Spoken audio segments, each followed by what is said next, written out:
everybody. Welcome to the stream. It is 6:02 p.m. on the East Coast. Welcome, welcome. We got a lot of stuff happening on today's stream. A lot of things have to line up for this stream to go off without a hitch. Firstly, the grand conclusion to the 2002 classic game, Taz Wanted. If you look up best Xbox game lists, Taz Wanted is always cracking the top 10. I've been playing Taz Wanted for the last 2 Mondays. I thought I would finish it on Monday. I really thought I could do it. I could not, in fact, finish Taz Wanted. So, today we're doing a little bonus Taz time. Hopefully, it's just 2 boss fights. Hopefully, it all goes okay. Because then we're going to check out the video game history archive. We're going to look at some old magazines. Basically, a really cool, let's say, video game research resource was dropped this week. That is, like, insanely comprehensive. Really fun stuff to sift through. I want to look at it. I'm not sure if that'll take hours or minutes, or hours and hours, but we'll find out. And then I would also like to play some more Pokémon TCG Pocket, because I frankly didn't get enough last night. I could have played for a couple more hours last night, and so I got a couple more in me. And we got to crack some more packs. I need some more cards so we can make some better decks. Cuff, thanks for being a 25-monther. Thinking about Plinkerton today? Oh, thinking about Pinkerton today. Pinkerton, the Weezer album? Chat has questions about these avatars. These are all Game Trailers employees. DDR Freak, in fact, was a DDR Freak who I did get to watch, and kind of like talking about how that Game Trailers guy used to be really good at Call of Duty. DDR Freak indeed was very good at DDR.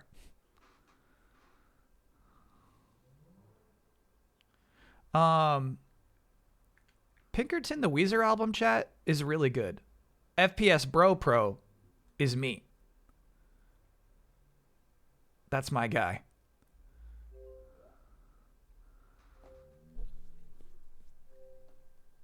I barely hear it. It is making audio. I guess it's just really quiet.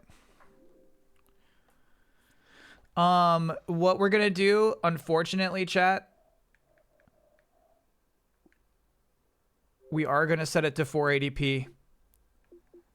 After all the hubbub last week, I actually think the people who like to see this game at 480p 4x3 are correct.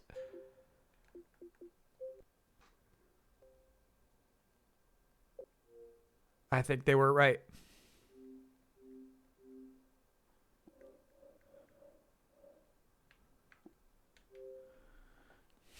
Ickety ackety oop. Thanks for being a 40-monther. The Big 4-0. Looking forward to some old gaming magazines. Ickety ackety oop. You snuck a Reichert Bald Bull in there. That's a nice emote. Is Mucho doing better today? Hate when he's sick? Just to be clear, he was never sick. Mucho was never sick. He was simply trying to make a point that he wanted a fresh bag of food.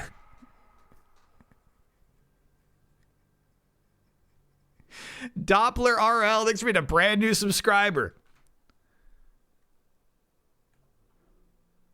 It was an act of protest, chat. He was never sick. He was protesting.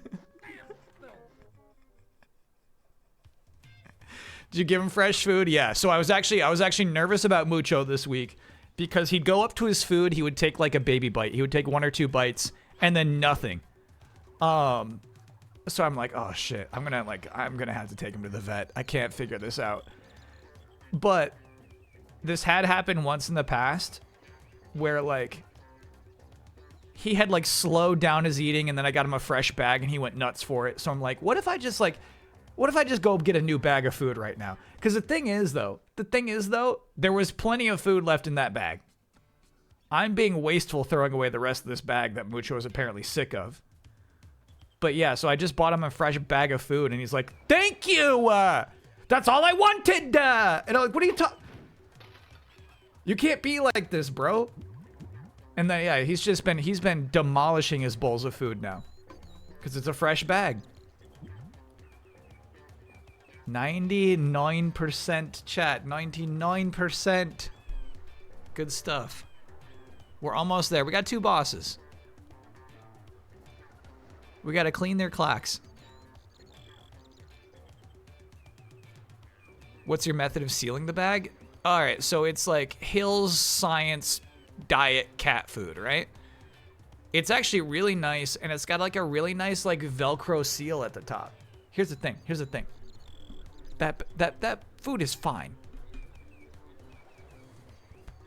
If Mucho fed you bad sandwiches weekly, would I protest? I would. Thick Velcro seal, yeah, it's nice. Did I try it? So chat, you want me to pull out Mucho's old bag of food and try it just to prove that it's not stale?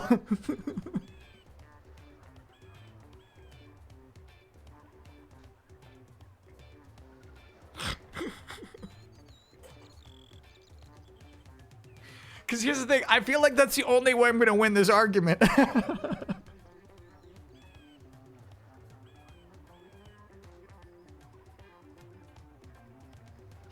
I feel like a blind taste test. I'm actually curious about that. If I could do one from his fresh bag and then one from his old bag, would I be able to tell the difference?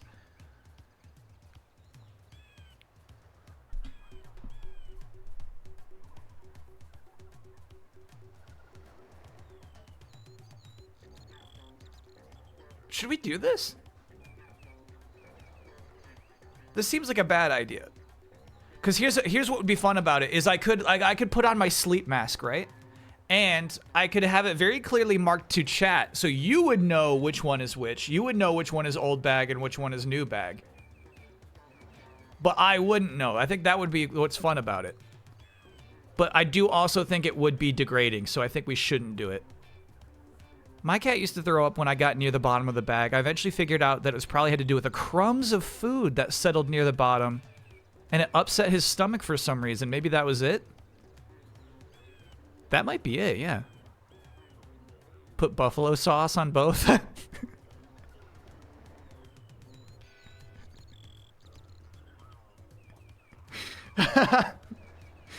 I'm not going to mix any mushrooms in it. Also, chat, a big thing yesterday, a big running narrative yesterday. I had like the nastiest sandwich. I went to a sandwich shop because I wanted to try something different on a Friday. I was like, I'm gonna try this place out. You do sandwiches? Let's see what you got.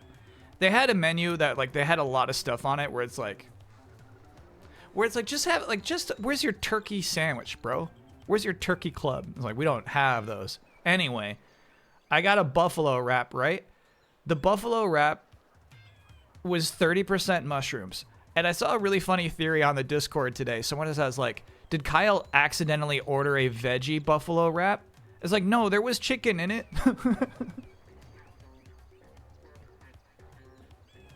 I would chat. I was eating chicken out of this wrap. There was chicken in there. My chat thinks I'm so dense that I would just eat a whole sandwich and not realize there was chicken in there. What is vegan chicken? That doesn't exist. Did I see your ping on the Discord? Yeah. I can do some updates to the YouTube channel for sure. Because, yeah, I've been wanting to add the Shabello and Joetown clips on there. The edits on there. So, yeah. I gotta... maybe tomorrow I can do some nice playlisting. Did I remember the poll? What poll? What are you talking about? Oh. Mucho's here. Oh, the betting. Yes. Yeah. Actually, it was there the whole time. I just had it buried. I got it now. So I think it will pop up this time. I had it buried and invisible. All right, let's look at the vegan chicken. Wow, this actually looks really good. This looks better than the chicken than was in my sandwich. Look how yummy that looks.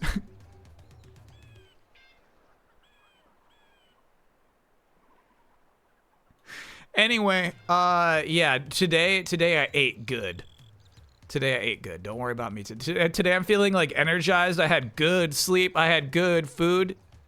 You're looking at me at like a 6.5 out of 10 right now. Whereas yesterday was something closer to a 3. Have Mucho choose between an old piece of food and a new piece of food. Oh, that's a fun test. What is the avatar picture on the Stream Dump channel? Excellent question, because it's been so long now. Back during Easy Allies, I did a playthrough of a game called Zizaji? No, that was something I played last year.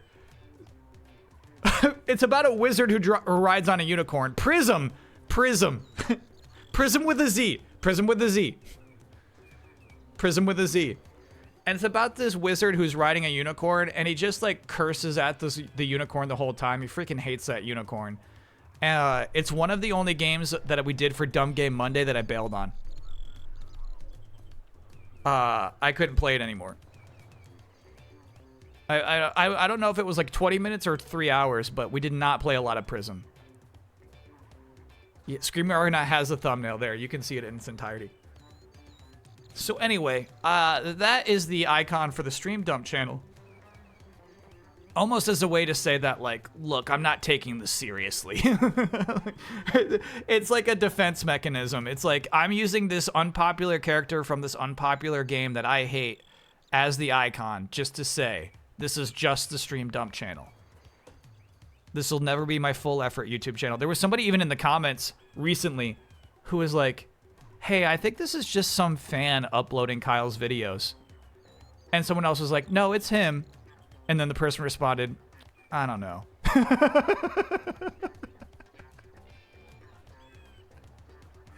I read the description.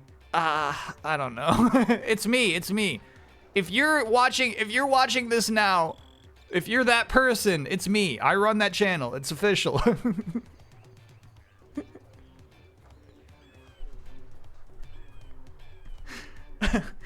Let me grab my coffee because we're going to Tazland Amazement Park. We got some boss fights coming up. And I believe just 2 final bosses. This could, I mean, here's the thing. I have no idea. This could be that last percent could be 15 minutes, or it could represent 2 hours of my life. It's hard to say. I'm not making it the official Stream Dump.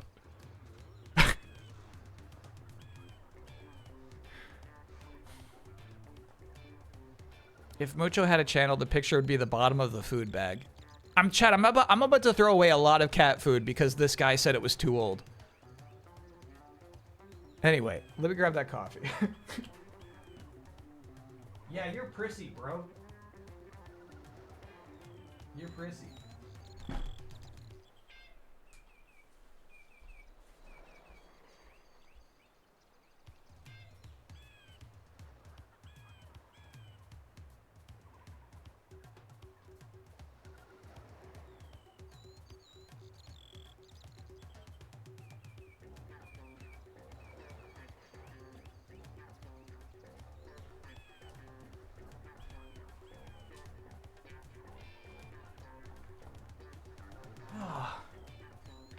I'm almost exclusively watching VODs. Happy to be live here? Hell yeah. And what an event. You're live for the conclusion of Taz Wanted.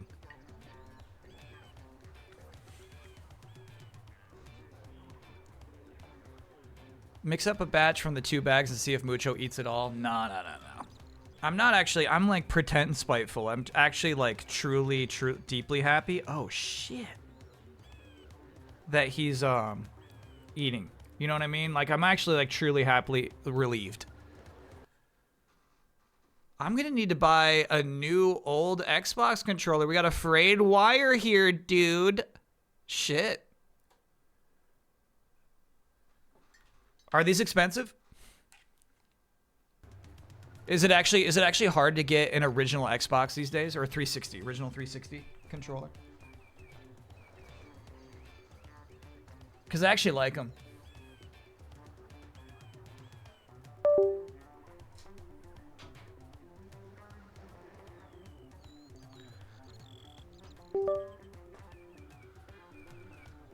Stand by. I'm trying to get Mucho Cam up for you.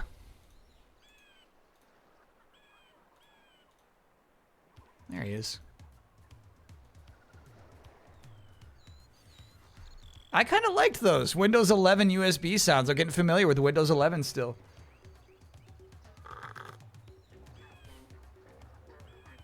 I think just wear and tear. You know what I mean? I think this controller was from game trailers, right? It's been passed through so many greasy, sweaty fingers. I think it's time. Game audio will need a bump. I feel like you're forgetting what this game sounds like. I'll give it a little bit of a bump.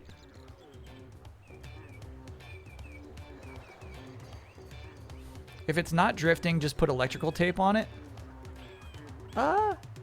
Okay. Really, chat? That's our actual advice from the gamers in chat? Your old 360 controller frayed right there, too. Yeah, it's a normal spot for a fray. Where did I go wrong? Am I wearing contacts in the Prism video? Yeah, no, I used to wear contacts all the time. I don't know when, but eventually, like every time I was on camera, I would be wearing contacts. I just thought it was more professional. I thought you could see my facial expressions better. Boxpeak ruined my eyes? Yeah, it was. During Boxpeak is when I started to rely on my glasses. That's true.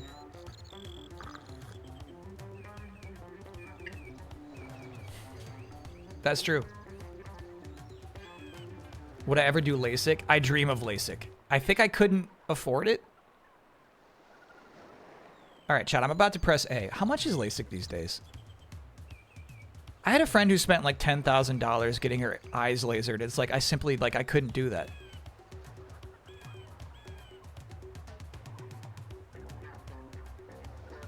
I was cat sitting for a friend a while back. The kitty was very shy and hid most of the day. So I had to move his food to his hiding spot so he wouldn't have to look at me. Then at night, he thought I was asleep. I wasn't. He very cautiously climbed on the bed and inspected my face with great detail using his nose. Then proceeded to watch me for the next few hours. That's a sweet story.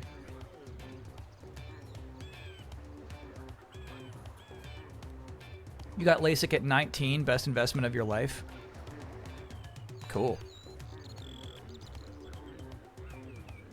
All right, I feel like nobody in chat has an actual answer of how much LASIK costs. So I'll just look it up someday.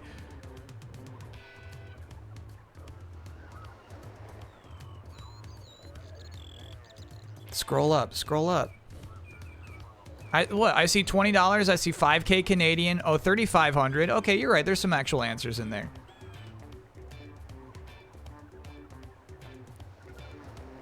At 8, are you quickly going to look at Fantasy Critic wins? I'd actually like to.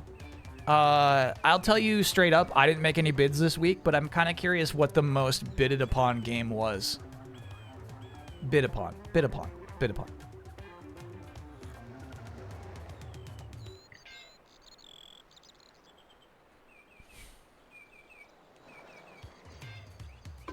Here we go, Taz.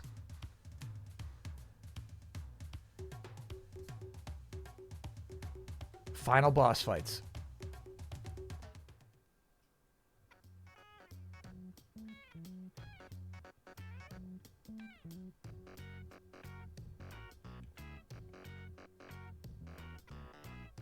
Oh, I want to get away. I gotta get away, get away.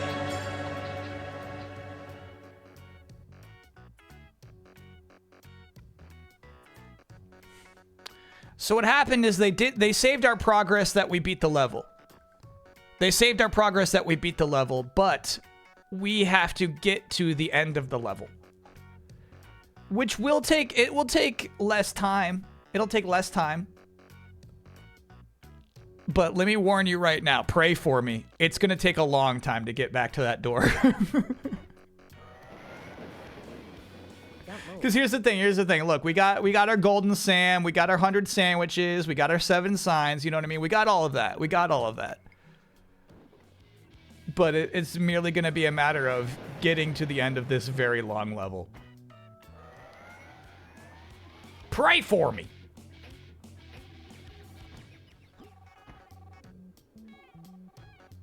This game sucks, TBH? No, that's not honesty. That's incorrectness. Yeah, all our shortcuts are gone. Damn. That's not honesty. That's dishonesty.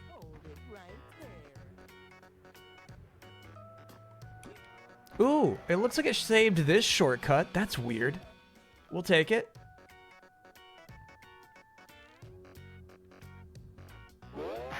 Fuck. It like kinda saved the shortcut. I think I could just burn my butt here. Yeah, that works.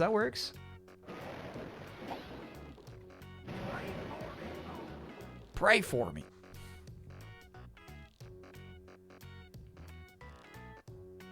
Oh shit, when is Avowed? Is Avowed next week? No. I'm sorry. I'm thinking Tomb Raider we're definitely streaming. That's February 18th is Avowed. So it's basically between streams. I think we'll definitely be streaming Tomb Raider. I feel pretty good about streaming Avowed. I bet we'll be able to get up to some hijinks in one stream. We can make it.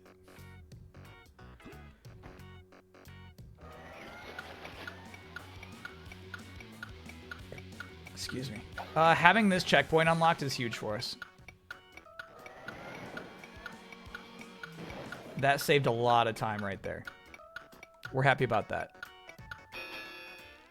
The first Tomb Raider collection was gross AI textures too, just FYI.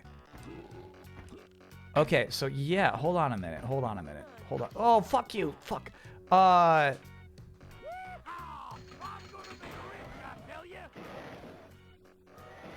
It's the same company. It's Aspire with a Y. It's the same company who does Jedi Power Battles. Chat, if we've got some dubious textures, well, I guess you can always switch. You can always switch back to the originals. That's right.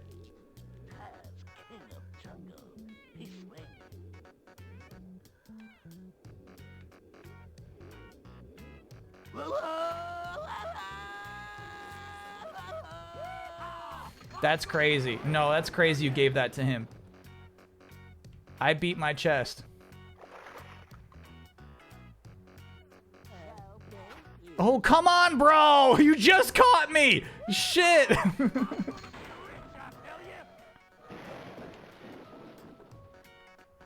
That's such a brutal spawn point. What was that? Okay. Pray for me. Okay. Get in here. Beat your damn chest.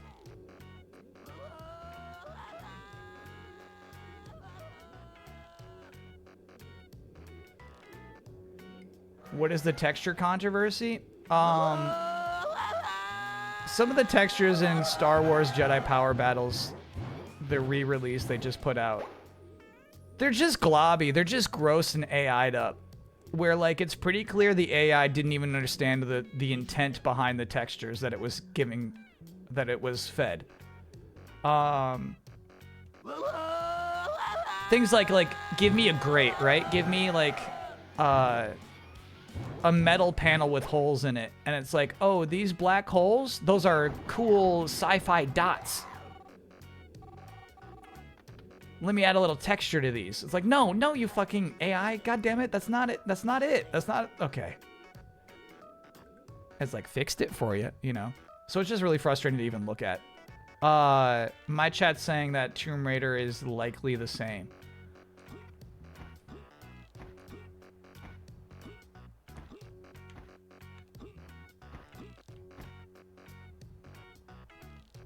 would I even smash with this?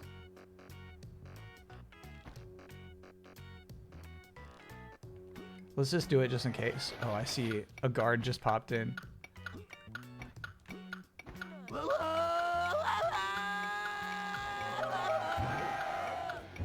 Fuck, fuck, fuck.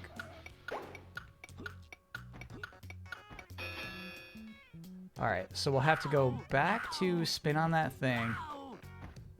All the way back here to smash that box. Okay.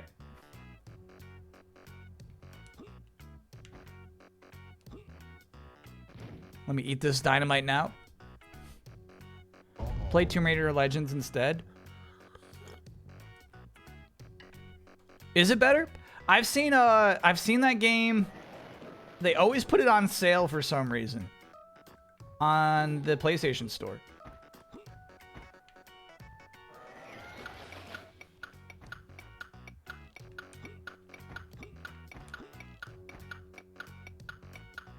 Does AI upscaling try to figure out what the texture is supposed to be instead of just smoothing it out? Yeah, exactly. Fuck. Wow, that one's tight. You can't mess up that jump. Ooh, this sucks. That's the way forward. Damn. All right. Nice punch. Nice punch. Fuck.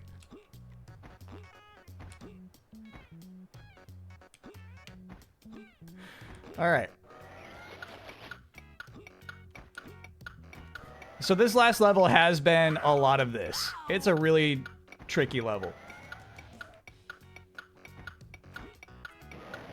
More demanding than any level before it.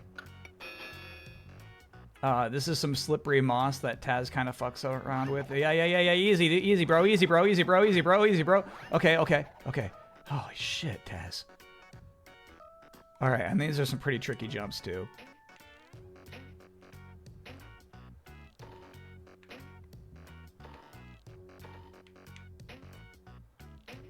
Okay. Whew.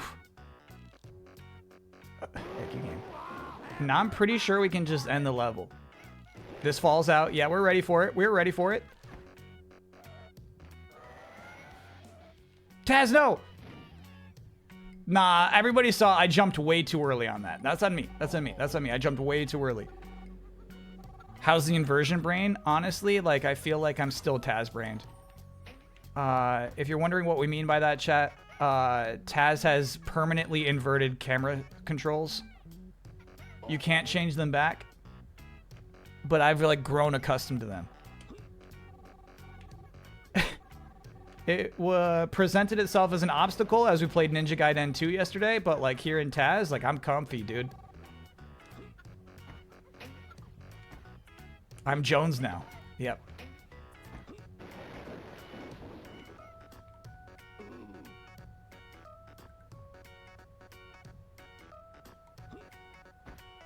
Okay. So we go back around. Can I get up there from here, maybe? You can. You can. Okay.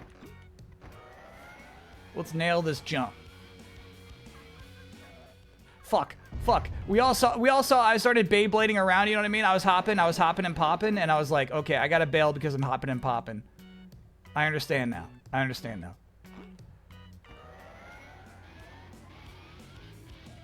Okay.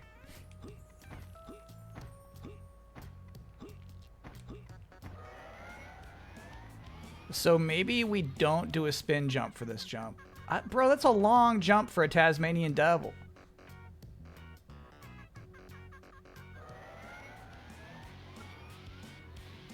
How did I do this before? This game's so hard, bro. Stop bailing early. Okay. Taz! Yes! Ooh. Had to do a Taz jump there. So to explain a Taz jump, sometimes he doesn't have a ledge grab, but he does allow a second jump if you're in a position where you could do a ledge grab. That's called a Taz jump.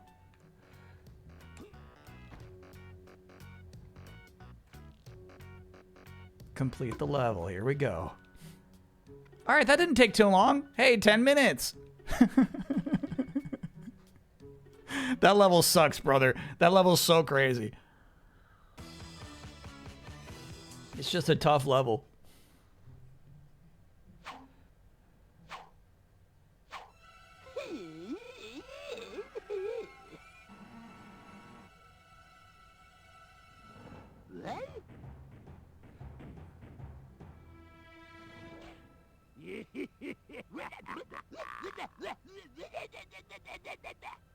So, thought you could tippy-toe on out of here, huh, devil? Well, nobody outsmarts Yosemite Sam. I'm the rootinest, tootinest, highfalutinest genius around. And no over-caffeinated hamster's gonna get past me. Uh-oh. Sorry, Sam. Trapdoor malfunction. Sorry, Sam. I can't do that.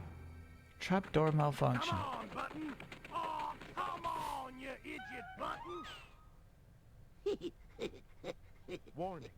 Self-destruct sequence activated. Oops!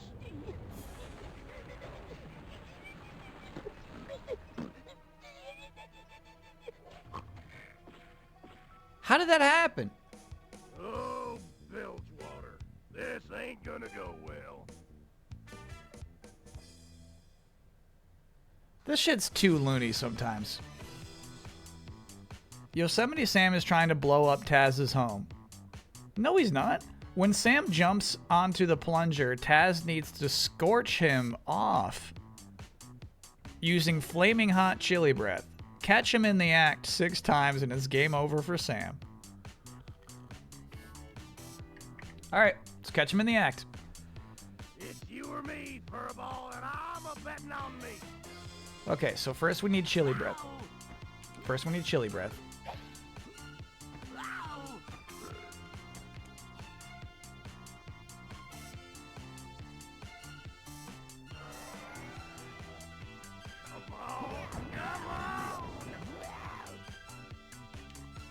Eat this, varmint! Fuck.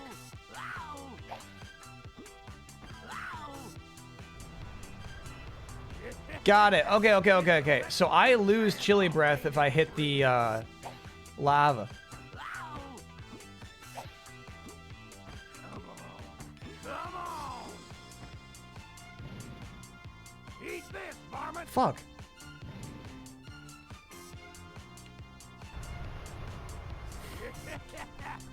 This shit sucks so far.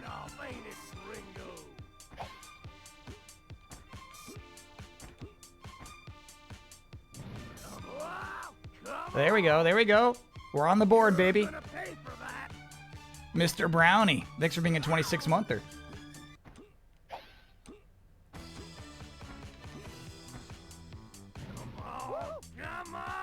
Tied it up.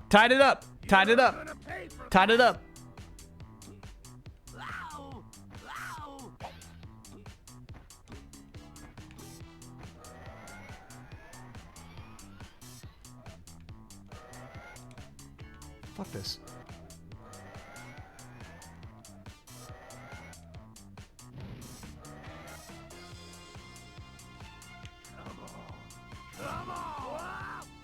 Close one.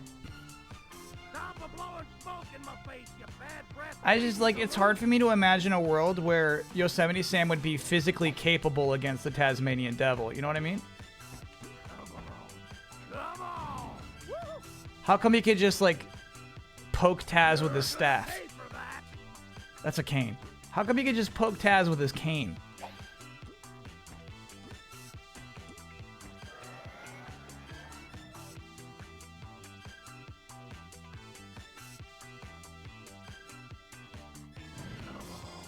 Come on!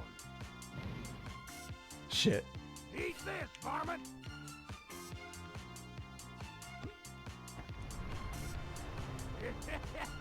It's a Mexican standoff, ain't it, Ringo? I gave that one to him.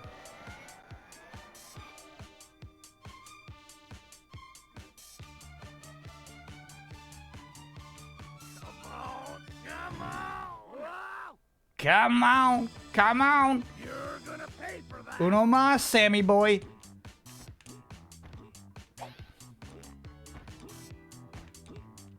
It's the worst one you could have gone to, brother. Whoa, steady, steady. No! Whoa!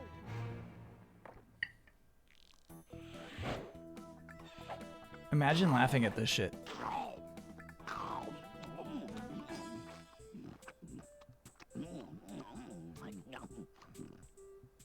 Now wait a gal diggity minute. That was well done. Going up. Wait a Don Diggity minute.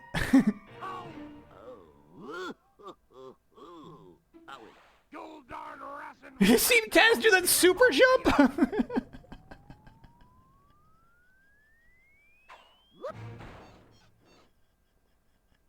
Taz, when did you learn that shit, dude?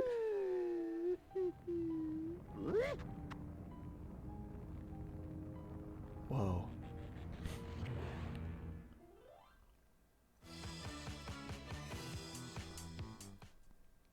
Absolute cutscene strength.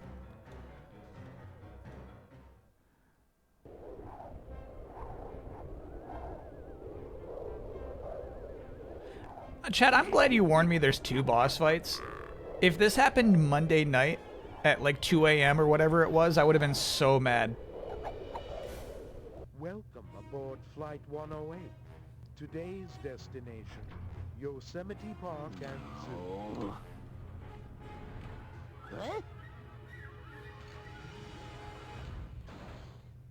Tweety? No. A little earlier than I expected, but my true intentions are now revealed. It was my idea to open Tazwan Theme Park all along. Surprise? What the fuck? Yeah, I love a Terminator 2 reference. Stage 1, Mecha Tweety's shield has a weakness. Stage 2, Tweety's power source is the magnet cores. Reverse the polarity. Stage 3, the back cargo door has 4 time-coded locks. Take them out in the right order and it's hasta la vista, Tweety. Another Terminator reference. Holy shit, dude. This is why I like playing video games so much, bro. Tweety's power source is the magnetic cores.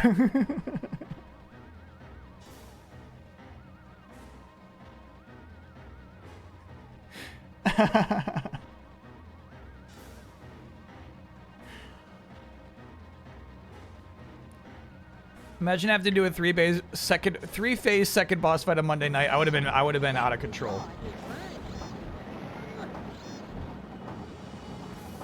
All right, so stage 1 is we just have to look for the weak point of this thing.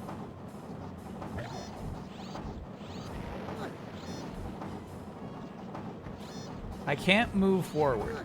So all I can do is get the Tweety bot to throw stuff.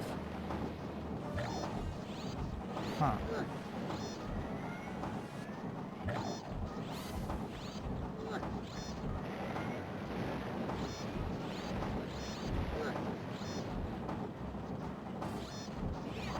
Pray for me.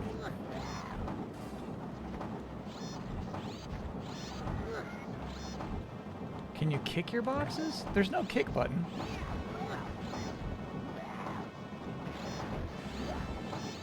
Oh, I can eat them though. I can eat. Yeah, excuse me. I can eat and spit. Yeah. Okay. We got this shit now. Shit.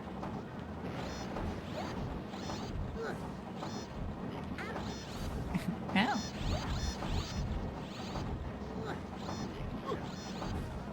The eat and spit mechanic was not well utilized throughout the entirety of this playthrough.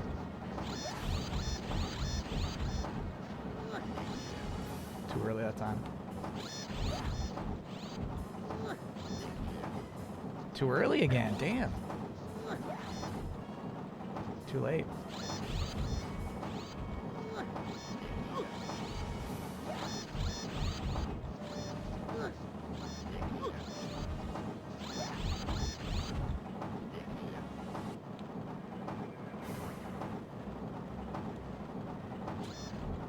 Okay. Taz, go. Taz, move, bro. Move.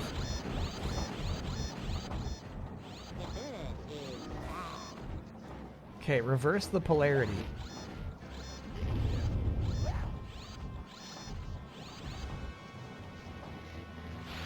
Ow, ow, ow, ow.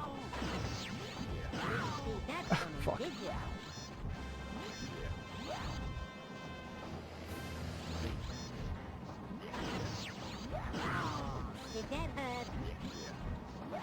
Why is Tweety evil? Did he explain himself? He said, it was my idea. But, like, I don't know why he hates Taz so much.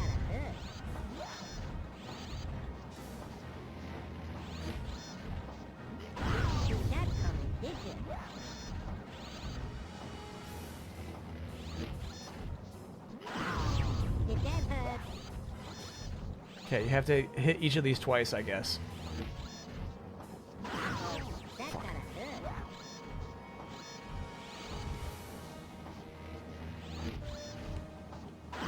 Fuck. Damn.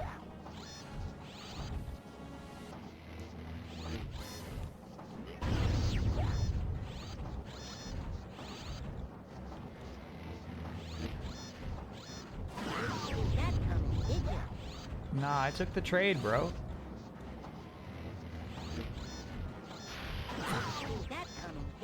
Oh, we lost the helmet.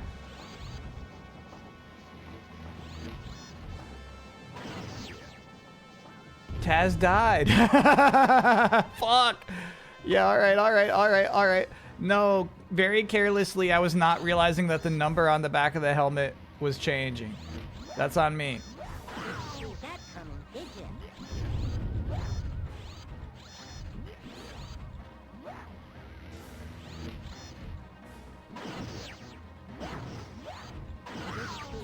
Bro, you can't dodge those. You can't dodge those. You just have to hope Tweety's being a little sloppy.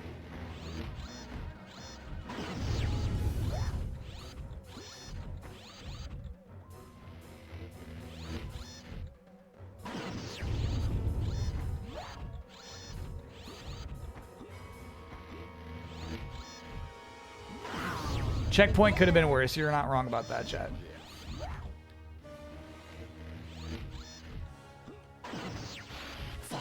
Fuck. Oh, you took 2 for that, Tweety? Did you have to? Alright, you can really press forward a little too much very easily.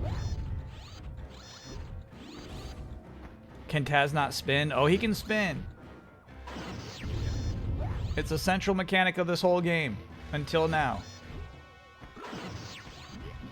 Shit, wrong shot. Fuck! Tweety shot multiple times there. Okay, it looks like we might have to hit each of them 3 times. Ooh, I will have to flee for me little life. No, okay. That's the reverse polarity. We got it.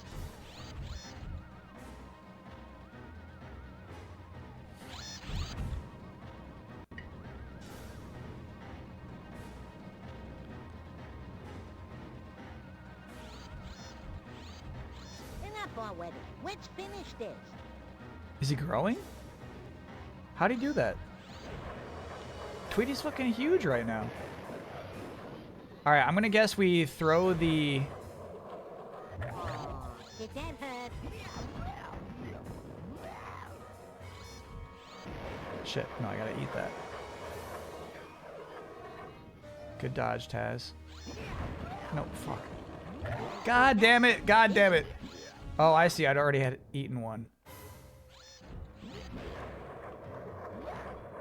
Fuck. The recovery on this shit sucks, dude. Damn.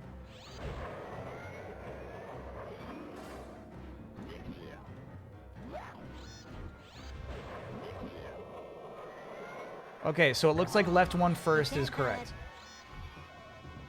Remember, there's a particular order for these.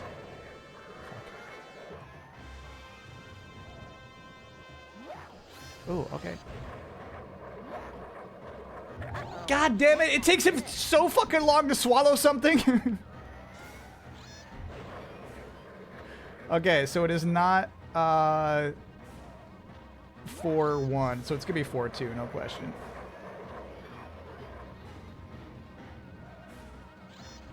Oop, nope. Bad shot.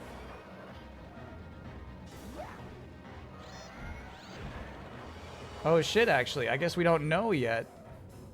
See that coming, did you? No, I actually, honestly, Tweety, I didn't. Don't move. Okay, so some of these just last longer than others. Got it, got it, got it, got it, got it, got it. So 4 did last for a long time.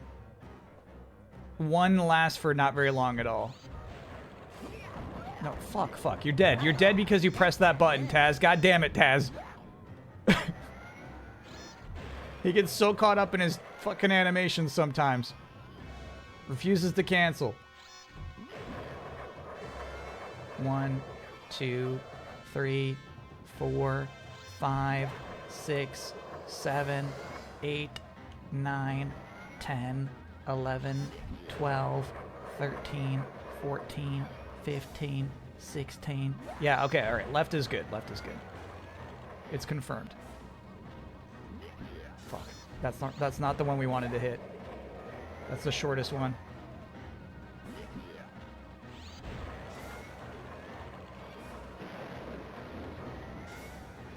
Damn.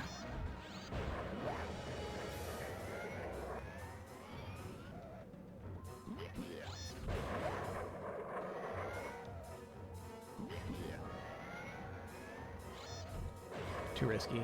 Fuck. Fuck. It did, Tweety. It fucking hurt. I don't understand why you're evil and mean to me right now. I don't get it. I don't get it, Tweety. Go, go, go, go, go! Hey! No! Oh, my girlfriend.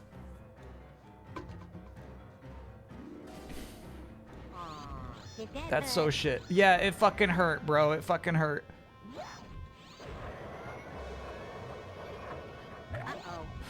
That's bullshit, Tweety.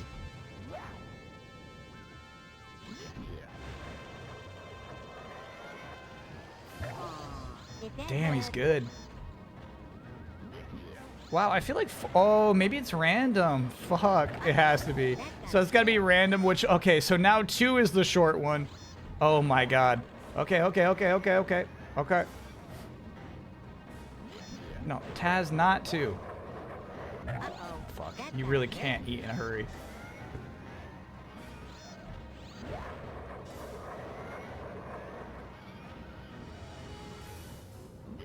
No, Taz, not that one. God damn it. Fuck.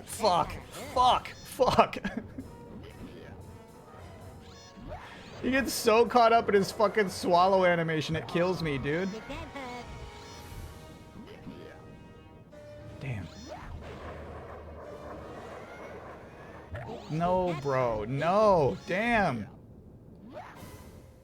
Tweety's tech is crazy.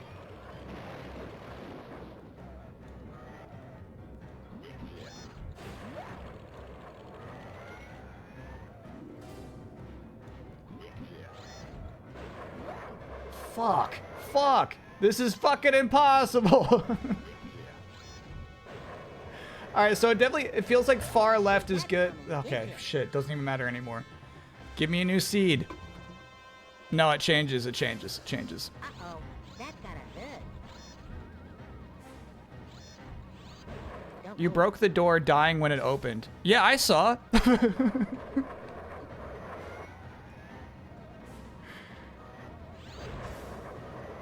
Oh, that's crazy, actually. When it reloaded the checkpoint, the door is gone. I get it. I get what you're saying.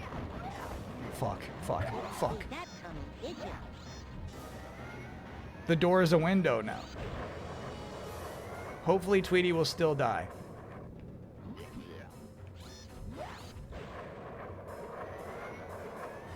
That's so... Tweety, that is so shit. Your tech is amazing. Alright, so 4 looks good.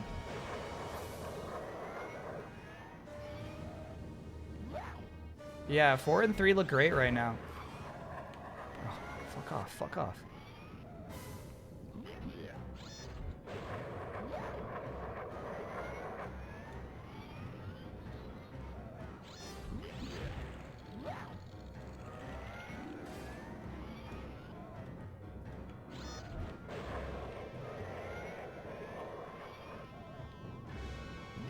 Yeah, it sucks. Like, you get the order right, and basically the best thing to do is reset. Let them all cool off just to get the proper order. Yeah, I should have just let them all cool off.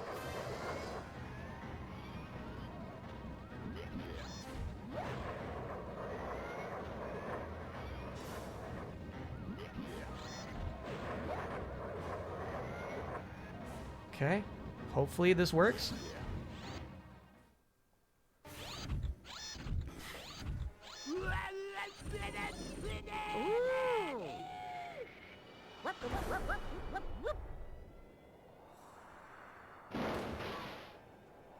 Hell yeah. Fucking die, Tweety Bird.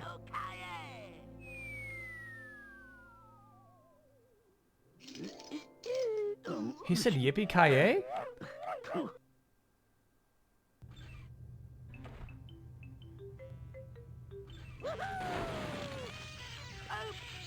Oopsie.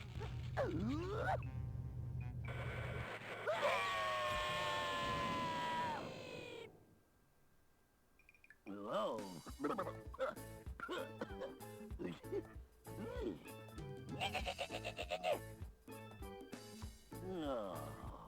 Oh.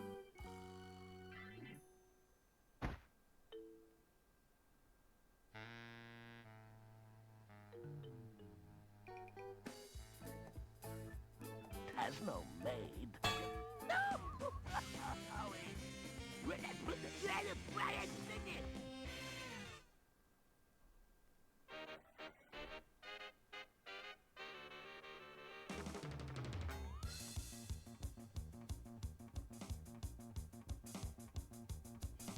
That was wild.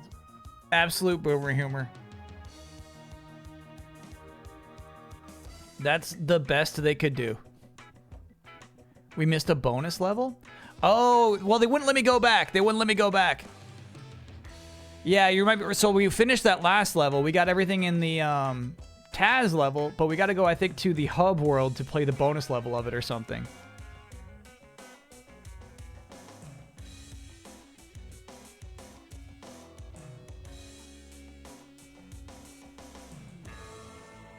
This game makes Looney Tunes look like ass? No, this game is a spotlight, chat.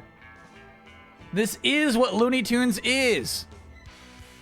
There's no bonus level for level 10. You must have missed one earlier. Okay, that's totally possible.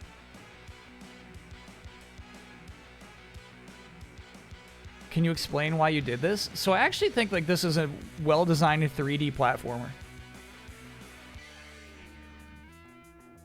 Was Tweety a BioShock Gold man? Kind of. I actually kind of like it, and I understand why they did the timing the way they did. You would be able to like two-phase Tweety pretty easily if it didn't take Taz so long to swallow his food. So basically, Tweety's rockets had to be that aggressive or else that challenge would be too easy.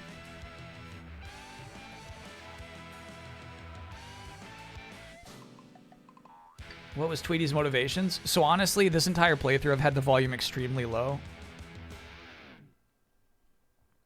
I think he just wanted the land.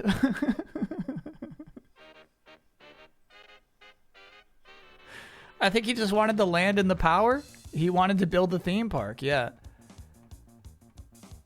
Can we take a minute to pray for Sam? Yeah, he was being used.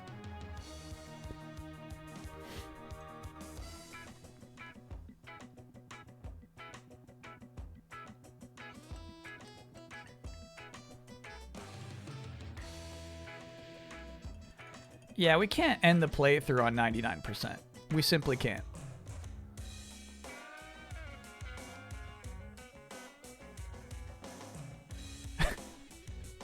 Chad, I like your praying emotes. I might have to have a praying emote. The Totodile one is really nice.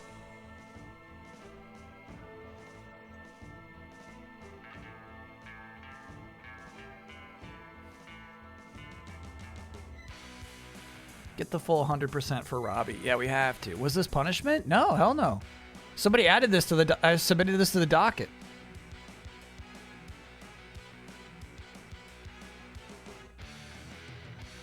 I do have a new sound drop for you, chat. Can these oinkers learn to game?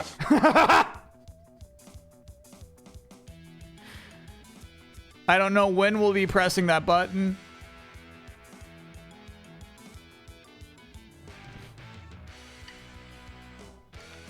I don't know like when it will be appropriate, but I got the button. Good to have just in case. I agree with that. Yeah.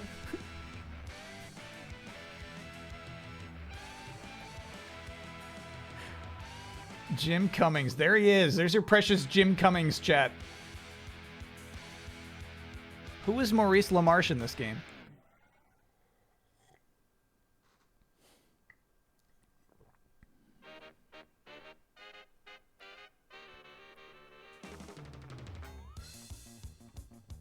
That's a stupid chat button. I do agree. That's nice. That's good for a stupid chat button. Did I do anything with the pig stickers yet? No, I mean... Hanson hasn't filled me in on anything, but, the meetup is happening again in 2025. Not again, I should say, but a second attempt at the meetup. 100%, Chad. 100%. Calvskins, thanks for being a 29-monther. I'm one oinker who's learned to game. Maurice LaMarche was Yosemite Sam. Huh.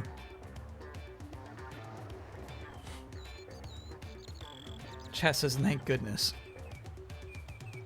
Yeah, we got 100%. Billy West was Elmer Fudd. That's so crazy. Wait.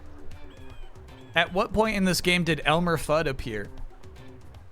Any bonus if you go back in? Oh my god.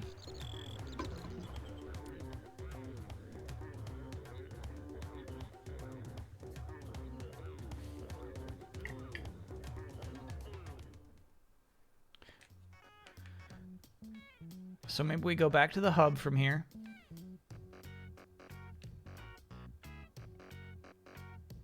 Disco Volcano. No, Taz, god damn it. God damn it, Taz, no. No, Taz. Taz, no. No, Taz, no.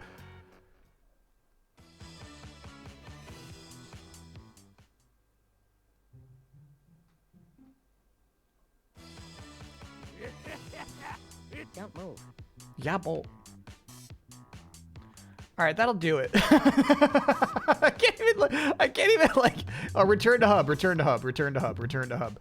Oh.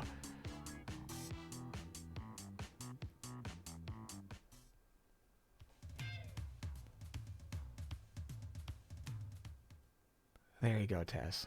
Yeah. Walk it out.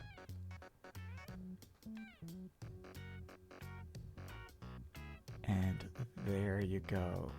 Oh, the Hindenburg. Huh.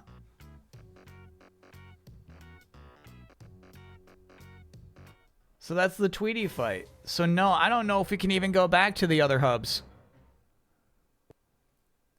That we will. Don't move. Yeah, bolt. There might be a button for returning to hub once we get back to Tazland.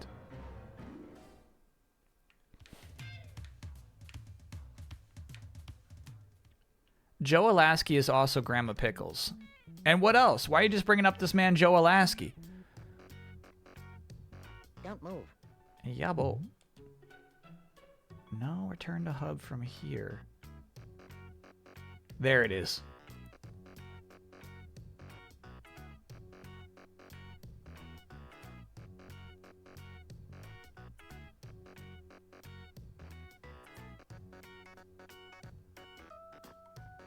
All right, chat, I might be crazy, but I swear I saw an alternate path before we went through this door.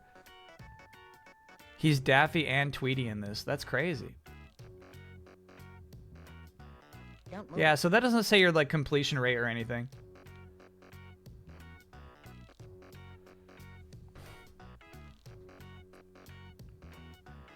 Also Plucky and Tiny Toons. No way Daffy and Plucky is the same voice. Okay, I was crazy. Yeah. I'm so sorry. I was spinning the camera around way too fast. There's no alternate path. It's just these two doors. No, we're good. We're good.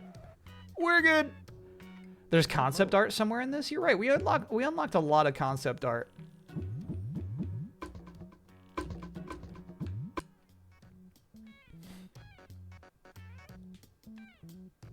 How much? If Jim Cummings is on Cameo with 24-hour delivery, my immediate question is how much?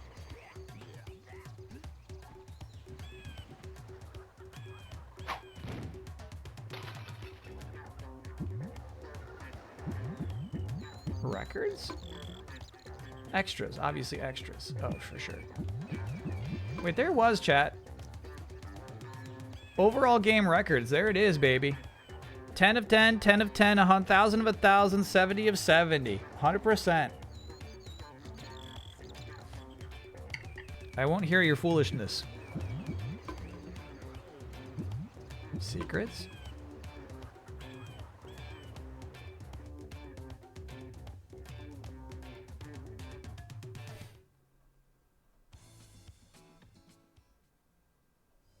That's not a secret. God damn it, this isn't a secret. This is not a secret. That's not a secret. 2, 1, go! Get me out of here. No, no, no, get me out of here.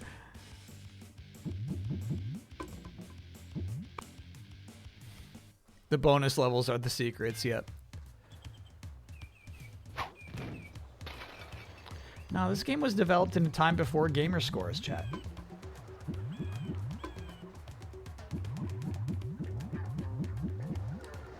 Imagine that. Yeah, today I just drew a bunch of weird shit. I thought this would help. Hope this helps. Go ahead and make that into a 3D model for me. Yeah. Drew a big old treasure chest for you. Make it zany. Please make it zany for me.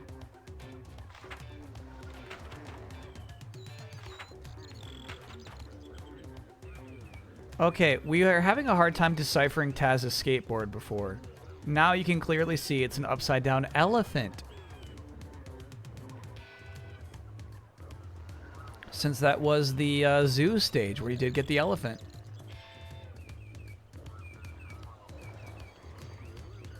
Recent reviews 4.96. No, no, no. Enough of that. Enough of that. Do we find out what the crystal skulls do in Ninja Gaiden 2? Yeah, we're getting big savings at the store. Every 10 crystal skulls you get is another 10% off of everything you buy at the store. Sorry, I'm so confused by this. Is this a prototype for the main menu, perhaps? What are you, like, trying to convey here?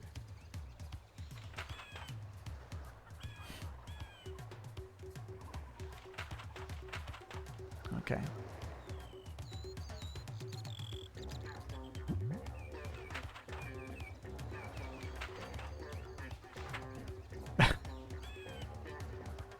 I don't think this guy made it into the game.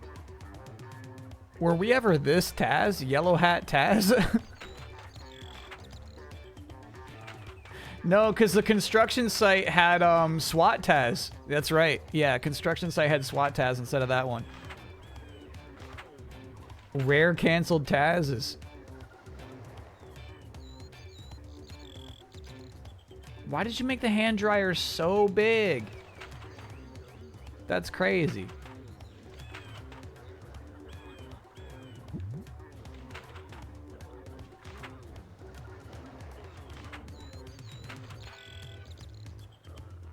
Dude, think about a video game level for 1 second. I'm begging you.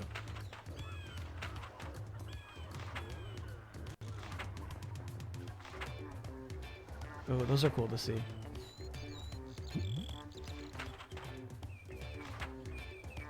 Sure.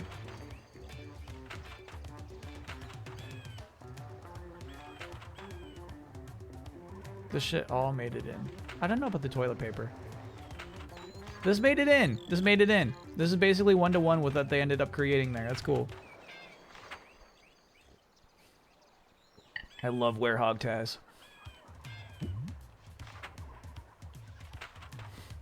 There's chat's favorite Indiana Jones Taz. Chat's goatee.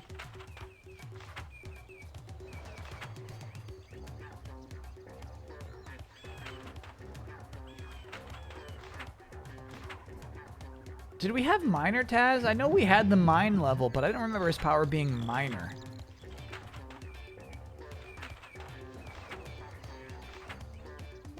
In fact, yeah, Indiana Jones was the mine level. I don't think we ever had minor Taz either. What would you have drawn as a bonus unlock for this game? Oh, bro, check that out. Hell yeah. Off model, but cool. Probably give Taz a gun. That doesn't shoot cheese, but, you know, like kills people. Whoa, this guy without his mask on. We definitely had that Taz. There was something like this in the Tasmania level, but it was not off of a cliff. Interesting.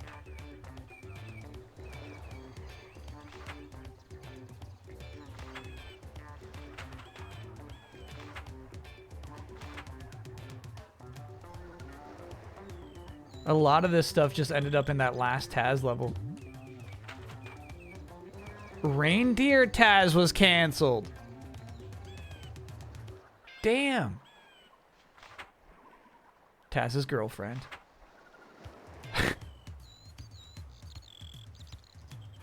Surfer Taz, I also don't believe ever appeared.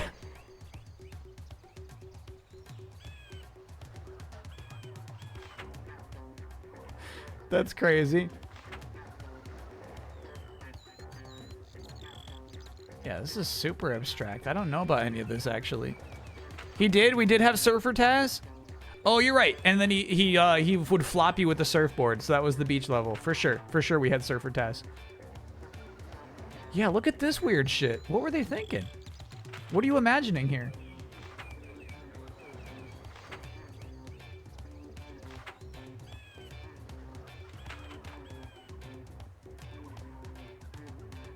This was going to be the Indiana Jones level.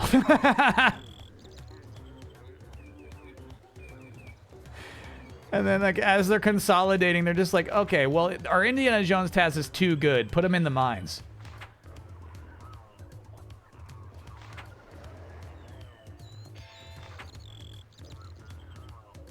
That's so Looney Tunes. No, that's so Looney. All right, whoever... Okay, here's what I'll say. Is whoever is designing these characters is capturing the Looney Tunes style very well. In a way that I would say isn't easy to accomplish, actually. This is pretty good shit.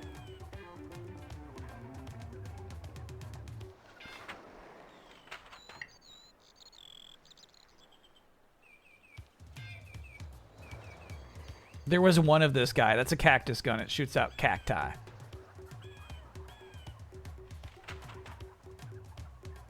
Hated these guys, obviously.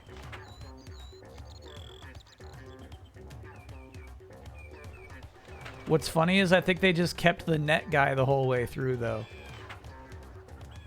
I don't think we ever fought the SWAT guys. Or this guy with the crazy fire gun?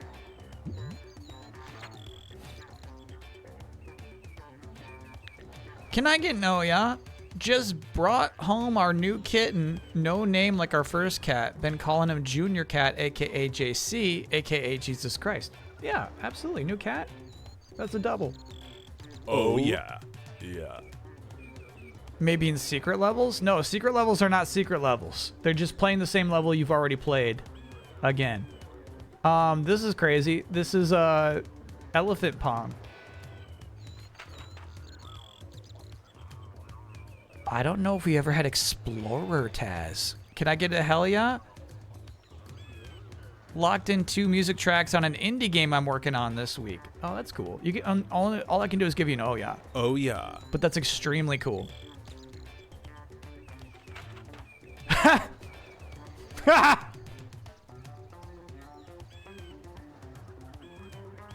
Well, I gotta say they really pulled that off.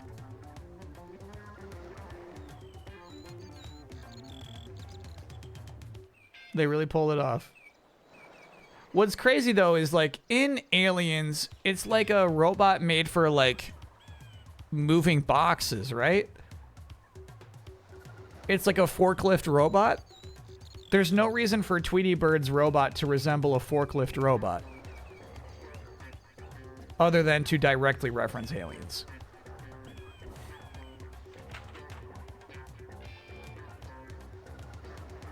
I don't know what is happening here with that vacuum. I frankly don't know what is happening. Somebody worked really hard airbrushing this piece together.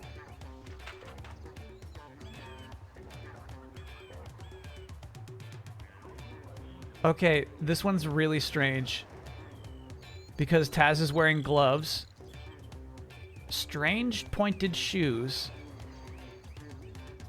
And antenna. But like, I don't get what this is.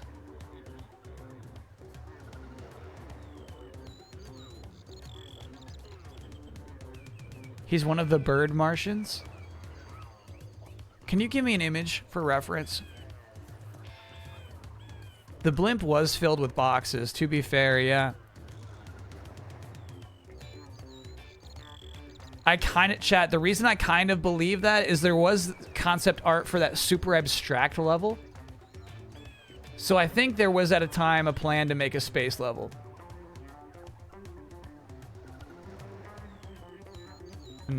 Okay, this is not a match. It was a decent theory, chat, but this is not a match. That's not it.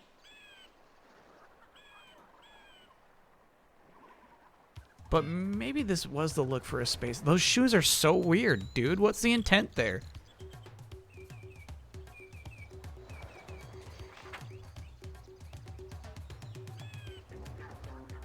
I don't know about that top. They had so many foods planned, and all we ever ate was sandwiches.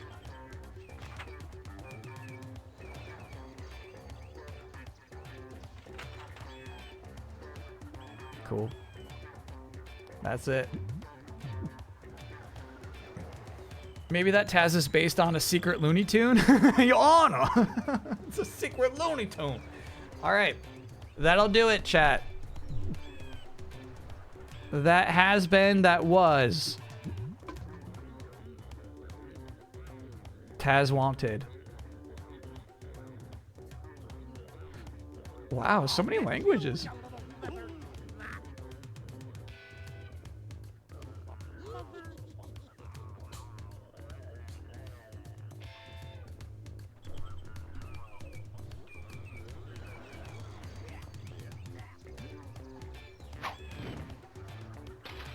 Drucken. Spiel starten. 1. Ja. Porky Pig. Ende.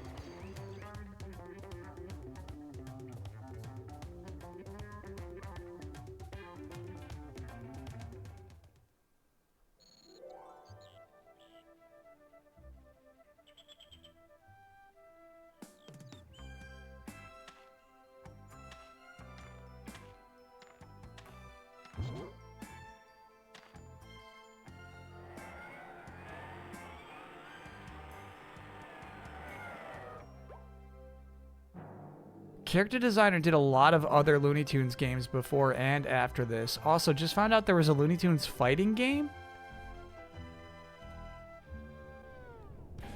Holy shit. Willkommen im Yosemite Park und Zoo. Und jetzt verzieht euch! Wir versprechen Ihnen die aufregendsten Attraktionen in 6 Blöcken. Oder Sie bekommen Ihr Geld zurück. Und darauf können Sie lange warten. Besuchen Sie uns und überzeugen Sie sich selbst. Wir haben die Looney Tunes mit ihren subtropischen Schönheiten, die Looney Lagoon mit ihren... Und hier sind unsere neuesten Attraktionen, die tasmanischen Teufel. Wenn Ihnen das, was Ihnen im Zoo geboten wird... I kind of like German Yosemite. Und wenn Sie diese wirbelnde Teufel in den... No, Taz actually has a different voice actor too. Sie heute Abend ein zur Gladiatoren-Show auf Kanal... No, that's Cummings. That's Cummings. Schafft diese Teufelin hier raus. Die sieht aus, als brennt ihr gleich eine Sicherung durch. Wir sehen uns, du Bettvorleger.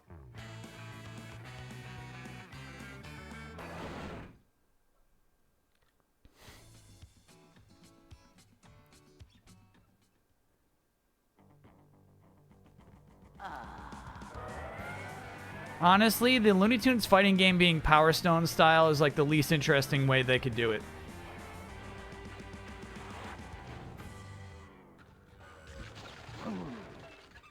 I'm out in that case.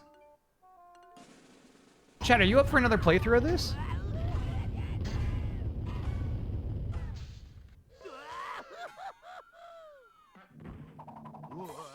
It couldn't take more than 8 hours in the second try.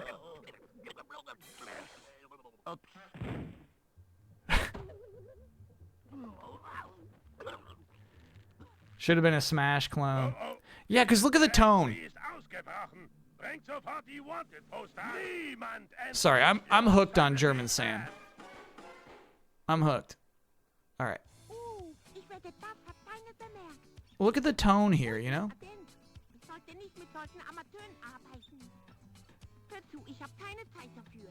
God, Looney Tunes are so fucking smug.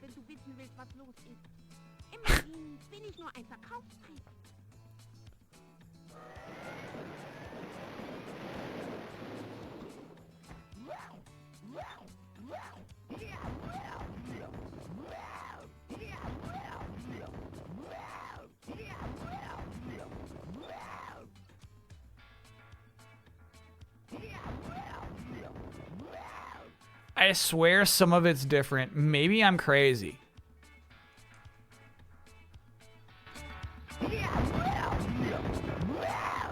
I'm crazy. I'm crazy.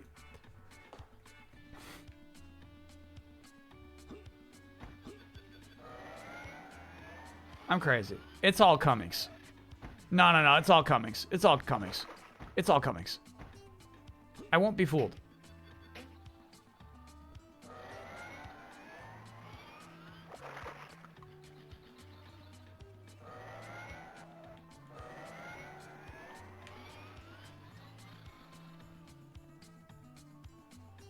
Okay. Hang it up. That's the game. Whoa, easy, easy now, shit. Actually, I should eject that. I rested the controller on top of the Xbox, right? I got that slick newest, well shit, second to newest 360. The one where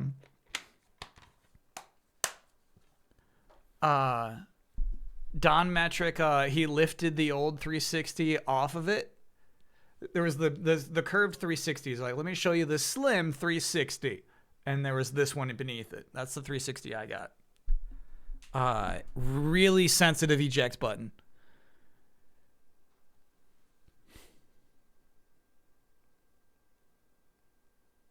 But yeah, trusty console. Can't complain.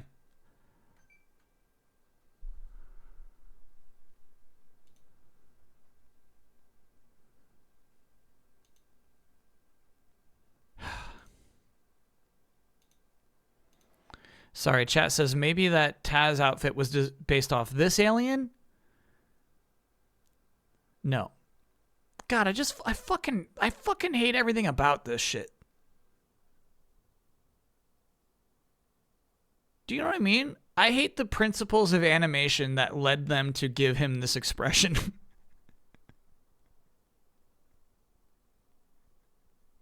I just hate them. I just hate them. It fills my heart with hatred.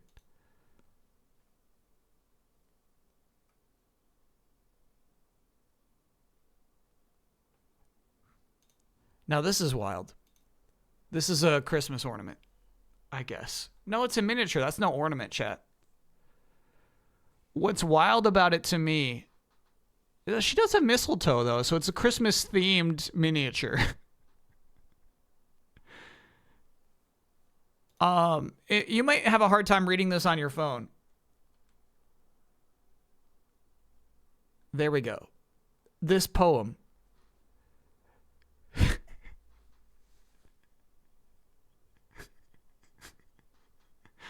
Taz has a girlfriend. Taz has a girlfriend.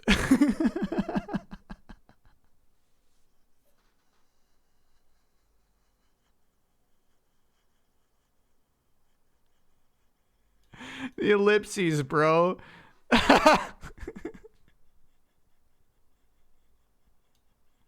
It's such a strange poem. I can't get over it. I can't get over it.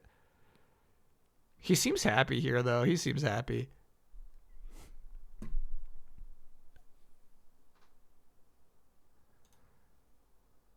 God, that's nice. What more needs to be said? All right, chat. I actually don't I don't have the URL for the video game history archive that we're about to pull up. I'm booting up the PC currently.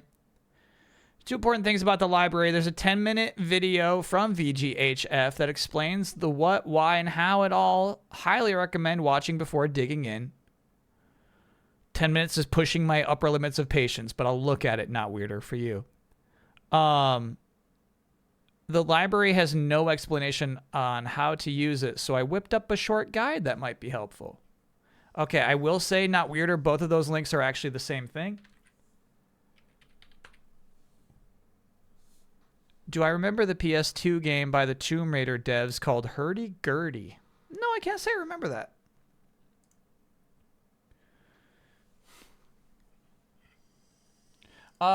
Give me the name of their YouTube channel, because I'm actually using a separate PC than I use for chat to pull this up.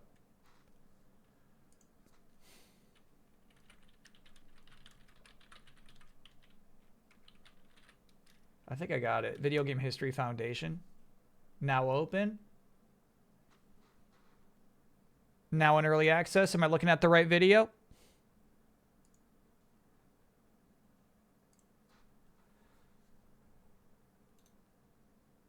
That's it. Okay. It's a 12-minute video, by the way.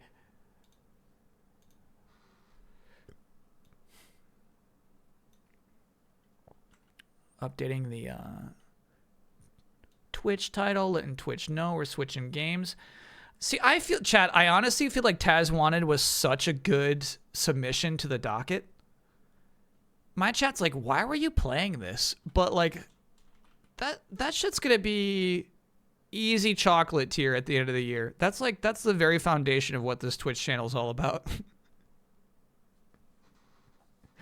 You know?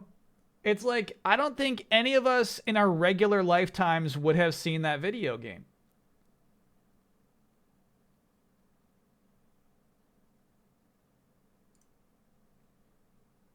We would have never been exposed to that if it wasn't for that submission to the docket. So it's just kind of cool to see that shit. You know what? I should turn on closed captioning too. Sure. Inspired pick. I have to agree.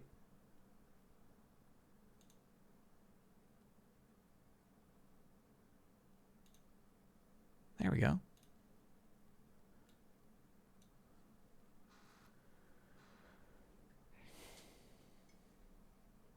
Yeah, unfortunately, the very second you clicked on this Twitch channel, your irregular lifetime began.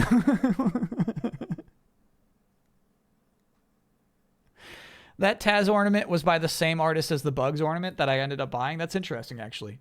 Because I gotta admit, he's a good sculptor.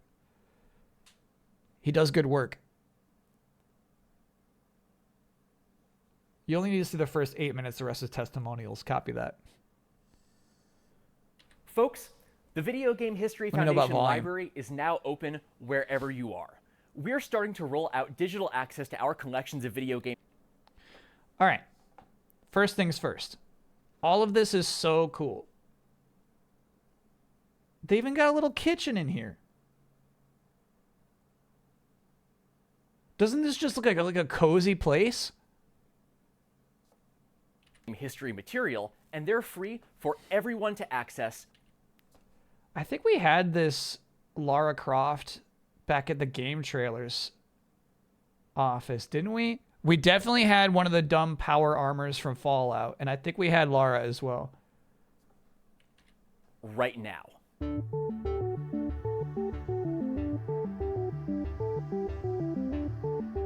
If you're new here, you might be wondering who we are and why we're doing this. The Video Game History Foundation is a non-profit organization dedicated to making video game history better. Thanks to the So anyway, I think it's so dorky to have one of these.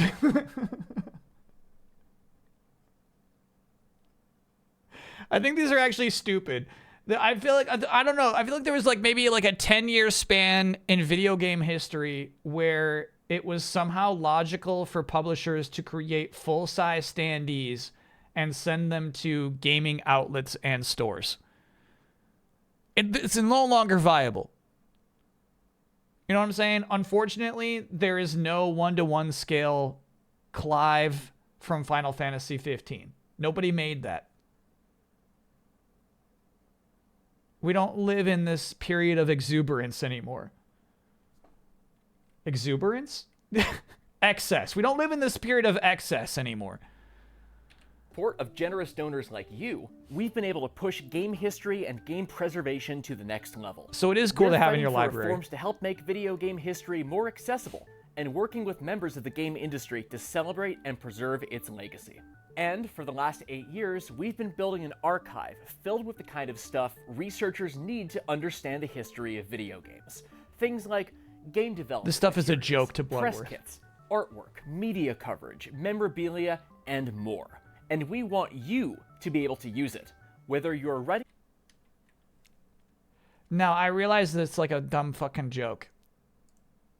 The Duke Nukem to be able to use it, whether you're writing memorabilia and more.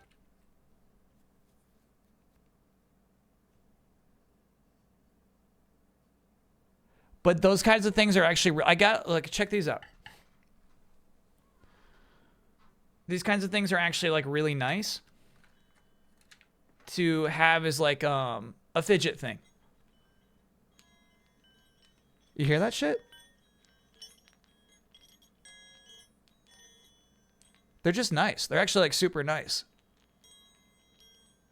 Why are they so scuffed? Those have definitely, like, here's the thing, you know, that's just somebody using that, just sitting at their desk going like this. Fidget balls, yeah.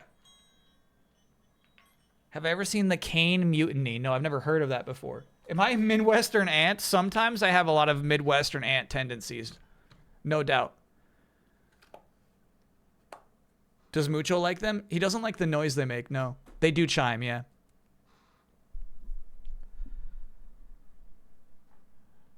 And we want you to be able to use it.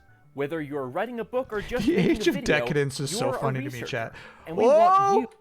Was that Porky Pig's Haunted Holiday he just pulled out casually?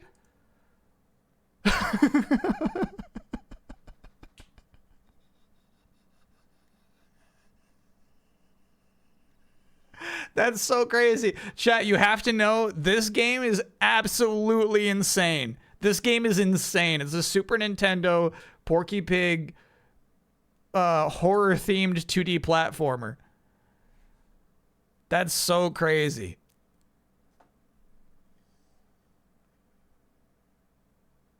I have a pigs button, but I wouldn't just press it for this. You're a researcher, and we want you to have access to the information that will make your research better. All right, we without gotta having to find fly out find here the to page for that, California chat. to We see gotta it. find that actually. Our solution is our digital library. Last winter, we put out a video showing you how the library system works. Nice footage, by the way. If you want, you can check that out right now. Today, we're launching the first wave of open access content in our library. There's some pretty exciting collections we're kicking off with, along with over 1,500 out-of-print video game magazines. Yeah, I'm so sorry. I'm gonna, chat, I have to show you a little bit of what Porky Pig's Haunted Holiday is, just in case you don't know what we're talking about here. Just in case.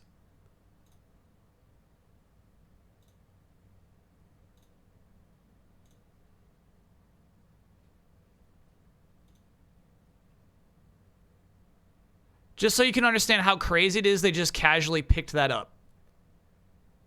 A lot of colors. I did not like that one bit. Whoa. Lots of colors. And then... Dude, what do you do there? This is fucking music. Land on the top and then jump from the top to the next one. This is hard. This is the actual music from the game. Nice. This music. I love it There's no sound effects too. Yeah. It's very creepy and quiet. There's no jumping sound effects. The enemies don't make noises. Yeah. It's just Like, if you told me this was like a creepypasta fan game, I would believe you more than this was a game that was sold to children. creepypasta came up immediately. Man, this is such good vibes. I'm covering the actual. Oh, I'm not covering good. Like, look how chilled out Jonesy is there. What time is it? We used to have the time on the. Oh, hold on. I just gotta move it a little bit. It's 3:27 a.m. in the morning. Oh my god. That shit's so fun.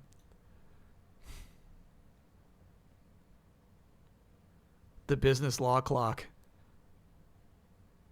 Yeah, that was an all-timer, no doubt.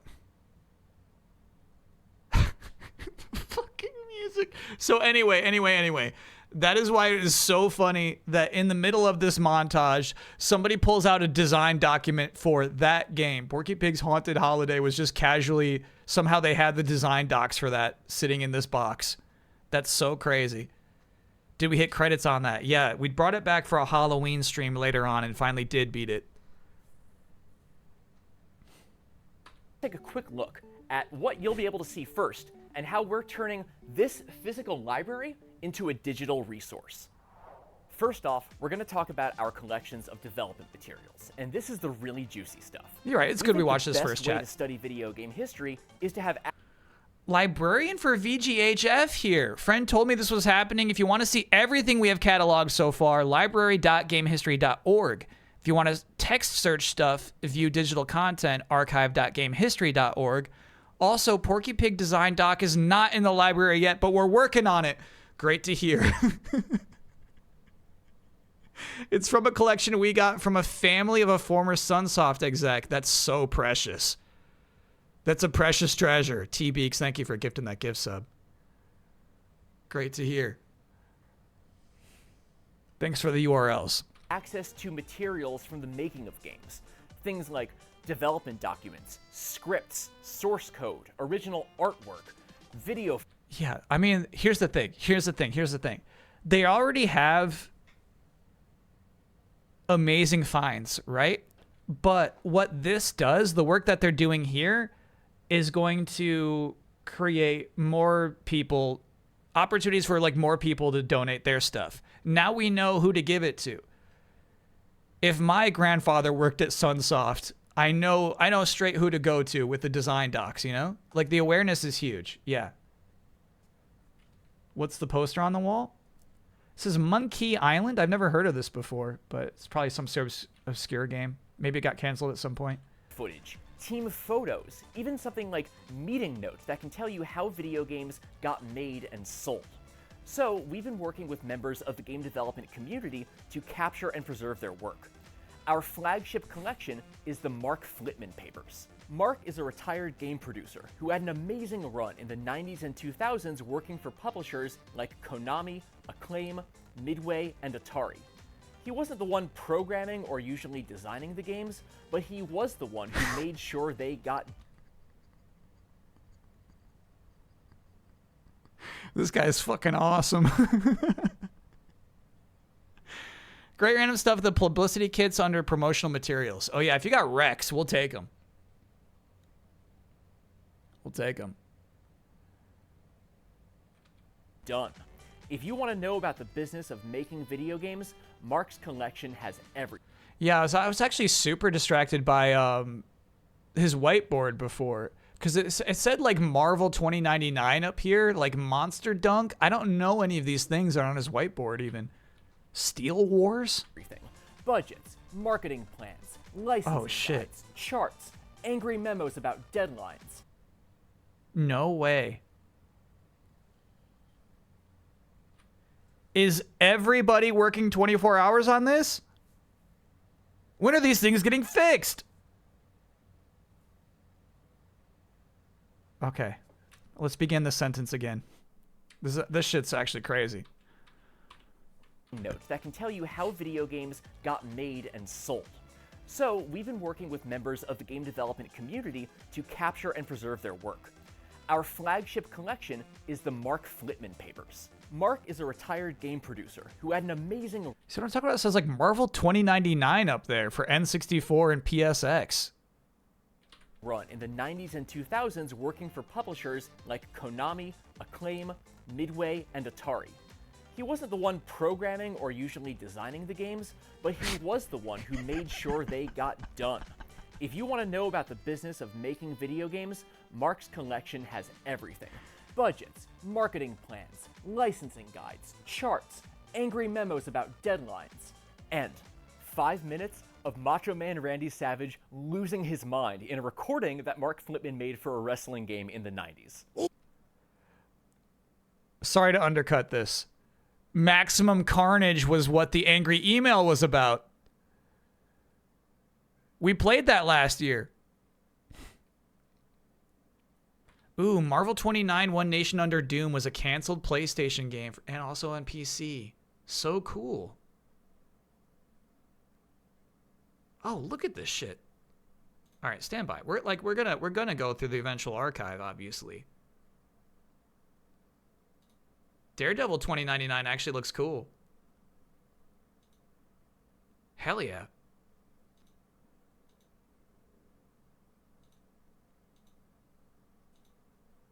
Fuck yeah. This game would have been the coolest game any of us have ever played.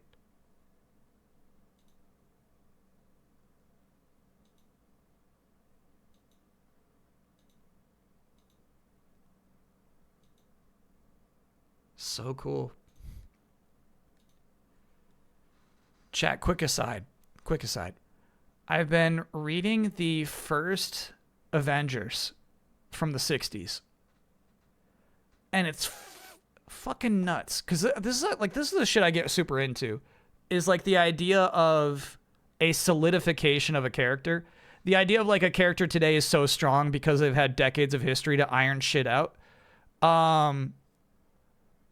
Hulk at that time, the Hulk at that time, basically could like speaks full sentences like the Thing. He's like kind of smart. He's like kind of smart and tricky, and he like does clever things. And he's always just like, you just don't want to be around me because I'm the strongest man in the world. And it's like, what is everybody's problem with the Hulk? Why can't they just hang out with him and be nice? It is so weird. It is so weird because like they're evolving rapidly at that time too. Iron Man is like big and bulky for the first 2 issues. He's big, bulky Iron Man.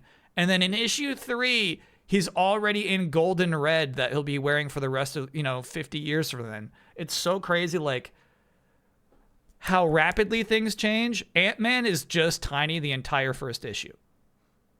He can't even go big. In issue 2, he and the Wasp have to eat pills to go back to normal size.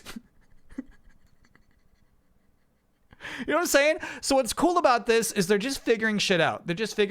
Eventually, Ant-Man's going to be like a giant MCU character, right? Where they have the basics of the character understood, and they can throw out the pills. They don't need pills anymore. It's not an essential part of his character. Anyway. Losing his mind. Sorry for railroading that Mark Flitman made for a wrestling game in the 90s. Oh, yeah, it's the Macho Man. Everybody get ready to get down. It's party time, because we're going to do the thing in the ring. Oh, yeah. We'll have plenty to share about Mark's story in the future, but that's not all we have from game developers. You might have seen our video last year about the lost levels of Sonic the Hedgehog 2. All that original art from artist Tom Payne is part of our library, along with art from other games, like the original character concepts from the cult hit GameCube skateboarding game Go Go Hypergrind. And we are especially proud to have preserved over 100 hours of video from the making of the Myst series by developer Cyan, including never-before-seen interviews with the developers. Cyan has been a big believer in our mission, and they've been unbelievably generous about opening their vault for us. And for you. Quite demanding. So cool. Please do not signal me unless you've done Next, we're going to show you some things that you might not think of as traditional research sources. A lot of the time, the things around video games can tell us more about the games than the games themselves. We love context here. Should I turn this up, by the way? We've got some pretty good context for you. For starters, we've digitized the first 100 CDs from our massive collection of art and press materials from GamePro magazine. If you Good, bro. Your CDs are rotting. Definitely digitize those. Digitize them. you were a game publisher, CDs like these are how you would send artwork, screenshots, and press releases to game magazines. And the folks at GamePro held on to almost everything they were sent. Many of these were in obsolete digital formats that there's no... Bro. I don't know if I've ever seen this Vincent render. I love it. That was promotional key art? That's so cool. Good way for most people to read on a modern device. So we did our best getting them into a format you can view in your browser. But don't worry, we kept the originals too. So HD, you can definitely tell they're Oakleys. And we digitized some of our guidebooks from E3, the Electronic Entertainment Expo. E3s were huge events for video game promotion, and if you... Nah, he's right. This needs chat. You have to understand, there are people who don't know that. There are people who don't know what E3 is. No, he's right. He's right to explain that. If you've ever tried researching an E3, you know how hard it is to figure out who was showing off what at the event. These books have lists of every single booth and every single company at the show. This is the most complete record you'll probably... Bro, that's so nice. That's actually so nice to have this stuff locked in and archived. Ever find of E3 short of having a time machine. I was just flipping through one of these books and I saw a listing for a game called Pretzel Pete by Stealth Productions. I've never heard of this before, but I guess it was shown at E3 1999. What the hell was Pretzel Pete? I needed to know. Well, that sent me down a research rabbit hole. Here we go. I searched for Pretzel Pete in our library system, and one of the only other places it's ever mentioned is in an issue of PC Gamer from 1999. So, fuck. That went by really fast, chat. This is what is so cool about what they're doing here. This is why, like, what they launched this week is like basically some next gen, next level stuff. We'll be that fast too. Here's Pretzel Pete. Just pull up alongside that little booger and net him into the back of the truck. And don't forget the mustard. Bro, what? And that's what we're talking about last today, video game magazines. Game magazines are a great way to learn about what was happening in the video game industry and what people were saying about games back in the day. So we wanted our magazine collections to be searchable and well cataloged. Now, we saved this part of the video for last because this might sound really simple, but you're not going to believe how much work this took to get right. The gaming community has already been scanning tons of video game magazines over the years. So for our library, we set out to build on what the community has already done. Many of the scans in our library were provided by community groups, like RetroMags and Out of Print Archive. We also invested in new infrastructure to do our own high-quality scans in-house. When we get a duplicate copy of a magazine to scan, we debind it and feed the pages through this ridiculously powerful scanner, which can scan something close to 50 pages per minute at archival quality. But having a bunch of images doesn't mean we have a good resource for researchers, and that's what this is all about, making something that's going to be useful for video game history research. We wanted all of our magazines to be full-text searchable, and that's a lot harder than it sounds. The software that makes it possible to search through a magazine scan, generally speaking, is designed to work on plain documents. We're talking high contrast text, dark fonts on light backgrounds, something that might come out of your home printer. Not whatever this is. If you've ever read a 90s video game magazine, you know how crazy those magazine layouts Great example right there. Text recognition for documents has a real problem with text like this. In order to fix that, our director of technology spent months developing a next-generation text recognition tool that handles even the toughest magazine pages with no problem. It's a significant leap in quality over what we had before. Just look here. Here's an example. Bro. Here's that page we just saw. This is from a magazine called Die Hard Game Fan. This is what most text recognition software sees, and here's what our system got. It's night and day. There's just no comparison.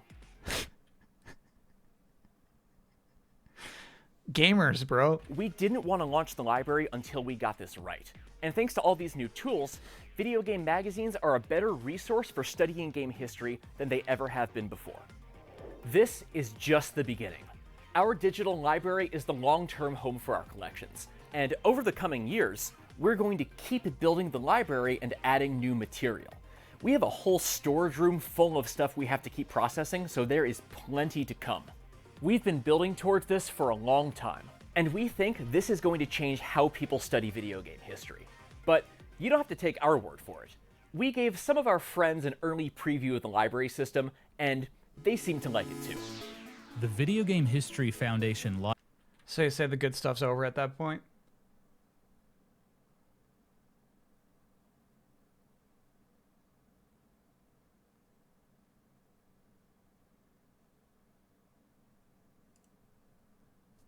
Thank you, Video Game History Foundation. You can access our library right now at library.gamehistory.org.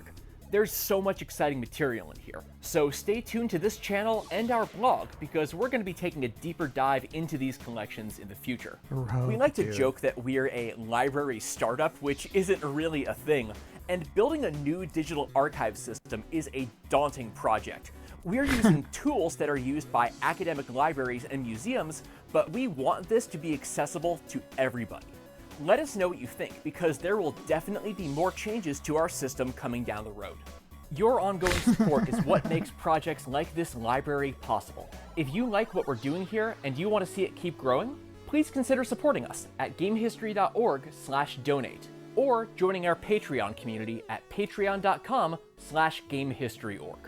And if you're a game developer who held onto a box of old discs or papers and you want them to be preserved like this, right here, chat. Hey, get in touch with us at Get in touch. info@gamehistory.org. Get in touch. But for now, I've got some more cataloging to do, so we'll see you at the library. Wow.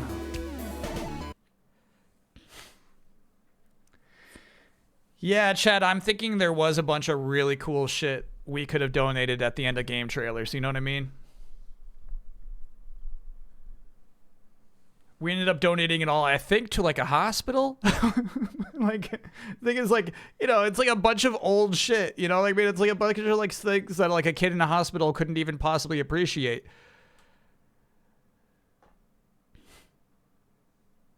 Hospital's cool. It's cool. It's cool. It's cool. It wasn't a bad place to donate all of that to.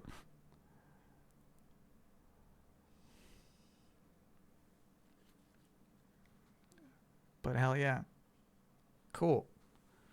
Kyle hates hospitals. I don't hate hospitals, chat.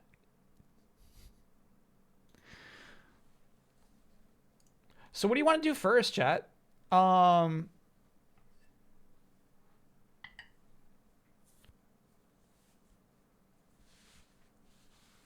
had the two URLs. Library.gamehistory.org and archive.gamehistory.org is the search one. Got to search your name first. Somebody already did on the Discord. If you search for my name, there's only one hit. And it's the one time that Ben Hansen visited Easy Allies with when we worked at Game Informer. And so we're on the bottom of the like opening pages of a Game Informer. Boat Times, it's being a 25-monther. Hey, Kyle, been a great 25 months watching the stream, but I heard you hate hospitals. I don't know if I can keep subbing to a hospital hater. No, Chad, I'm not even like, here's the thing. I'm not even like, I actually like hospitals. I'm not even like one of those people who has negative associations with hospitals who's just like, I can't be there. I can't because I have too many negative memories. No, I actually like hospitals give me good feelings. I like hospitals. I would say like, let's say you are sitting on a stash of video game history. I feel like maybe you should donate it to the foundation over a hospital, is all I'm saying.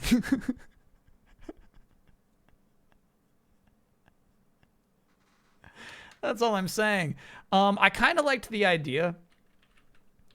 Somebody said, what is the first electronic gaming monthly you picked up? It might be fun to like find that. What's the first one I picked up, dude? I also do think of the idea of like searching for Taz Wanted is really funny. So here's what I'm going to try to do is, can you do by publication? Can we like, can I jump to magazines? Yeah, there we go.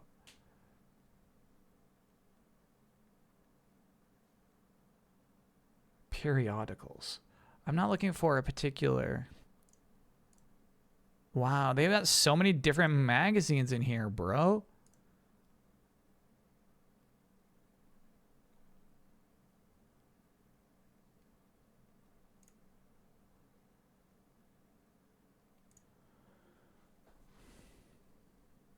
Do do do do do do do.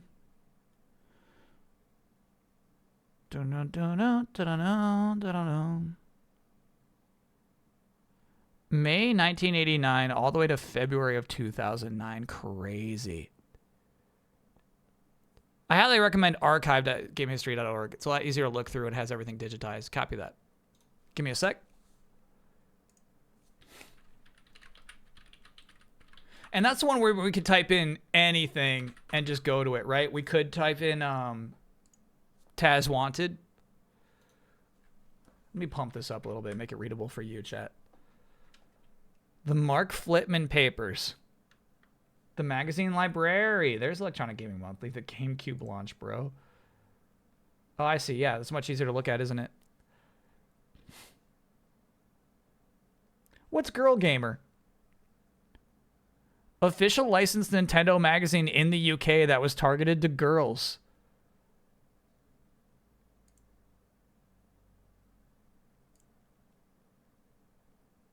So cool. Yeah, I could put some music on for sure. Is there a dark mode? I don't believe so.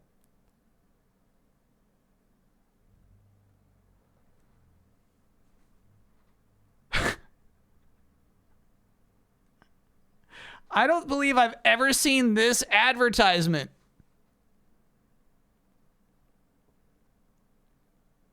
A princess in the brawl. The legendary Princess Zelda herself, the legendary princess herself, Zelda's presence in Brawl ensures it is always a Royal Rumble. Whether she's fighting it out in her familiar form or her alter ego Sheik, you can guarantee that this oft-rescued princess has more than enough magical power to fend for herself and claim the crown of victory. By the way, this is a cool look for Zelda. I understand why Sakurai mixed it up for Ultimate, but it's a shame to see this look go away. Welcome to Girl Gamer. How fun. Do do do do do do do.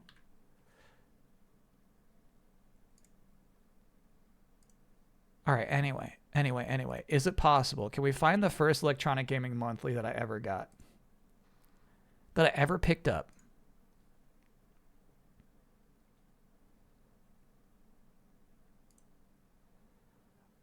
I'm thinking the year is 95 or 96. It is really, I mean, here's what's crazy. Talking about like solidifying your brand, right? I had seen like some of these first issues of Electronic Gaming Monthly. It's kind of crazy that they nailed it in their first year. They got the brand down, bro. I feel like this title formatting is so nice looking. Dark mode would be appreciated. Where am I missing that? Is that a feature that I'm missing? You should search for Tweety. I'm not searching for Tweety. You have to set your system to dark mode. Oh my God. All right. How do I do that, chat? No, you're right. You're right. We should stop all this shit. How do I do it? Just tell me how to do it. No. I'm in Firefox. Just tell me how to do it explicitly because I don't know what you're talking about. How do I do it?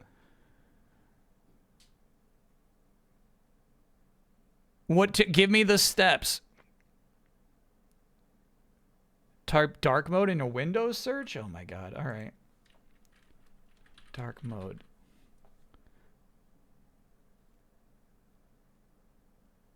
Turn on dark mode system wide. All right. You got it.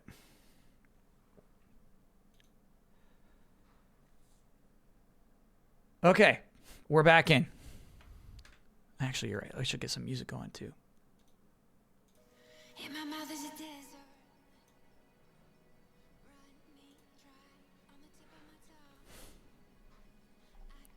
Break soon? For sure, for sure, for sure. Anyway, well, I think it's so cool. Like, they got their branding down already. A lot of those first year, the shit looked really rough, but like, that's an appealing video game cover to me. That's nice.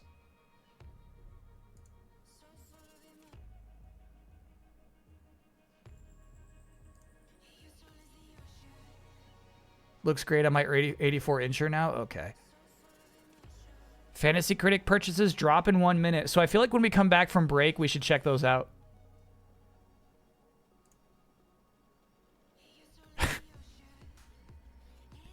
I really hate Arrow the Acrobat. I hate it immensely, but I kind of like respect its period of time.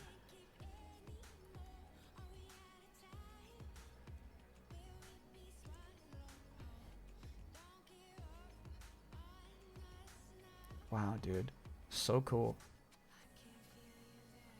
All right, we made it to 95, but I can still tell you I didn't own any of these.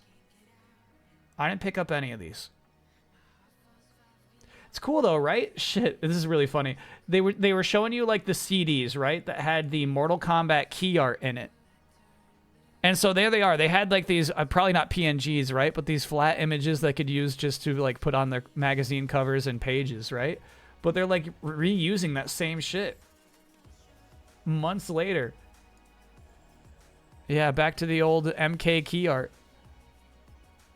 Major mortal upgrade.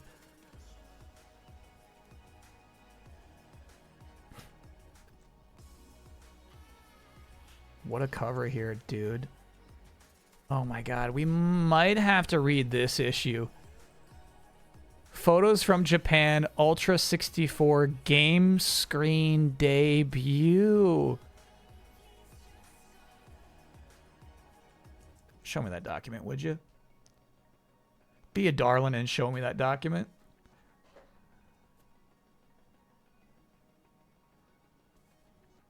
Go ahead, load that up. Any tips before I start FF7 Rebirth? Don't overthink Chadley. Don't overthink it. Don't start writing your blog post about Chadley.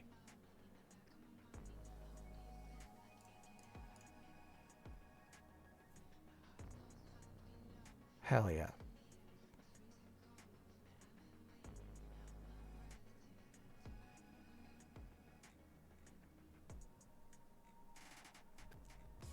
Show me that Ultra, dude.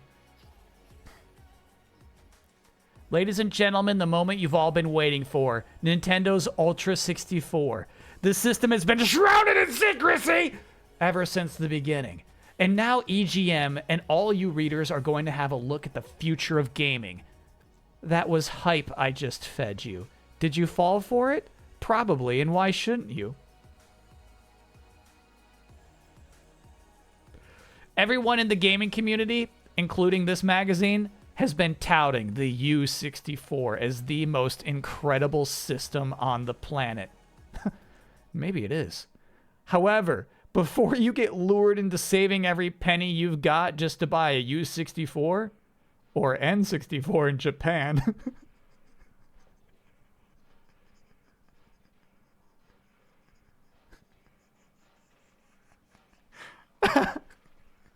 take the time to look at the full picture and listen to what I have to say.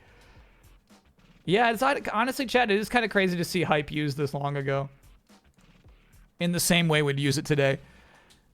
The aura, even aura, chat. This guy's ahead of his time. The aura surrounding the PlayStation, Saturn, and Jaguar releases has hardly had time to fade away. I subscribe to the Video Game Foundation. They send you a random magazine each month for 20 bucks. Oh, in the mail? That's actually cool as hell. And yet here comes Nintendo, ready to strut its stuff. Are all of you PlayStation, Saturn, and Jaguar owners truly sick of your new systems and must now buy a U64 to quench your thirst for all things new? I'll bet Nintendo's counting on that. What they are not counting on are the parents who are probably fed up with little Johnny and Jane's expensive habit of getting new game systems. Heck, this hobby ain't cheap. There comes a time when every consumer says, I've had enough! While I can't speak for everybody, even though I try, I think many of you will agree with me. Could there be another repeat of those special offers? You know, hey, trade in your crusty old PlayStation, Saturn, or Jaguar and 10 games from these primitive systems and bring home a brand spanking new Ultra 64 for X amount of dollars. Hurry, we could use the cash. Sorry, but I've grown quite fond of my PlayStation, despite my earlier reluctance to purchase one. Software companies are showing full support, and the games, for the most part, are quite excellent. Besides, it's not my fault I bought a PlayStation! Because Nintendo kept delaying the U64. I have no doubt Nintendo will stand behind its new baby for a long time to come. I'm sure it will be a good system, but I just don't expect everyone to rush out and buy it for its near $300 price. Unless you didn't buy a new system this year. I'm afraid I'll find myself at home playing my PlayStation on the Ultra 64 launch date. Sorry. That's the editor-in-chief? Senior editor wrote that. Okay, bro. All right. That's how you're going to kick off this magazine, huh? Wow, this game looks sick. Super Nintendo? Yeah. Damn, that looks really nice. Sorry. N64 in Japan. Blazing Dragons, I would never play a game like this. Hell no. Page 74. I wonder if we should just skip to that. The long-awaited Ultra 64 is no longer vaporware. I fucking love this logo, by the way. Something about this remains striking so many years later.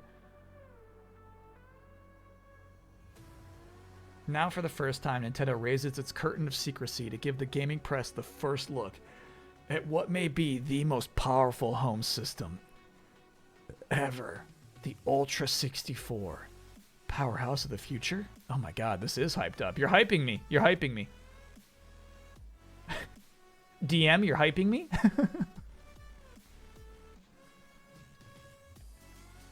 And actually, what's kind of cool about this shit is like even Nintendo has a different stylization there, right? The very logo itself. It's still on the power and reset buttons, still on the N64, right? They kind of retained that font, which is cool.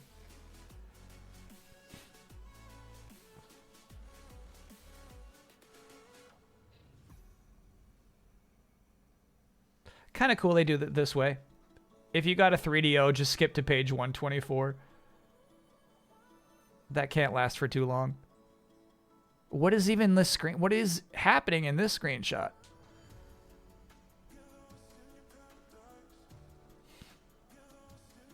Wow, they got this so hyped up. They're all about it this week.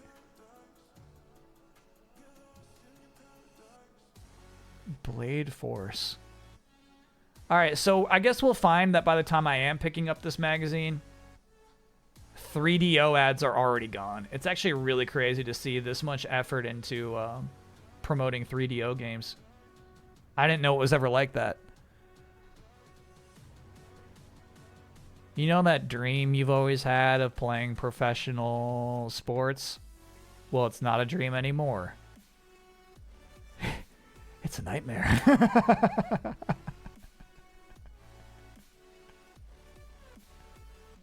This is crazy. Look at this game. Look at NHL Face Off, right? Using Mario 64-esque 2D sprites. It looks nice. It actually looks nice. I think Madden used to be like that at the time too, actually. You were not ready, dude. They barely used this for 1 year. NHL Face-Off is that one though, got it. Or Game Day, NFL Game Day. Marshall Falk. Fun. 4 systems, 1 market. Yeah. Holy shit.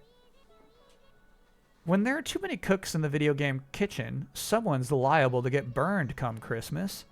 In the meantime, the top 4 video game hardware platforms slated for 1996, the Ultra 64, the Saturn, the PlayStation, and M2 will coexist in an unstable market that no one company will dominate this summer. You sure about that? Current and projected. Yeah, that's about right, bro. This is about right, actually. It might even be higher. It might even like go higher in 97. M2 is the next gen 3DO. Got it. Got it. Got it. Got it.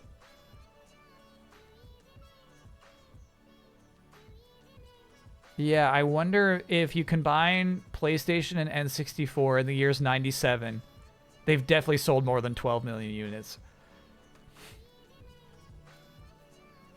That's the conclusion reached by company officials and industry analysts as they look forward toward 1996, a year in which 16-bit systems will walk into the sunset and the next generation systems will rise. This is so fucking exciting. Who's in charge? Analysts agree that the 1996 market will decline as the shift from 16-bit goes into full swing. Aside from 1 or 2 big titles, many developers will abandon Sega Genesis and Super NES development. Under the most likely scenario, we will see a split in the marketplace for the next generation systems, said market analyst David Cole. Basically, 4 platforms will survive. Fuck.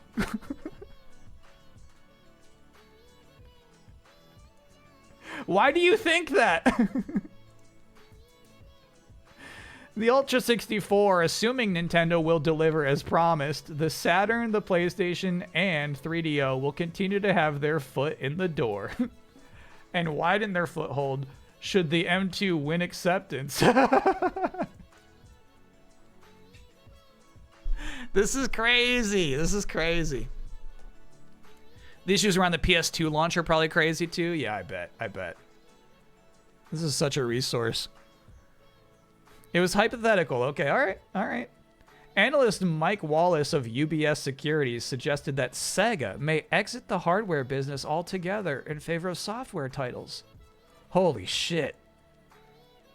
Mike Wallace, a little too ahead of schedule there. Now that Matsushita has decided to go with the M2 full force, it wouldn't surprise me if Sega pulled the plug on its hardware system and developed for someone else, maybe the M2. All right, pump the brakes on that, Mike. I don't think the Saturn's going to last, he added. Sega officials would not comment on such a prospect. Of course not, bro. Analysts are putting the Atari, CDI, and Genesis 32X systems to rest in 1996. Good call on that. Good call. Atari, we don't think they have a chance. Not a prayer. Pray for me! Originally, we said if they could back up the Jaguar with quality software in 95, then that would do okay. But it's too little too late now. Shit. No, they're right.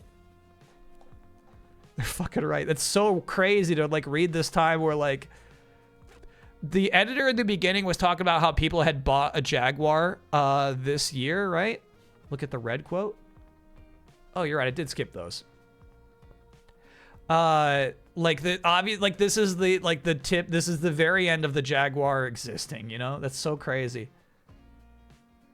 I won't lie to you. We screwed up with a 32X. We overpromised and underdelivered. Sega's Mike Ribeiro. He's right about that. We don't think Atari has a chance. Oh, we did read that one. And we did read that one. No, we're caught up. We're caught up. Make no mistake, the Ultra 64 will sell like hotcakes if it's delivered with a $250 price tag. Oh shit, was it? I don't think so. I don't think it launched at $250, but that's just my guess. But a higher price and expensive carts could prevent the system from reaching blockbuster sales.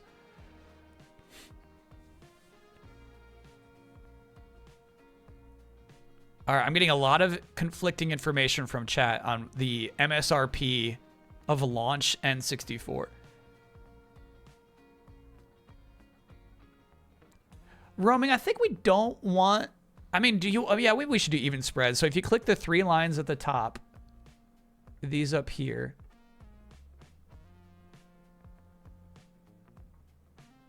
What would you have me do? Even spreads. I don't see where that's an option. These 3 lines, probably. Even spreads. There we go. There we go. There we go. Yeah, that's at least like less white on your 84 inchers, chat. It's a little harder for me to read.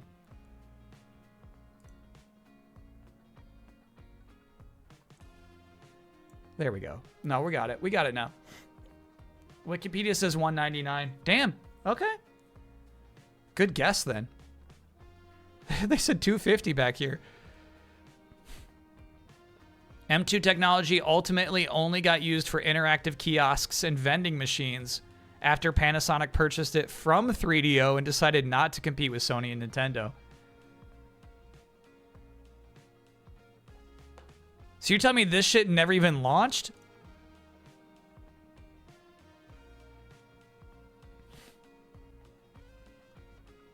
Anyway, not a prayer. Originally, we said, yeah, if the Jaguar had some good games, they would do okay, but now there's no chance. I didn't give them as much of a shot, he concluded. As far as other platforms go, analysts said Neo Geo will remain a niche market in danger of folding. That's right. And Bandai's multimedia Pippin system will prove too expensive to market as a video game console. You're right. Neither Atari nor Sega officials say they are giving up on the Jaguar or 32X systems. We haven't abandoned the 32X, said Mike Ribeiro. Yeah, this is why we skipped the red quotes. They're just redundant. I won't lie to you. We screwed up with 32X. We overpromised. We underdelivered. However, Ribeiro contended that Sega is evolving its game library to sustain the 32X market in '96. That's his job. He's got to say shit like that.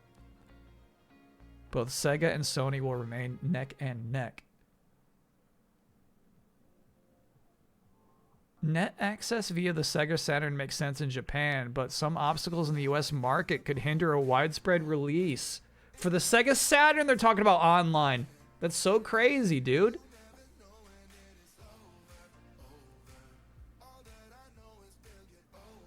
Okay, here's chat's talking about Matsushita and 3DO here with the M2. I'm actually curious about this. I don't know shit about this. Oh? No. Trip Hawkins is involved? Discussion salsa. Thanks for being a 43-monther.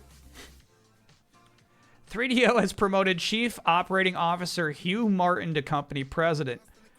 This move coincides with a $100 million deal with Matsushita for the 64-bit M2 system technology. Hugh played the central role in successfully building our partnership with Matsushita, said previous 3DO president Trip Hawkins, who remains chairman and CEO. This guy's a fucking riot, chat. We learned so much about Trip Hawkins when I played that Green Army Men game. Martin will oversee technology development and overall operations, while Hawkins will focus on software development, he said.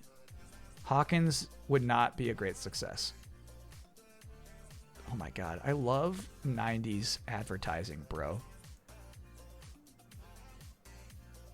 Sorry, we're actually still on this this news report about the 4 consoles that I'm actually still really interested in. Portal Runner, thank you, chat. The problem Sony has, okay, tell me the problem Sony has, is being a large corporation. There's a lot of internal strife over the marketing of the PlayStation, suggested Cole. who disagreed with other analysts regarding Sony's perceived edge in '96. He contended Sony's software publishing credentials remain a question mark. Although Sony officials are more than happy with its in-house titles thus far, Wallace believes Sony will continue to outsell Sega. He's right about that. Meanwhile, the M2. This is so weird. This thing doesn't come out, chat. And Ultra 64 will remain the wild cards. If Matsushita can unleash its full marketing might behind the M2, they could probably do killer sales job. I'm skeptical how they'll do it in terms of backing it. Yeah, okay. Nintendo is used to having the dominant market share, but they don't have any more. They don't have that anymore in the best case scenario. Yeah, you're right about that. With the Ultra 64, Cole said, the 250 price point will make or break gamers in '96, he added. So they had to go cheaper.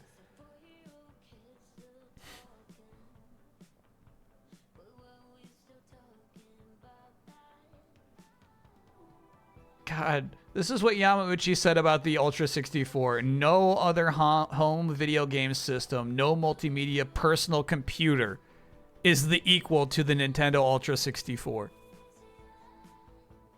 Chat, can you imagine putting out a console today and saying this is better than anybody's PC?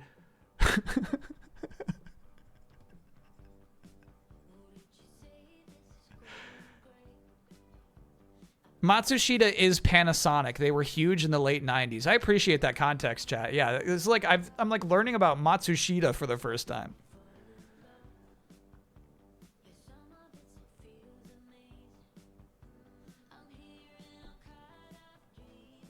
Just a different time, bro. I love this shit. Even the strongest of armor has weak points.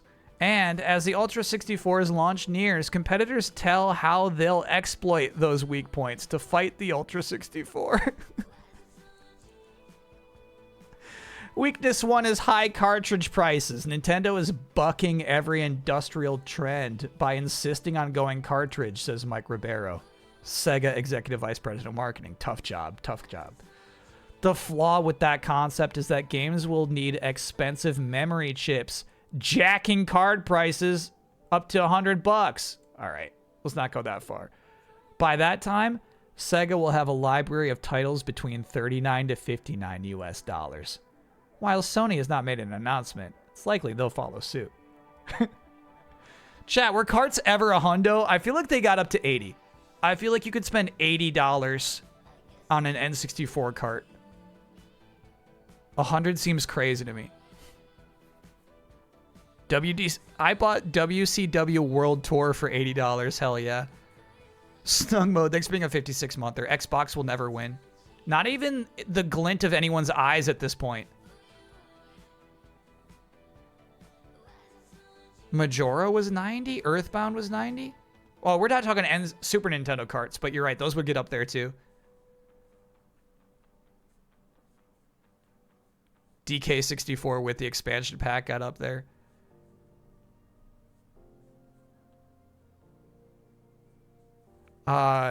Weakness 2, the M2 factor. Not a weakness.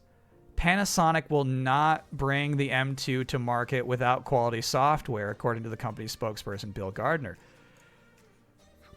But should the Ultra 64 software not live up to Nintendo's self-proclaimed high standards, then the M2 could be in a very attractive market position. Damn, those are the only two weaknesses they could come up with. Sega's bold leap to PC, dude. The Comic Zone released on PC. That's so crazy. Ever heard of the Panasonic Q? Now that I have heard of. You're getting more in like my own time frame where like that stuff I have heard of. All right, chat, we'll take our quick break, right? We'll get to page 74 to learn about the Ultra 64. I'm desperate to see that stuff. But then, yeah, when the first thing we do, I want to see like what people have bid on this week in the Die Hard Business League, our fantasy league. Crazy bid wars, hell yeah. Gaming. This shit is, chat, I can't even tell you how entertaining this is to me. I love the ads, but I love like the perspective. Like this article to me is incredible. They're talking about the 4 consoles. And this one is like, there's nothing here with the M2. I mean, I guess at some point they clearly were exploring the idea of putting out a game console. The M2. They were putting out feelers. But what a crazy write-up to have to like consider that a competitor. Damn, it's so nuts. And like PlayStation is, I guess, it's doing well at this time. It's just not dominant yet.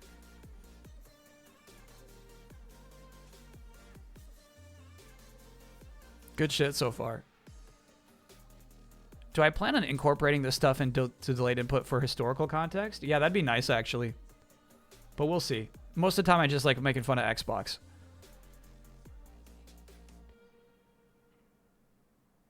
All right, so let's take our quick break, chat. I'll check your bids, and then we'll definitely learn about the Ultra 64.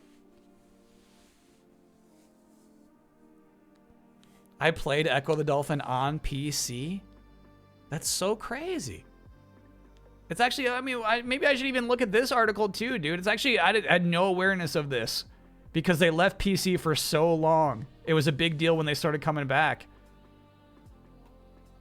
Sega PC, bro.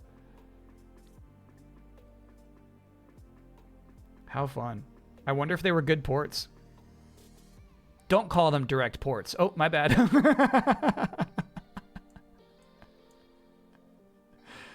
That's funny. They've been visually overhauled to take full advantage of the PC's graphics power, which has been enhanced by Windows 95 and the Pentium. My bad. My bad. All right, chat. Quick break. See you on the other side.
He's a brat. He's a brat.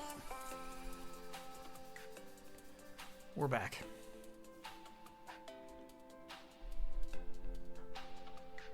Brat. He's a brat. You're a brat.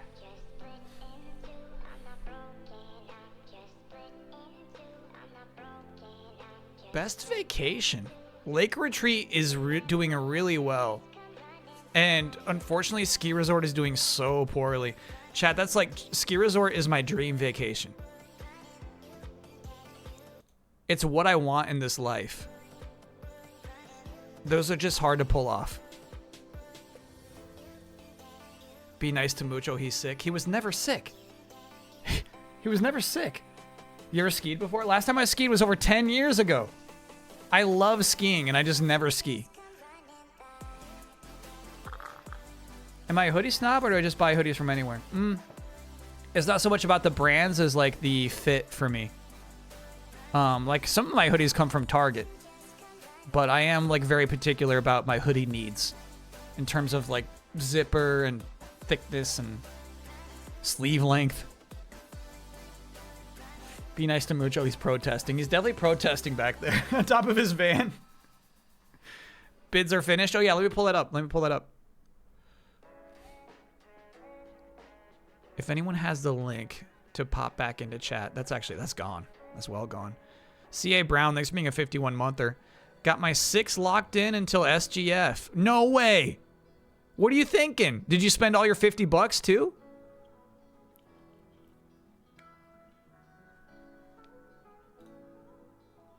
What are you thinking spending all that money so fast?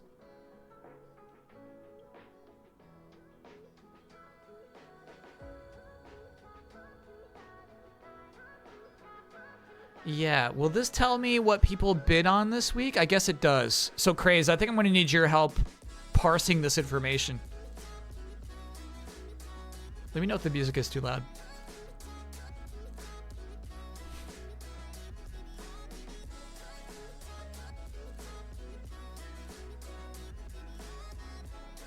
I don't split week by week. Yeah, but this, okay, so I mean, this is just useful for week 1 then, isn't it? A lot of people picked up Eternal Strands. Right? Is that what I'm reading? No, 2 people picked up Eternal Strands. Got it. It was drafted in a lot of leagues.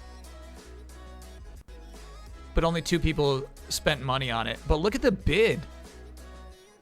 Somebody bid 16 on Eternal Strands. Strong previews. How's it reviewing? What's the actual score on Eternal Strands? That's out right now, right? The Fantasy League is doing its job. I've learned about new games I've never heard of before the bids, such as JDM Japanese Drift Master. Hell yeah. All right, so for some reason, Karen has been bid on in 7 leagues. Largest bid, 19 smackers. Of your $50? What are people thinking?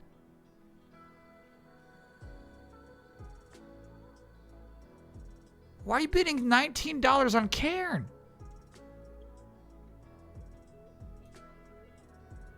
Mixtape. A lot of people. Oh shit. There's a lot of bids that went through here. A lot of 15 for mixtape. Okay, so what this is actually like really nice knowledge. You know what I'm saying? This gives you a good impression of how much you need to bid on something to pick it up. If you put a $1 bid on Promise Mascot Agency, like, you're not close, bro. You're not gonna get it. Good to see this stuff, actually. You got Karen for free in the drafting, so that actually seems like a really good call. When you see people spending 19 on it outside of the draft, yeah, so like that's a good pickup. It like makes more sense than me picking up Intergalactic. Chad, I gotta be honest with you. Until this week when Date Everything got delayed, I thought it was the game where you're a house and you go around like this island and you like date other houses. I forgot it's like semi like visual novel style. What is the game I'm thinking of? That's building relationships. Yeah. Yeah. Building relationships I'll probably stream. Date everything, you're right, is not the kind of game I would stream. Building relationships I'm into.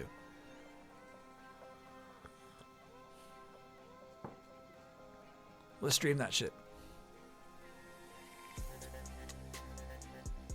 A lot of people picked up Roadcraft. Yeah, I get that. Yeah, again, look at the bids you got to put in there. I see, bro. Typically, here's the thing, Chad. I try to get things for as little as possible. I put in like $1 or $2 flyers for a lot of stuff. Like this person did for Haunted Chocolatier. Just the $1 flyer.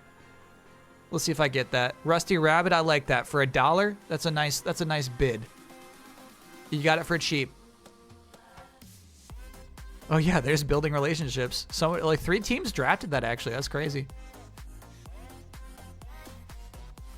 Wow, there were a lot of games that were picked up this week. Shit. Okay, on the other side, chat, on the other side, look at something like this. I feel like Vice Undercover Town to City, you could have had it for cheaper than 12.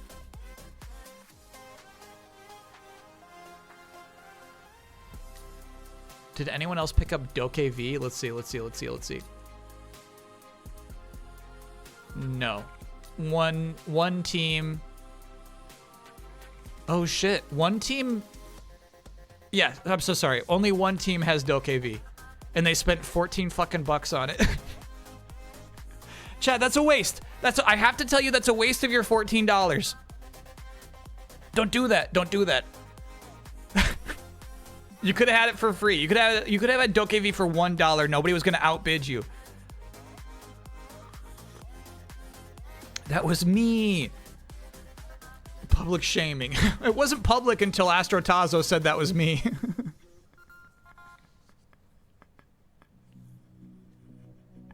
You got a good looking indie game for $3? What was it? What game are you talking about? Clockwork Revolution? Not indie, but also good deal for Clockwork. That's a savvy pickup. We haven't seen a trailer for this in a long time, so it's a little risky about whether it'll come out this year or not. But yeah, that was nice.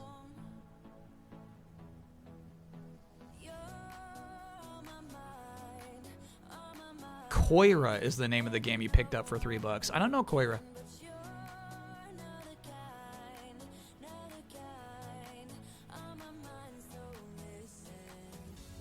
Yeah, this is nice. Crazed, good shit with this. Oh, I see. Hey, check this out. I'm so sorry. I was asking earlier about how well these games have reviewed so far.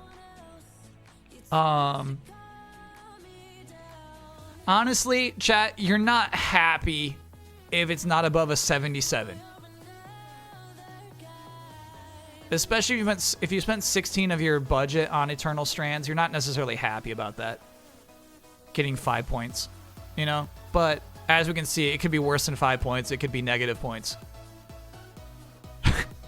Damn, sensuality, bro. Tough. And I think this game came out this week that it's going to be early access, and so the policy for that is that you just get it a free drop there.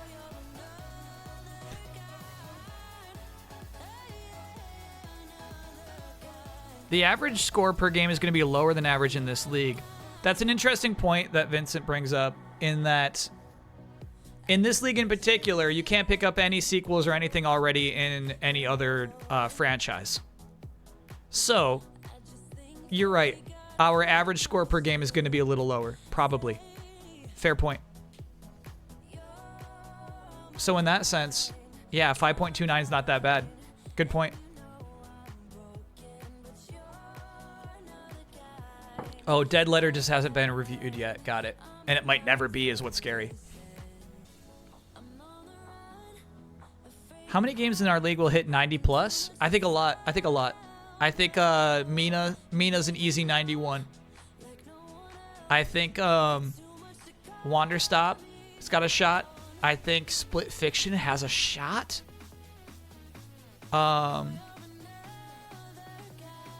And then there's chat. There's also like there's games that get 90 plus that you've never heard of in your entire life. And this chat is really good at finding those.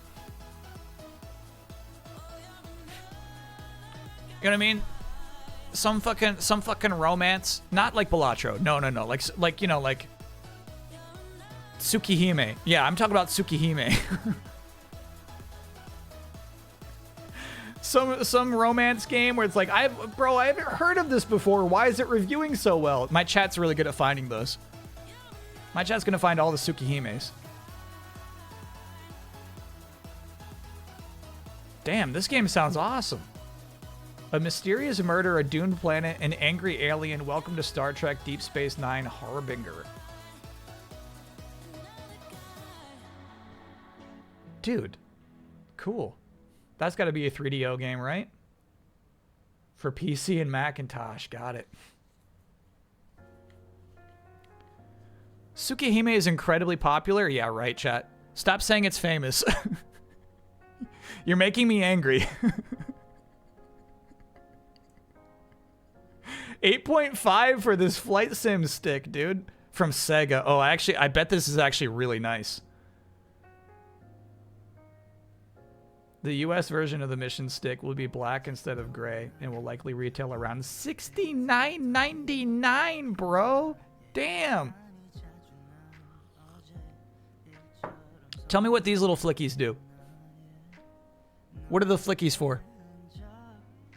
Stop saying nice. I actually think that's really expensive, especially considering the time it came out.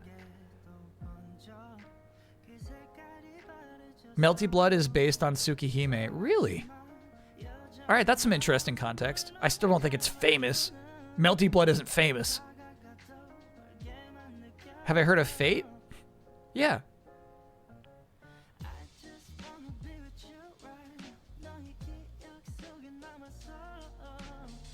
It's really funny. I got tricked into liking that because there was a cool... I think it's called like Fate Zero. It was like a prequel series to the whole Fate franchise that was like cool as hell. Where like you summon a historical figure and that historical figure fights for you in like this tournament where if your historical figure wins the tournament, you get any wish you want. And so I was like, dude, you got to check out Fate Zero. And then like the people in the comments were like, that's a questionable call. And I'm like, what? It's fucking awesome. This whole series is fucking awesome. And everyone's just like, don't go beyond that. You seeing this shit? I summoned Bill Clinton. The historical figure has to have been dead already. I'll go to the Doom ad. I'm really curious about this little pocket fan. The Super Data Blaster. Just giving me some football facts. That's so funny, bro. I love this shit. Okay. The hierarchy of Doom. Here you go, chat. Cyber Demon is the granddaddy of them all.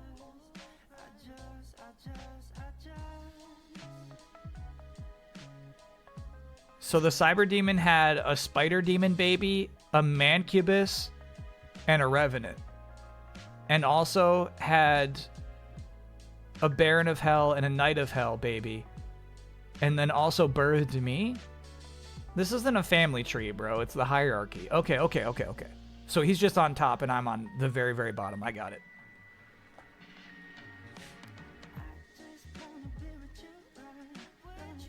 Custom edition for the Sony PlayStation. Damn, the Invisible Spectre is pretty low on the hierarchy chart, actually. Kind of tough.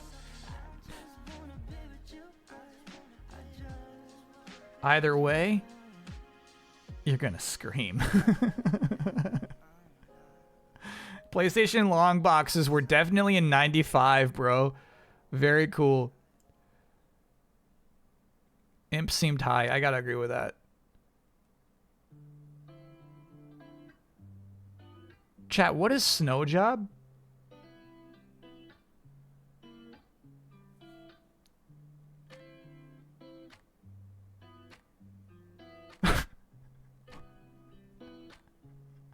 What is this?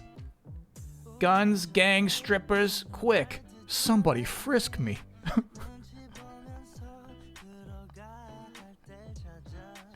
Chat, we've played this game. This is Starfighter. I love this game. Somebody frisk me. A must-own for hardcore shootists. A smorgasbord of violence. Soar, explore, and shoot the s'mores out of anything that moves, or is dumb enough to sit still.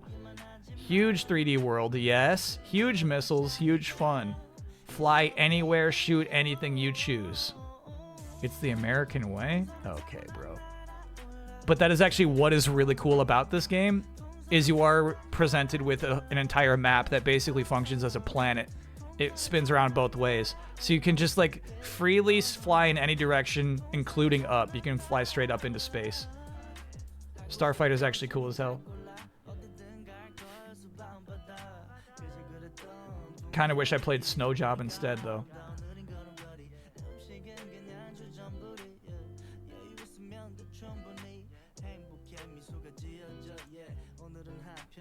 Shit. You ever see like an image like this thing that you've seen 1,000 times but could never remember on your own? Brain Dead 13, dude. Iconic character design.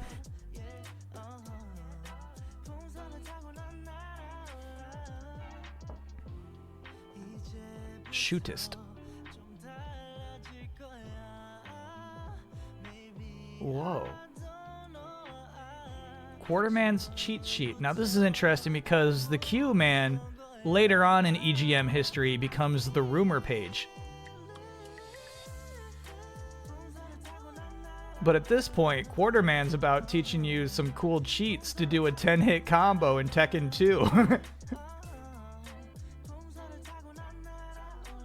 And I think the implication here is, chat, I might be wrong. I think these are like the pages like in the middle that maybe you could tear out.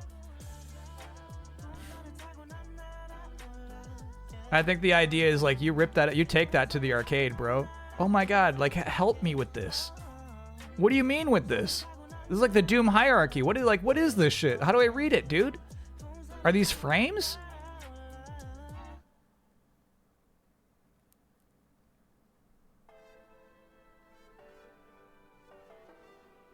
I think they might be 12, 6, 6, 6, 6. So it's just like the idea of like how quick you have to tap those out. That's tough, dude. Oh my god. Oh my god. They're not even pockets, chat. Look at those Game Boys. Holy shit. Ooh.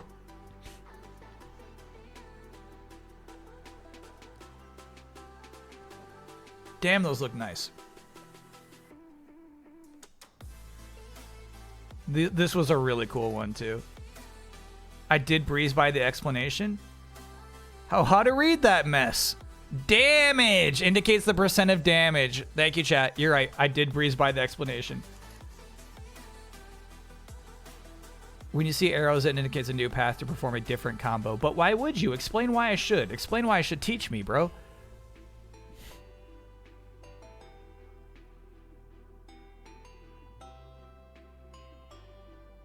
I do not understand the holds.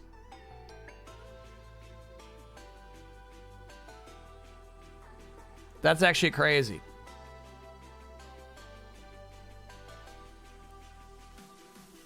When is Tekken 2 week? That'd be so fun, honestly, to try to learn Tekken. Review crew, here we go. XCOM. Bro, they love XCOM. They love it.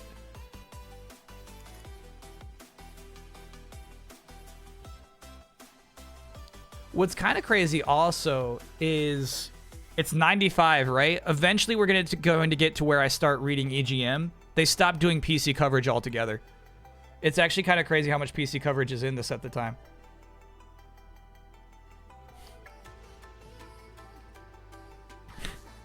What is the marketing message with the character names on stakes?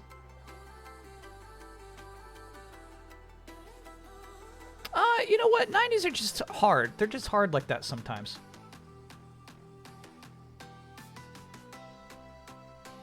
Don't think about it too much. Enjoy it wherever you go. Killer Instinct is now on Game Boy. Don't think about it too much. This man is not asking you to like think about this advertisement. This is the PS1 port. Whoa. Really? Yeah, I mean, look at it, dude. Interesting, chat. XCOM's graphics may only be average, but its in-depth gameplay and terrific strategy will win you over. The difficulty may be a bit extreme, but you can keep going back to it.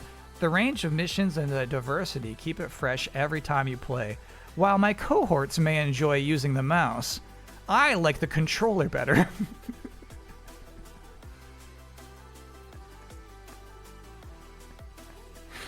XCOM is a must-buy. There is so much to do. You really get your money's worth. You can keep playing this one for months. Hard as hell, but great.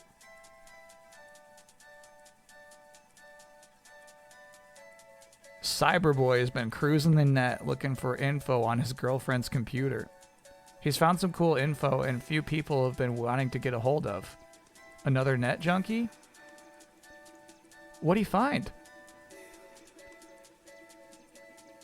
Candy has vowed to never purchase another PlayStation game until he's finished the ones he's bought. Unfortunately, it looks like he's going to be stuck playing for about 2 years.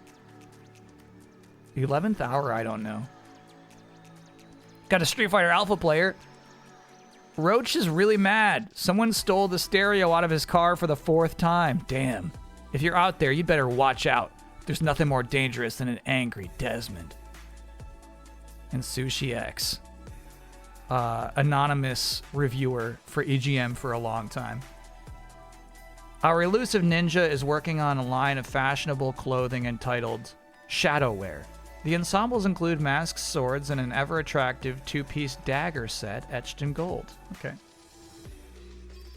The AFB of reviewers, sure. Final Fight 3?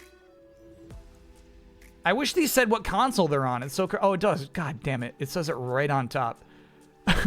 Super Nintendo port of Final Fight 3.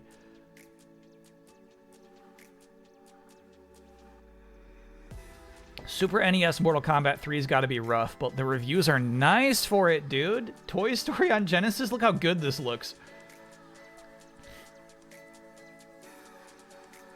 In terms of graphics, this game rivals the Saturn's Clockwork Knight, kinda. The control's a little bit awkward and not precise at all, however. The levels vary in difficulty from mindlessly easy to near impossible. It's hard to tell whether this was meant for kids or hardcore gamers. Those players out there who are still holding on to their Genesis should consider this one. Damn. Damn. You still holding on to your Genesis? It's 1995. Move on. Yeah, listen to the speech. If you haven't upgraded your system yet, damn.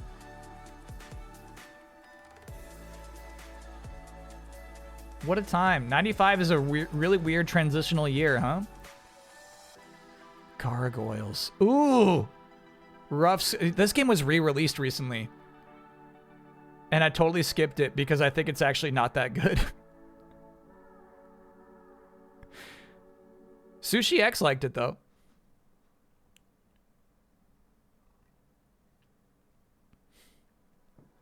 Worst feature? Frustration. Fun.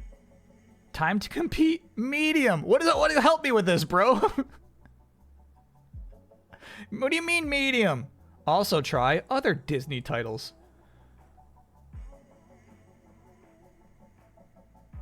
How long to beat.com? What if it was just medium?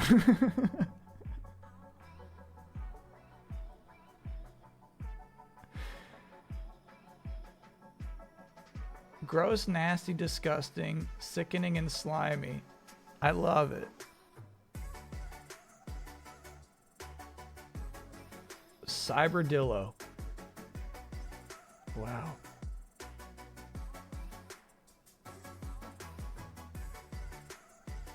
This looks actually pretty cool. This honestly, this looks like an indie game that my chat loves. If this was on Steam for $4.99, my chat would love this game. They'd say like, "Oh, you don't get Cyberdillo?"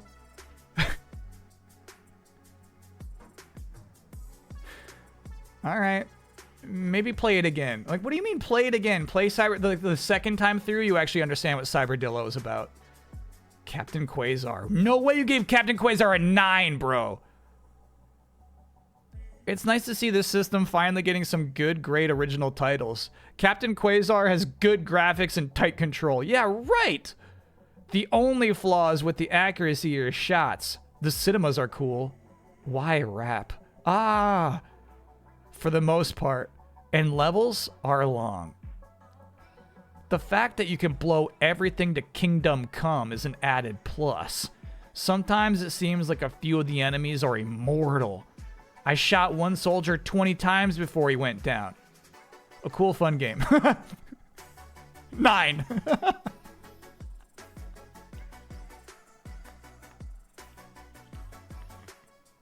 Andrew, come on, man. Now, this is actually crazy. This is actually crazy. They just have these 4 reviewers doing every... Can you imagine playing all of these games in one fucking month? There's no way all of them are playing all throughout all those games. There's no way they're hitting credits in all these games in one month.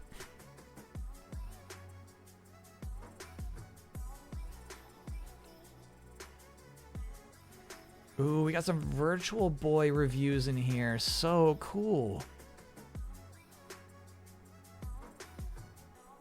Sushi X is definitely multiple people. Good point.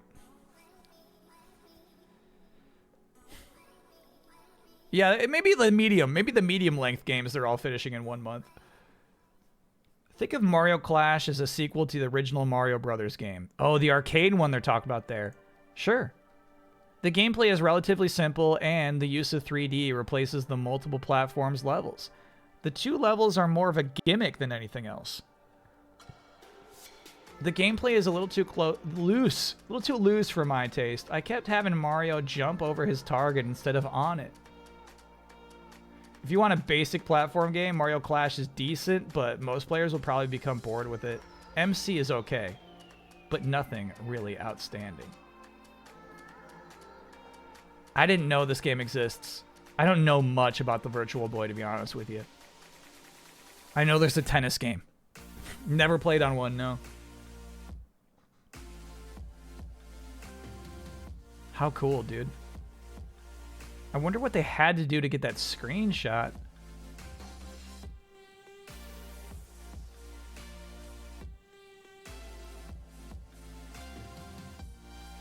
Hate cheesy acting? Watch 2 trash-talking jerks rip on the gratuitous video. Okay. This seems to be a cool sci-fi monster truck game that has live-action cutscenes, but then also Mystery Science Theater style 2 trash-talking jerks that are making fun of the cutscenes in its own game.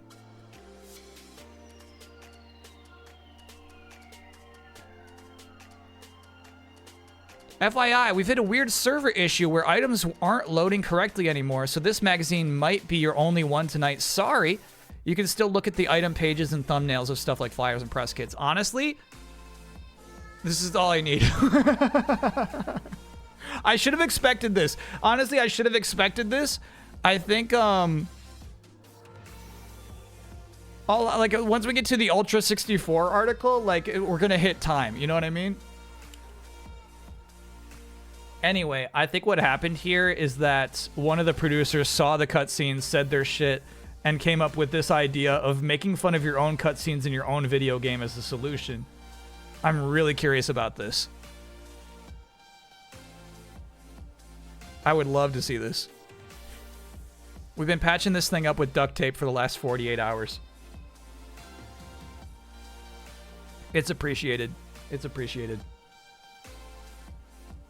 I love it. It's an unprecedented resource. And we barely even, played with the search function. I had this. I had Killer Instinct on Game Boy. Enemy Cube, thanks for being an 18-monther. Let's see how well the reviewers thought it holds up.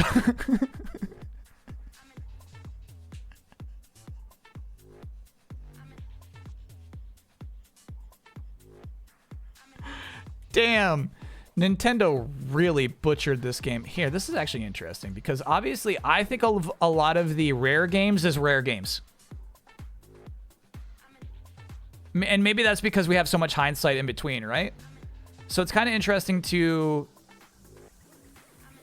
see like Nintendo credited for this botched job. Another self-ridiculing game is called A Fork in the Tail with Rob Schneider. So, I'm sorry, there's cutscenes that play, and then there's somebody making fun of the cutscenes you're watching as you're watching them.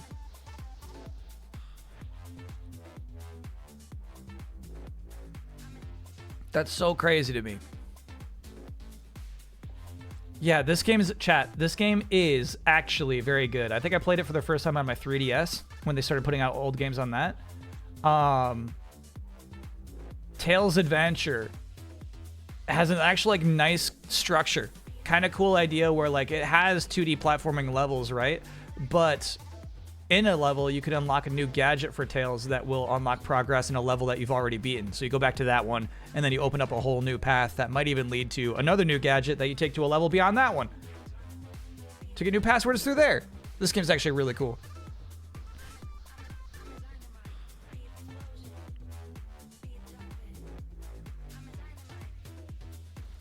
Think FMV sucks? Think again. So crazy.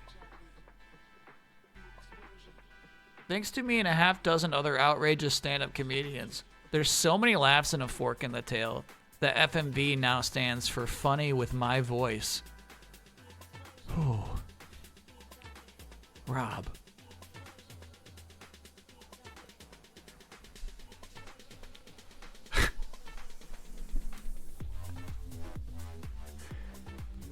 I wasn't expecting much, but this shouldn't have been even attempted. Oh, the graphics are pixelized beyond reasonable limits. They even removed Riptor, my favorite character. Legit shit. The audio is a series of bland bleeps. Beeps.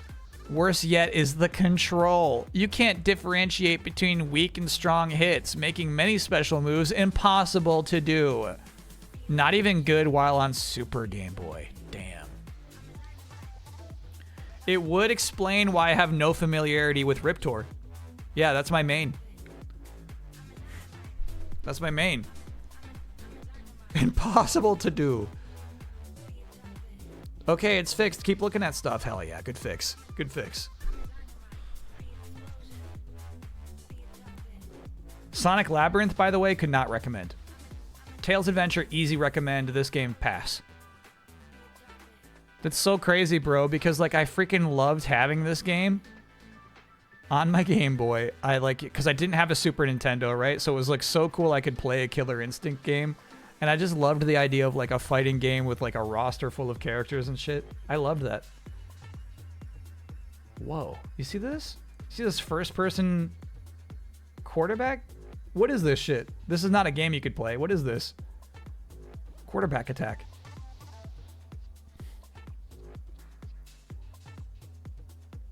Yeah, available on MS-DOS and Macintosh and Sega Saturn and 3DO. But it's like FMVs? How does this game work? Look at this screenshot. Football doesn't look like this today. That's crazy. Gaming gossip. Oh shit, we're not making out of this, dude. Oh yeah, see, this is still Q, man. This is still Quarterman. The Q has laid some traps in this, the Year of the Rat, to snag the best gaming gossip from inside the gaming biz. While the cold winds of change sweep across the gaming landscape, yours truly has got the inside goods. Look out, MCI. The Q hears that the big bells at Ameritech are soon to commit to entering the interactive entertainment market with a new division to produce next-gen and PC softs. Look for new licenses to start lining up for a ride on the U64 bandwagon, including EA, who launches onto the Nintendo platform with FIFA Soccer, not even capitalized, Kemco with a new racer, and Angel Studios with what could be the first Ultra Baseball title. Yeah. I gotta see how you play the quarterback game.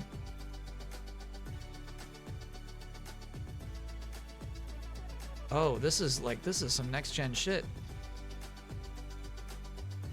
It is FMVs.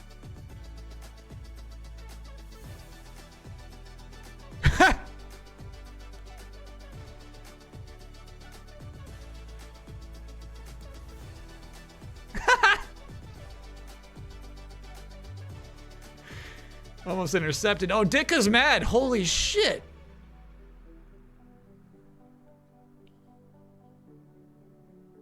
Quarterback attack with Mike Ditka. He really showed up for this shit.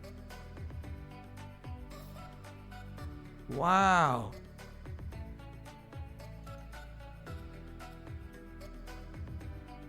That's so cool. I don't chat. I actually think that would be like impossible and not fun to play.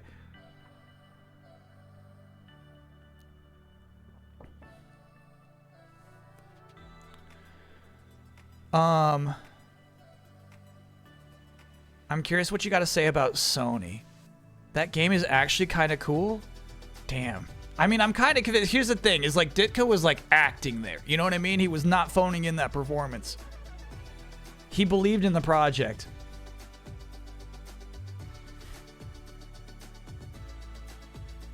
Excuse me? All right, so he's talking about why Sony's first-party titles have been delayed so much. Remember, earlier in this magazine, we heard that internally they say they're coming along well.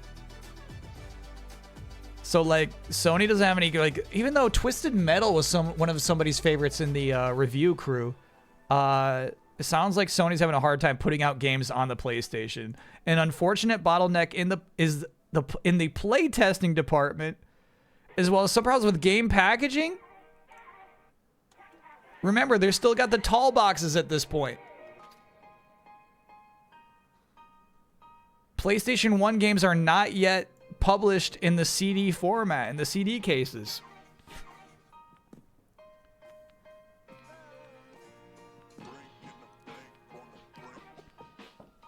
That's crazy. Hey, Limey, have fun in Japan.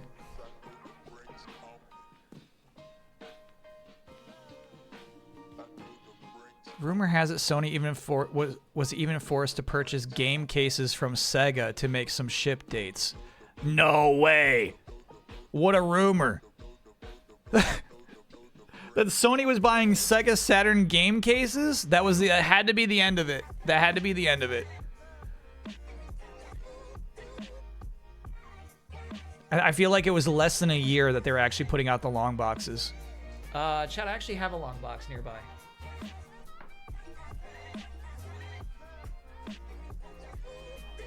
Or did. I think I put that away. Damn. I bought my first PlayStation long box recently. You're fine, buddy.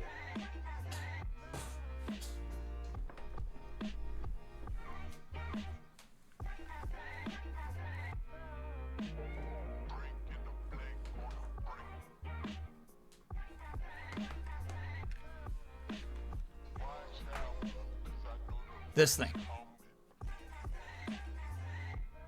This is what a PlayStation game would come in. So excessive, dude.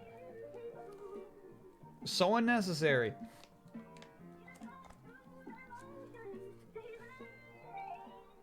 Feels cool, right?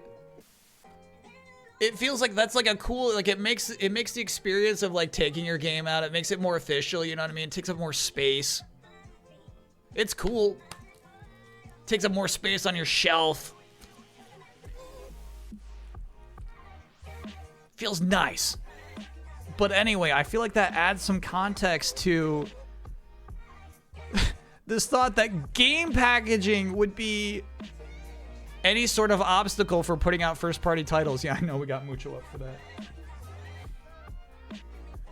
He was into that. Rocket M, thanks for being a 40-monther. You have Gex, Jumping Flash, Rayman, and RE1 in the long boxes. Very cool. Very, very cool.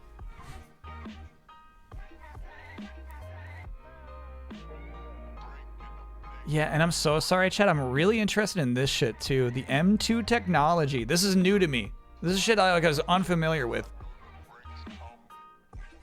Landing in the lap of Matsushita for a cool $100 million. The Q has heard firsthand that some Panasonic suits aren't too pleased with some recent revelations that lit up a recent online chat. What?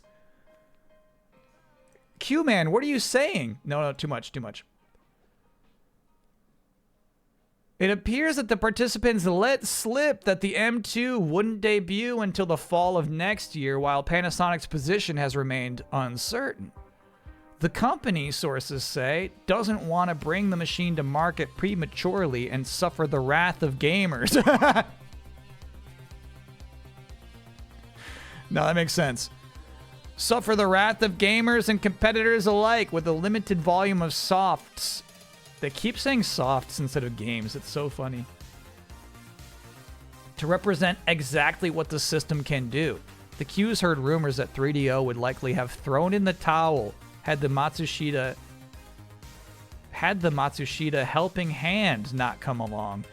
The company could have consolidated and continued to function in an alternative capacity, but many close to the M2 project indicated that 3DO was concerned about the cost to market a device that many see as superior to rival Mega Machines. Look for the Panasonic to use its Olympic affiliations to hype the impending M2 release. And this fell apart. This all fell apart. This is so interesting. So early, here's what's interesting about this. Early in the magazine, when we're in like the news section, right? There's still people hyping up this M2 as like a possible new console that could we could have 4 new consoles on the market. And Q-Man back here in the middle of the magazine's like, honestly, it doesn't look good. That's truly, truly interesting. Yeah, 96 Olympics in Atlanta. I was actually there for those. So fun. So fun. Oh, I like this. The Q. Holy shit. Some stores are reporting that sales of the PlayStation are outselling the Saturn at a pace of 8-1. You thought Xbox was bad? Atlanta was 94? That is incorrect, chat. That's just wrong. Although Sega has gone to some lengths to point out that all new launches enjoy a love fest. No, that's... Who the fuck told you that?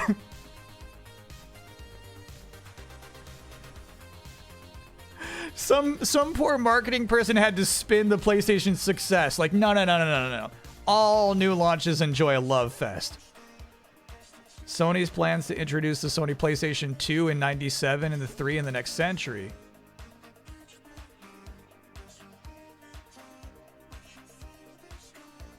Excuse me, what?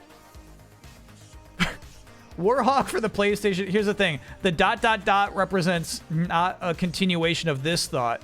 This is an entirely new sentence. That's just how the Q-Man writes. You playing AC Shadows next month? Shit, I'll talk to chat about it. I think it might turn out good. I feel like there's hype around it. I feel like when that game finally comes out, it might actually be good. It's not a cheap game, but yeah, I think we might stream it for at least a day. 97 might be when they started PS2. Yeah, that's so early, bro. The recent previews were bad? Oh, I had a entirely different perception of how people were receiving that game.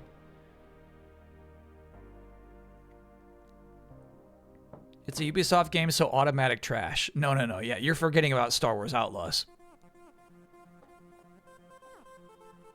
I remember my mom took me out of school. Come on, step out of class. To watch the torch go by in Idaho on the way to Atlanta. That is so cool.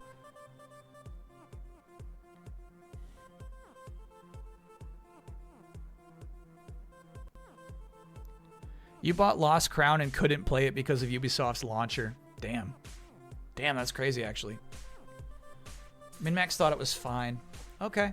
All right. I mean, here's what I'll say. I'll say for right now, I'm not opposed to streaming AC Shadows, but I'm not super hyped on it. Warhawk for the PlayStation is a real fave of the queue. If you haven't checked out this all-out battle for control of Armageddon, yours truly suggests you don't miss out. Where can I get some of that Red Mercury stuff? Okay. This is usually like some of my favorite shit to go to in old EGMs, is like hear what the rumors were at the time. I feel like they've admitted in the current era that sometimes they were just making shit up. I feel like somebody on some podcast said like, yeah, Quarterman was all of us. All of us like filled in that role, and sometimes we were honestly just like making shit up. Look for some more insider info from the floor of the Shoshinkai show in Japan. Cool. All right, I zoomed in a lot to read about those rumors on the online chats. Welcome to the arena. That is so excessive, dude. It's a fight stick shaped like a PlayStation. Shoshinkai is where N64 was shown for the first time. Oh, very cool, actually.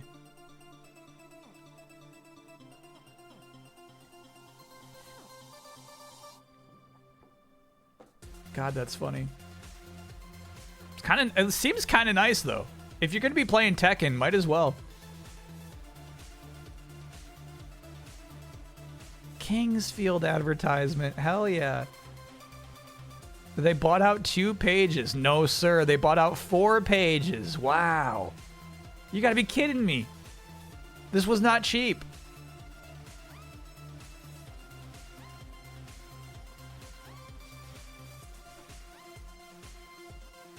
How cool. This magic summons an ice dragon to attack your enemy. It's fucking awesome. Tricks of the trade. God, they're still like, they know they have hot shit with the Ultra 64 story. I think typically in physical media, if you're publishing a magazine, right? Typically you would want to put your best story up front, but it's so crazy they're just keeping that in the back this whole time so far. Batman Forever on Super Nintendo. I don't know. This looks cool as hell. It looks like the Batman Forever arcade game that's on PS1.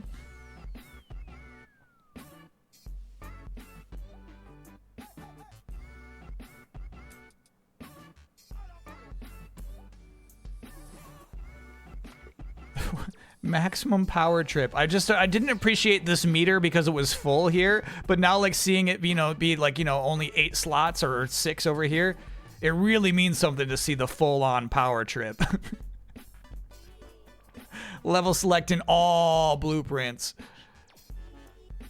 Kingsfield has deep secrets. I think a Kingsfield playthrough would be so fun. This is a really nice scan, by the way. What'd they call it? Archive quality? So fun. Destruction Derby. Not even a screenshot, bro. Can I get no? Just absent-mindedly ate a melatonin gummy because I was hungry and it's only 6 p.m. in LA. Sure. Now, I just dished out the oh no without knowing the full effects. Like, I don't know what it means to eat a melatonin gummy. I don't know what's about to happen to you.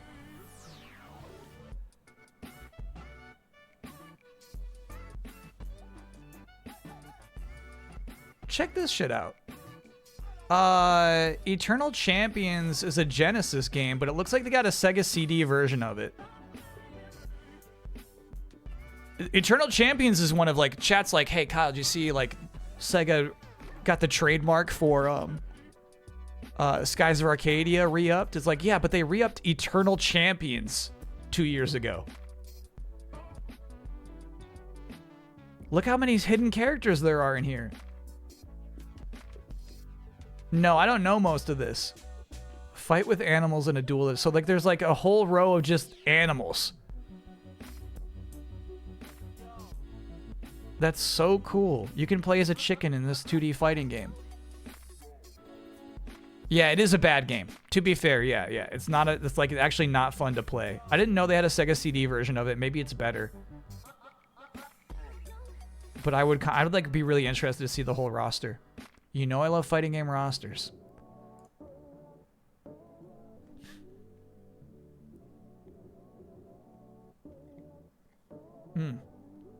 Look at Weapon Lord's character select screen. Hell yeah, that's a nice character select screen.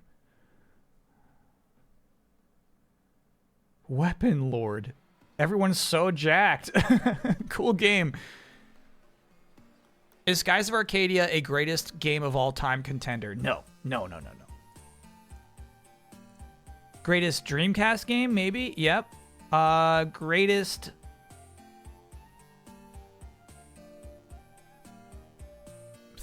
...3D turn-based RPG is tough even. It's even tough to put it in that conversation. Weapon Lord rules? Yeah, I don't know much about Weapon Lord. I remember the developer logo to Eternal Champions on Sega CD creeped me out as a kid. It was people getting eaten by sharks. Hell yeah.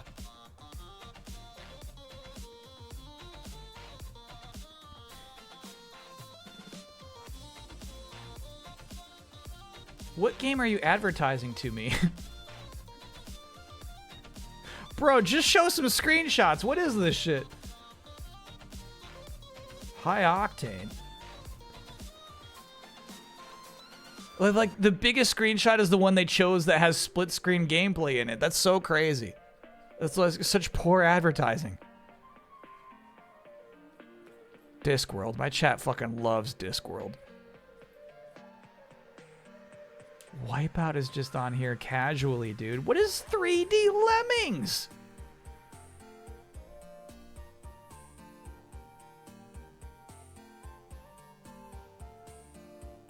I don't know 3D Lemmings. I didn't know this existed.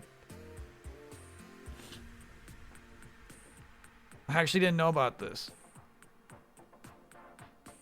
It's probably super cumbersome. Look at like the kind of like the 3D controls of the camera you have there. I don't know, bro. It's probably tough.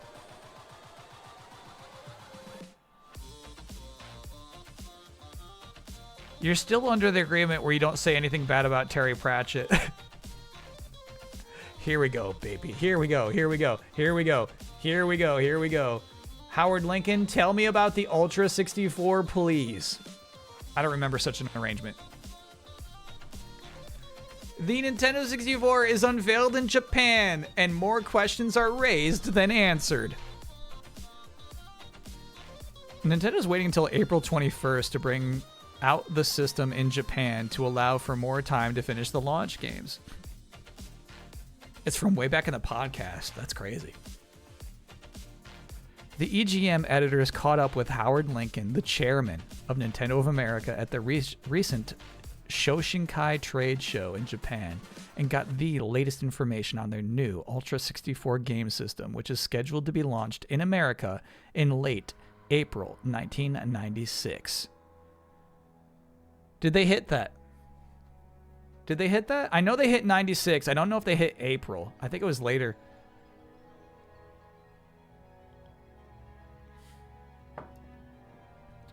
One of the main problems that we have been hearing has to do with the lack of games that they are working on. You will see more information in the near future. Wait, how do I read this interview, bro? Okay. Lack of information being released about the Ultra 64, its games, and the games of the Dream Team, presumably Miyamoto.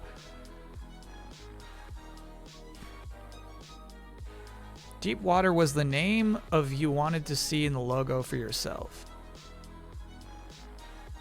Oh, got it. The people being eaten by sharks.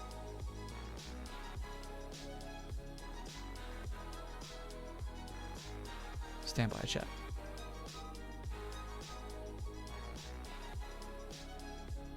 Sega CD version of this game. I didn't know it existed.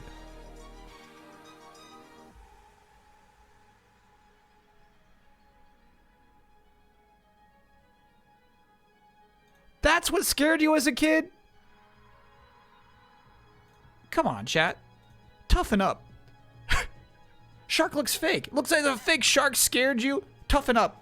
All right, so my chat's telling me September is when this finally came out. So they did not hit April 1996 to launch the N64. The Dream Team, bro. Capitalized. Will that be changing now that the system has been officially launched? We have very strong confidentiality agreements with the Dream Team members.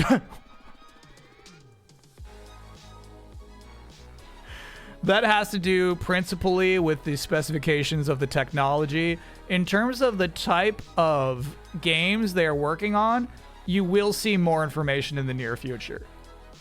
But there was an embargo on information until the Shoshinkai show. Well, okay.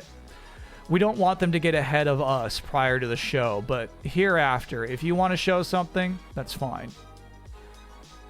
Why wasn't the Ultra name used in Japan? I think there were some trademark issues. This shit's so funny, bro. I mean, what would the N? I feel like the N64 potentially could have been more popular if it was called Ultra 64. It's just a better name. It's simply a better name.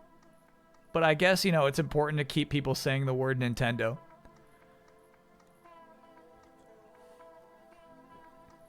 There have been rumors that the Nintendo 64 wasn't launched in Japan this month because of the release of Dragon Quest VI. I don't think it had any direct relationship, but that is a very strong title for the Japanese market. Mr. Yomauchi, excuse you, was being very candid when he said he was waiting until April 21st because his people need a little bit more time to finish the launched games to a level that they are satisfied with. Mr. Miyamoto also has a huge influence on launch dates in the sense that he wants to put more into Super Mario 64. We don't want to rush introductions because the retailers, media, and financial analysts say we should. Yomauchi's. Chat, I'm so confused. At first I thought it was a typo. Who's Yomauchi?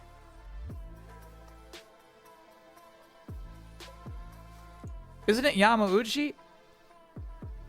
It is a typo. A typo twice is a repeated error. That's no typo at that point. Yeah, you know what? I bet that's the way it flopped out of Howard Lincoln's tongue. I bet he was saying Yamauchi.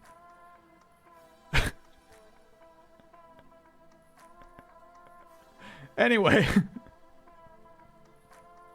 Answer is that we don't have to do anything other than protect our shareholders. Are you still on track with the $250 launch price? This is really interesting again because we know eventually it actually launches at $200. The hardware is going to be under $250 in the US. I don't know whether we will pack in software or not. They did not.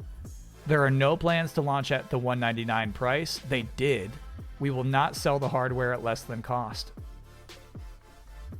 Will there be a hardware lockout chip? What is that?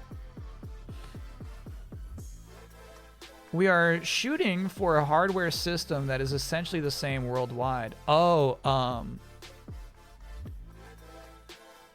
hardware lockout just for like selling EU or Japanese games that wouldn't work on region locking. Yeah, thank you, chat.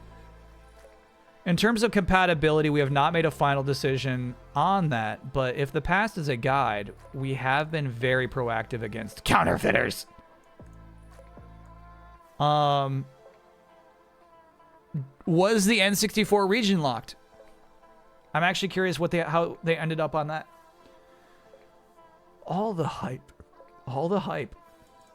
was that there would be 100 systems and 10 games here at the show. What happened?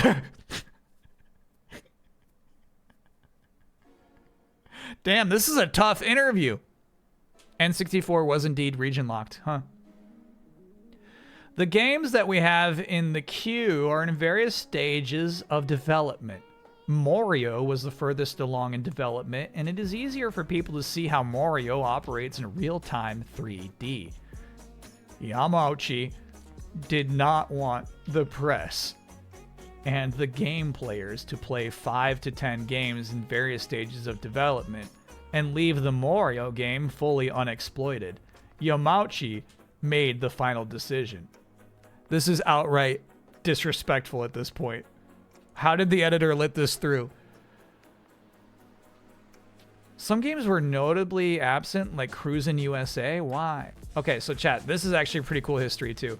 Cruisin' USA in arcades, along with Killer Instinct, has an advertisement for the Ultra 64. Like a spinning Ultra 64 logo before it boots up. So like it's completely within reason to expect that Cruisin' USA is going to be a hot launch title on the N64. The Ultra 64, excuse me.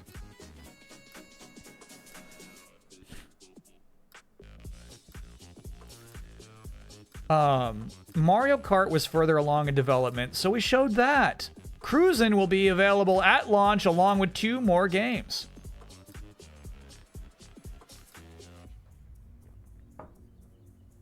So what the fuck are you talking about Mario Kart being further along in development? That's so weird. Did Cruisin' launch? Mario Kart, excuse me. Mario Kart. Nintendo was the first console maker to introduce regional locks to its consoles, using them for every one of its home consoles except for the Nintendo Switch. Hell yeah. The games will be about $100 in Japan. How much in the US? In the US, the price will be in the $60 to $70 range, or similar to what the 16-bit games are now. He's right about that. Is some of the difference due to the new low price of the 64 meg chip? I can't go into the technological reasons as to why our 64 meg cart will be cheaper than our present 32 meg games, but it will. Will all games be 64 meg? It is the starting point. They can go as high as 256 meg. When will the magnetic optical drive come out? Shit, so I guess even at this point, we're talking about the thing that the N64 sits on top of. Is that what we're talking about there? Before the end of 1996, you'll see the product before the next Shoshinkai show. The DD, yeah. It's crazy they're already, like, marketing that. Where would it connect to the Ultra? There is no expansion port, and we can't see the bottom of the system. As you say, you can't see under it. Good observation. Good answer. Yeah, Chad, if you look on the bottom of your N64, even though the 64 DD never released in the US, it's still got the this thing where you could have docked it in.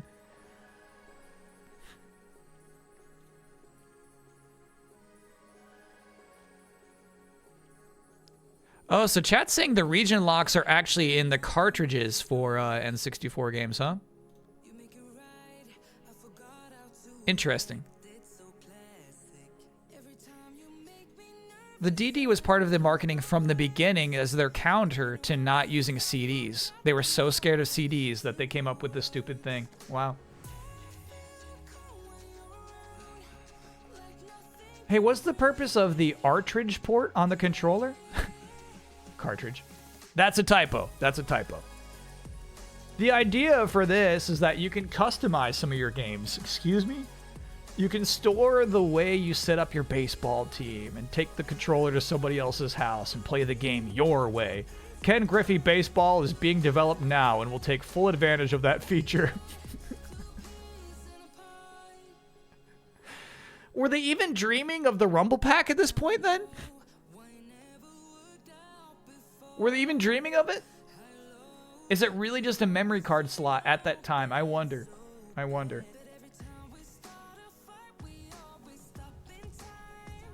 Star Fox launched with it. Yeah, but I mean, we're in 1995 right now. So I wonder if they're even dreaming about having a Rumble Pack. Who do you consider to be your competitor? Excellent question, EGM. One of the things we're not going to do is trash our competitors.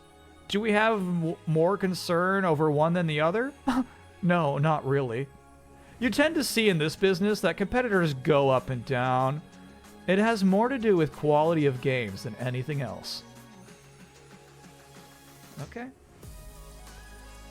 Now that you've given us this information, will Nintendo go back in seclusion for the next few months? We have a tendency to do that, as this is the way we've done business in the past. These kinds of things have more to do with our capacity to get that information out.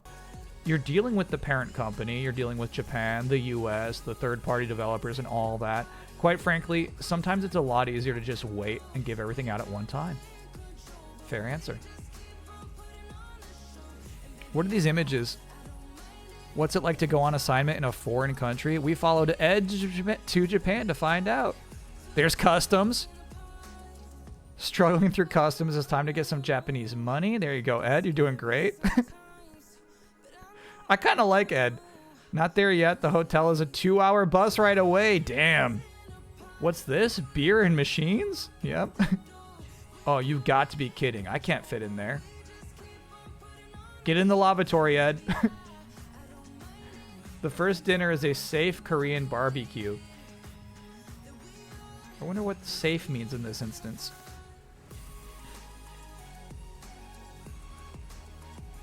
Japanese carts will work on North American N64s by removing the cartridge slot dust flaps or just drilling holes in them. Got it. I'm so sorry. So what you're saying is, it's not even like a chipset in the carts. The region locking is just like a physical flap. That's really interesting. Like the physical design of the cartridge is how they region locked it.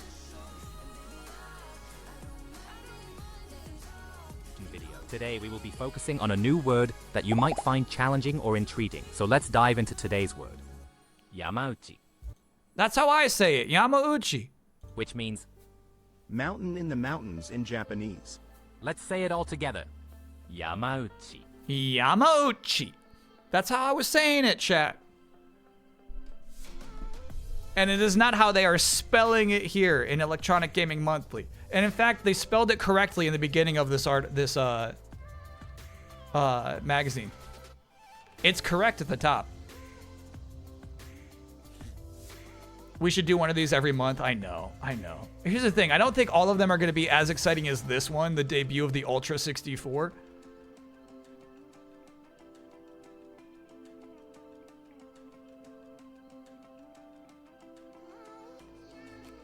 Nintendo unveils, keep going, he's slowing it down. Oh my god. He said, let's say it together, and I did. Yamauchi. Yamauchi. Yamauchi. Yamauchi. Yamauchi. One more time. Yamauchi. Yamauchi. Yamauchi. Yamauchi. Yamauchi. Yamauchi. Thank you for joining us on this.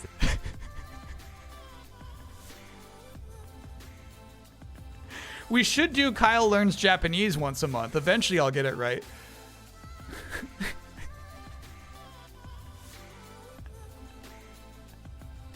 Eventually I'll get it. Nintendo unveils their new 64-bit system and gaming will never be the same, dude. These are cool. You can see some of these occasionally. These crazy like developer carts. Bro, how fun. Nintendo has once again raised the standards of video game machines. The Nintendo Ultra 64 made its official debut at the Shoshinkai show in Japan, and the EGM editors were among the first to try out the new game system. That's the good news. Uh-oh.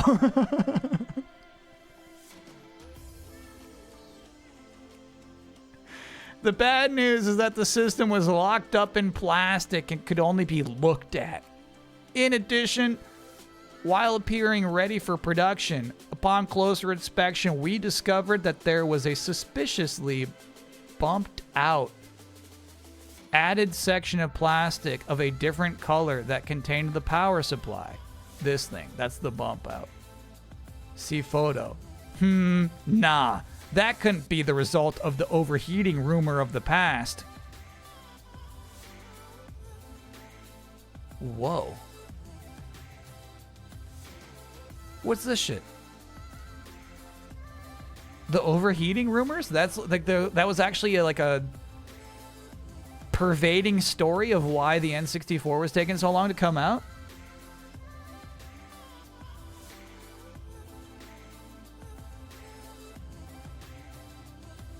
The brick on a power cable is a thing, is really common though. Yeah, maybe not at the time. They're like deeply suspicious of this. They started their entire article about it. That's the first thing they got into. That aside, the systems were quite real. Each running specially prepared EPROMs. EP-ROMs? Chat, what are EPROMs? Of Super Mario 64 or Kirby Bowl 64. Excuse you? The present configuration of the system looks very much like the earlier photos, with the cartridge port on the top, 4 controller ports on the front, and a power supply and audio video port on the back. Yeah, I need some screenshots of Kirby Bowl. The Ultra 64 will use the same AV cables as those used on the Super Nintendo. Yeah, it's so weird. And eventually GameCube as well. There were no apparent expansion ports on either of the sides, and the bottom was not visible, but Nintendo officials stated that that is where the expansion port for the optical drive will be located. Regarding system specs, Nintendo is again quite secretive and vague. A listing of the official specs is duplicated below, or to your right, actually. None of that will mean anything to me. EPROMs are a type of save chip? Just like, why, like, no, they're not. Like, here in this context, they're like, it's the demo version of a game. Were used to temporarily write in development games to carts for testing, showcasing. So this is an EPROM right there. That's an EPROM. Bro, this is nice. Look at how they got their fucking, they like, Nintendo has this shit figured out. Even way back when. That's so nice looking. The two blues are interesting. Is that one like chromified? Dev carts are rewritable carts. Copy that. Look at the Z button. Excuse you? No, no, no. Wrong. Wrong. The Ultra 64 controller is a work of genius. Having tested it out on the 2 games, again, Mario 64 and Kirby Bowl 64 at Shoshinkai, we can only wonder why nobody has ever thought of this concept before. Offering such features as an analog control, sure, and the traditional tried and true crosshair digital control. Nobody says D-pad yet? So interesting. When do we start saying D-pad? Interesting. A game-saving memory cartridge slot and a host of buttons to accommodate any possible use, either in 2 or 3-dimensional gameplay. This stick is a game player's dream. Besides the obvious functions that we described in last month's issue, there are a host of new features that Nintendo was holding back as surprises for the show that needed additional mention. First, the cartridge slot. Similar in concept to the memory card on the PlayStation, Nintendo has done one better. How? With the cart in the controller rather than the machine, you could be playing a game at home, save the game information to the cart, and later take your controller and memory card to a friend's house, plug it into your friend's machine, and all your settings are automatically downloaded into your friend's system. You can do that with a memory card too. Now you can play a 2-player game and each of you will be able to use your own game settings on your custom controller configurations. Okay. All right. So convenient. Second, like the Super Nintendo controller, There is a left and right trigger button on the top of the controller. Interesting, those are called triggers at the time, actually. Third, on the underside of the middle arm is a Z, third dimension trigger button.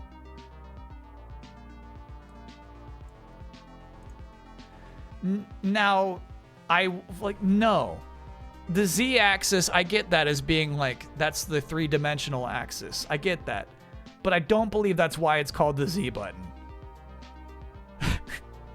No, stop getting hyped, chat. It's just a Z button.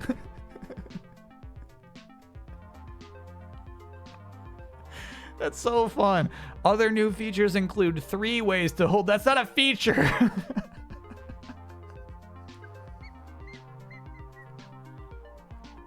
That's not a feature. That's not a feature. It's a detriment. Holding the right and middle arms allows for the best control in 3D games. Using the left and center arms offers the best features for right-handed players.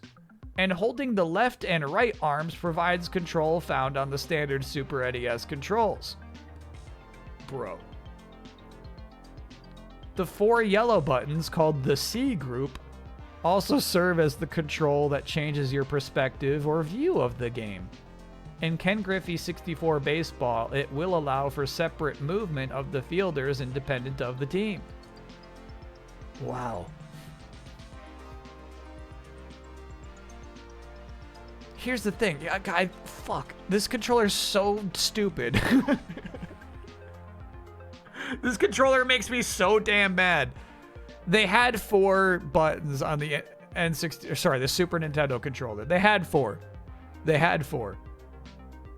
Having just A and B and then 4 little buttons is so foolish. I hate the C group. I hate it. I hate the C group.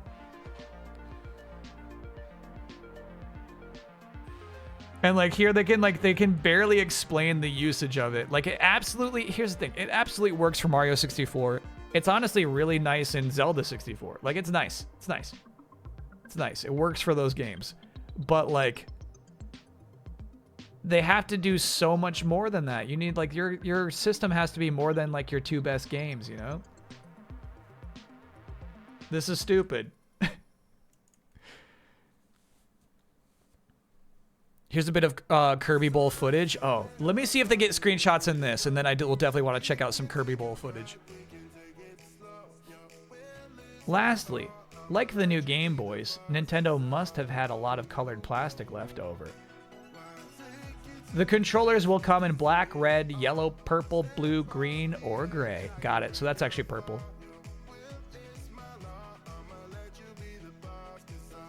It should be noted that the US office is seriously considering this option also. I don't think they launched with those, but eventually, yeah, the multiple controller colors definitely came out.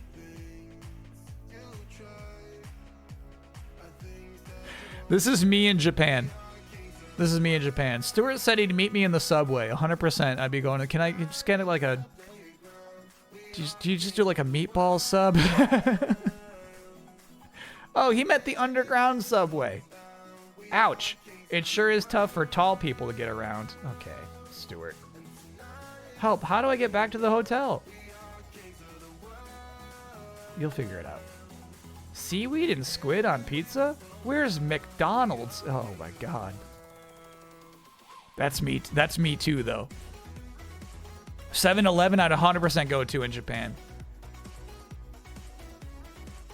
Ken Griffey Jr. Baseball on the 64 is one of the most banger soundtracks of the era. Check out the theme song. Okay.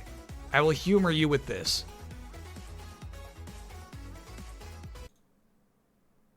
You will be humored. Call me Junior. Call me Junior. Call me Junior.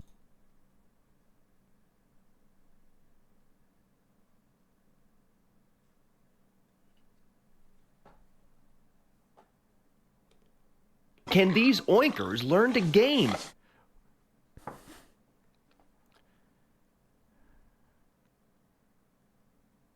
I was expecting an actual good song.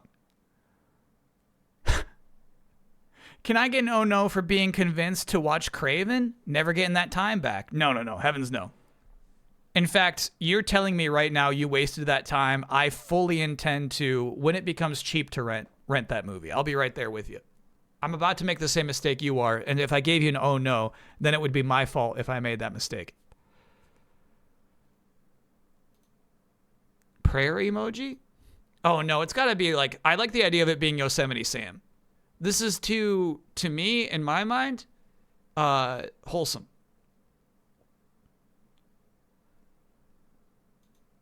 We can't have a wholesome prayer emoji. Tifa? Somebody in chat has a Tifa praying emote, which is funny because Aerith is the one who has pray. Holy. She's the one who got holy. I don't know if she has a move called pray. Pray for me. Shouldn't it be Taz? Sam was asking someone else to pray for him. Maybe it should be Taz. Tifa is famously godless. Remember watching the first trailer for Craven and thinking, man, why are they going so deep on the backstory for the next Spider movie villain? I wasn't ready for the truth. Oh, yeah. Yeah. They had plans, man. Cars don't have a chance here. Give me food. Hey, you found McDonald's. Oh, let me get the music going again. Bro, Mario 64, you gotta be shitting me. Look at this shit.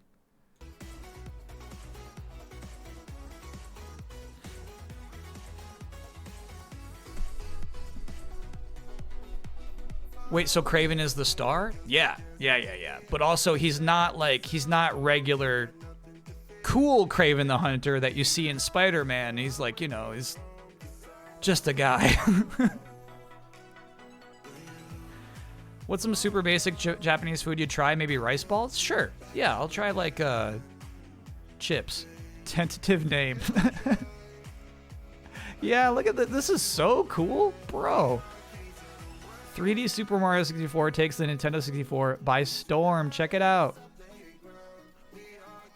I'm really confused by how interchangeable Ultra 64 and Nintendo 64 are. So, it's called Nintendo 64 in Japan. They say it'll be called Ultra 64 in the US, but in this entire article so far, they're just calling it Nintendo 64. I wonder if they know.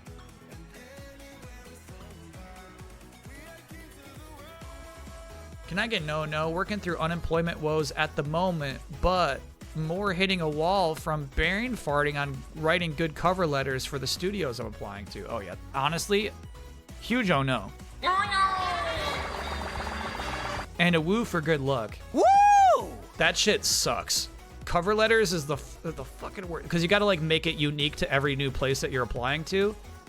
So annoying.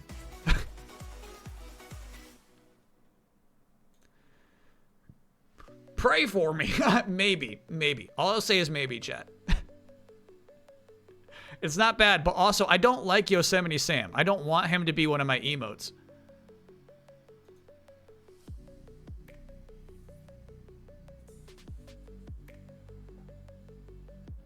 Breaking away from the usual 2D boundaries that plagued the series. Excuse me?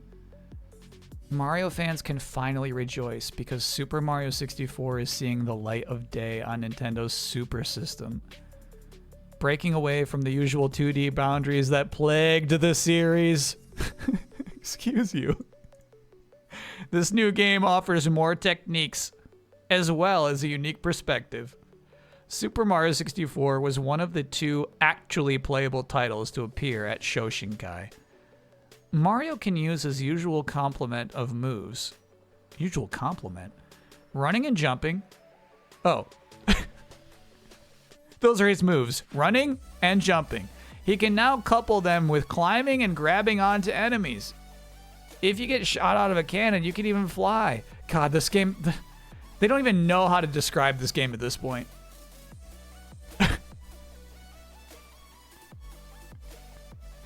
It is also possible to look up and down.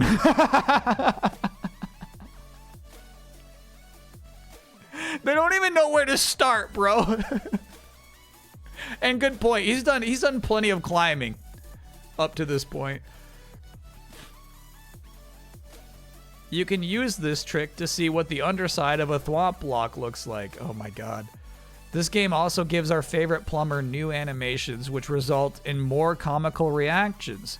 There is one humorous action where Mario burns his rump by some fireballs.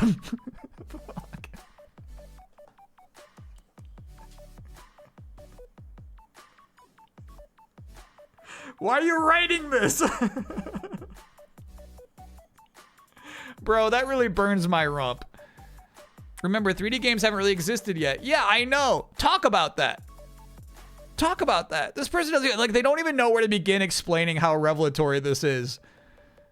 Mario then grabs his butt and flies upward in agony, while at the same time crossing the chasm.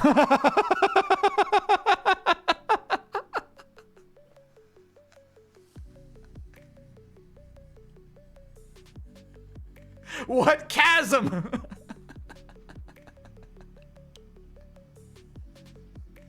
That has to be a euphemism. Like the previous Mario adventures, there are many themed zones ranging from the Rocky Mountains, the Rocky Mountains to Ice World. Each zone has new challenges. There is even a bonus level where Mario has to go down a slide collecting coins. You can use the 3D stick to accelerate and slow down, not to mention turn. What would a Mario game be without a water level? Well, this 64-bit Mario has a new twist on the deep classic water theme. In the world Deep, Deep Water, Mario has only a limited supply of oxygen. Yup, he no longer has an unlimited supply of air. You have to surface, all while dodging sharks. By taking a look at the pictures on this page, you can easily tell that this is an adventure like no other. Start with that. Start with that. Start with that. The new perspective coupled with all new play elements has instantly made this the ultimate Mario adventure. The visuals and sound are top notch, with the graphics comprised of texture mapped polygons. It makes full use of the 3D controller for all of the tricks and strategies.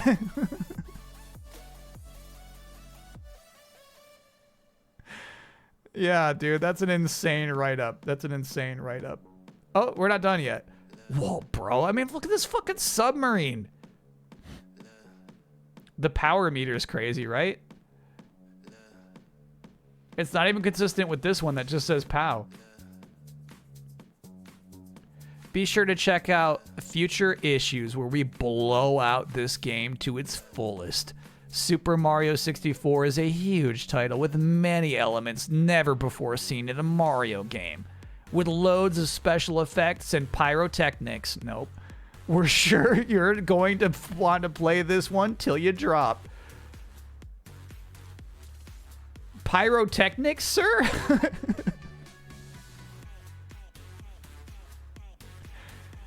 Kirby Ball 64, tentative name, also known as Kirby Bowl 64.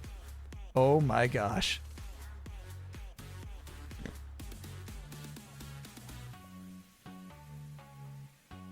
Oh, there's actually like the cutting room floor page goes over all the differences in the Shoshinkai build with links to videos. Very cool.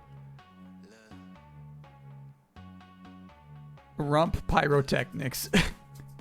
Kirby, Nintendo's supernatural mascot. No, fuck. Why are these writers so weird?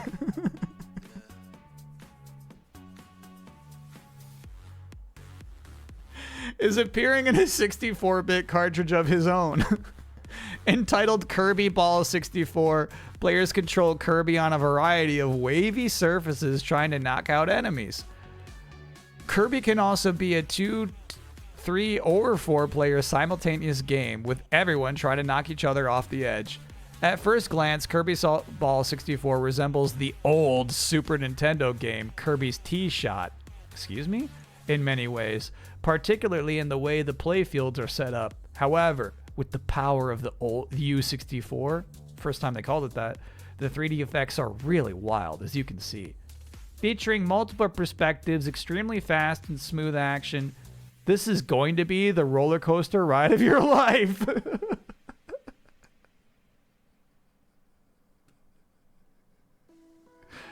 Oh my god. Here's the thing. This demo was there was clearly nothing here. There was clearly nothing. And like you got to write something, bro. You got a word limit. Yeah. Let me see this. Let me see this shit. Chat's got some. Okay, that was Green Lantern. Nice try, chat. This one's real.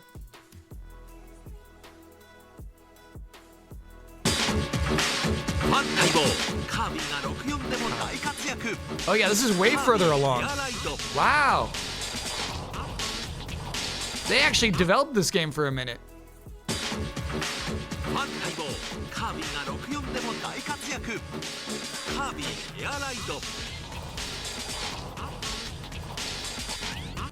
Cool. He looks great, dude.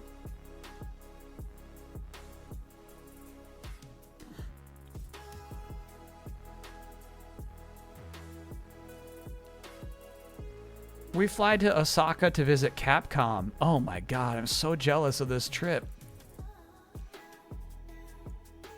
Chat, can you identify this person? Is this not Kirby's Air Ride? No, honestly, it does seem like more like just like the golf one. It does seem more like that. Maybe that became Kirby's Air Ride eventually.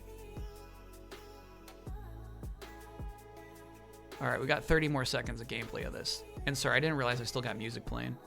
Stand by then.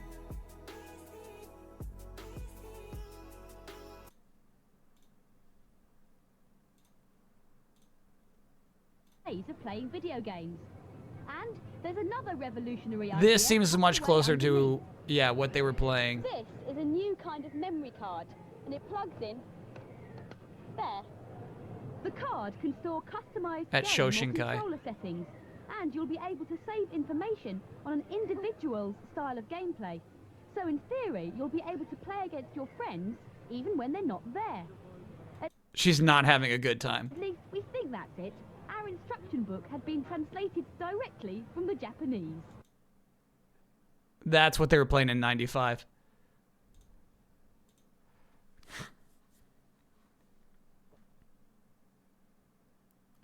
Look how she's holding the controller. She's holding it naturally. That's how you hold it. That's it. That's natchy. That's natural.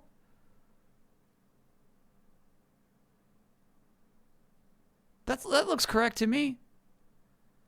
Yeah, natchy was a weird thing to say. I gotta say that was a weird thing to plop out of my mouth.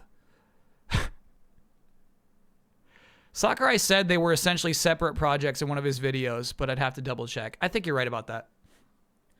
Break time? Let's finish up. Let's finish the Ultra 64 article. I feel like we're at the end of it, and then we could take our break. Because then I think we'll probably be Pokemon for the rest of the night. Maybe not. Yeah, maybe there'll be more magazine. I don't know if we got 2 hours of Pokemon. Maybe like an hour and a half. Getting brave and trying Japanese food. Get brave, bro. This is the extent of their bravery. They saw American beef. Well, it can't be that bad. You don't find this on Main Street in America. I think the joke is the word condom in there. Oops. No doors on these bathrooms. It's actually not that irregular. Checking out the nightlife in Tokyo. Long lines for players wanting Virtua Cop. Whoa. That's what that line is for? Cool.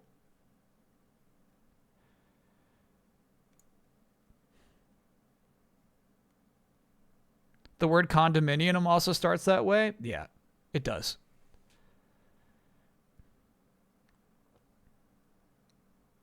The Saturn was bigger in Japan than the US. Pilot Wing 64. Oh my god, dude. This looks revolutionary to me. Still, look at the scale of this shit. I'm so sorry. I'm so sorry. Chat confirms Condomania is indeed a condom store. My apologies. My apologies to the EGM crew. That is worthy of a photograph. That's worthy. That's worthy. It's still there.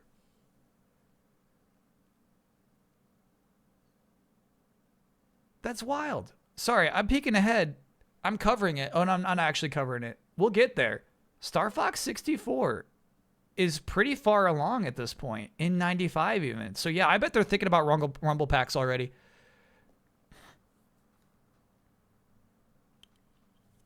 The original flying title that helped launch the Super Nintendo is scheduled for release on the Ultra 64.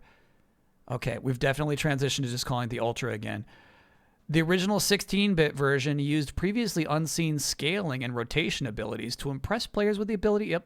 And what better way to introduce their newest system than to have a repeat performance of their premier flight sim with an action feel? Pilot Wing 64 pushes past the original and gives the player a more realistic floating experience in a wide variety of flying vehicles that react as differently as they look.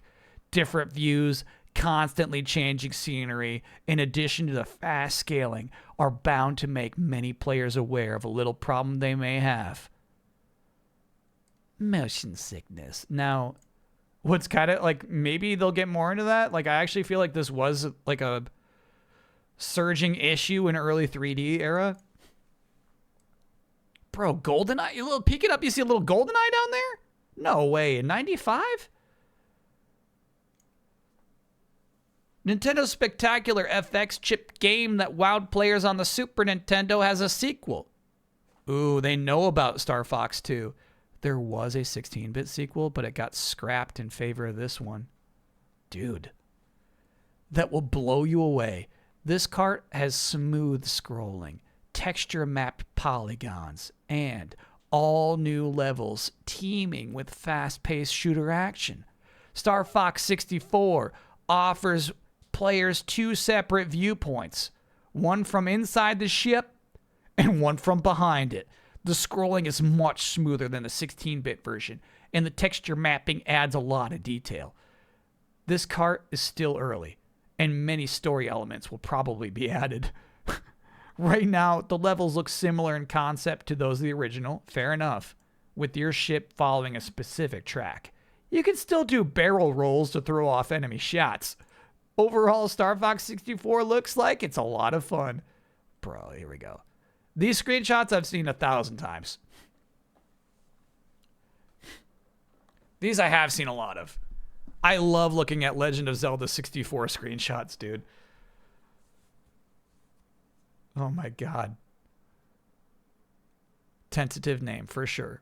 One sequel that everyone's been dying to see is an update to Zelda. Well, here it is. Legend of Zelda 64 is an adventure title that uses polygon characters to bring the realm of Hyrule alive. This game was extremely early. Yeah. It'll be a while. But if these shots are real time and not cinemas, the game will be awesome. In any case, Legend of Zelda 64 looks impressive. There are a few cool visual effects, like sparks that fly when Link hits an enemy with his sword.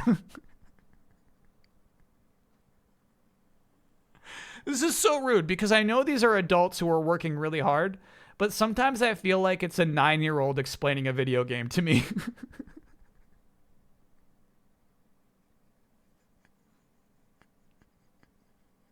Why are you telling me that? Why are you telling me that? The storyline is still up in the air as Nintendo's not talking. However, whatever they have up their sleeve, you can bet that it'll generate the same excitement as the original game. This is so early, bro. 3D sparks. Put yourself in the time. I can't. I'm trying to. I can't.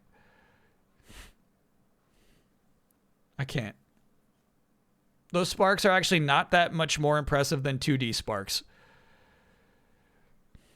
For fans of the James Bond saga, the Ultra 64 will enable you to take the place of the famous 007, risking your life while working covert for British intelligence.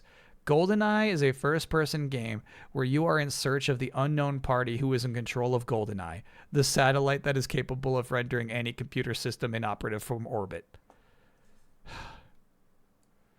What I'm talking about, chat, is this is like, welcome to the world of Punwabia. It's a fucking first-person shooter in 3D, bro. My chat's like, try to put yourself in their shoes. I'm like, yeah, this has to look like the craziest game they've seen.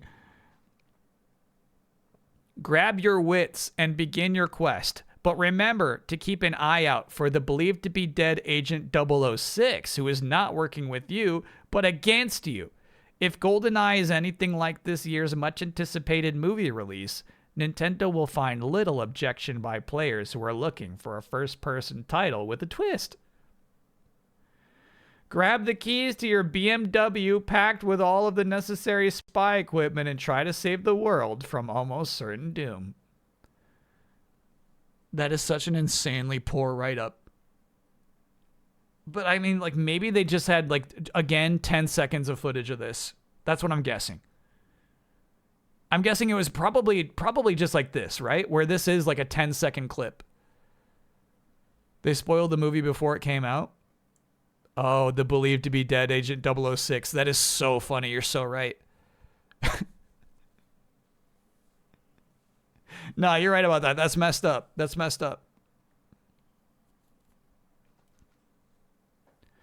I know my hotel is around here somewhere.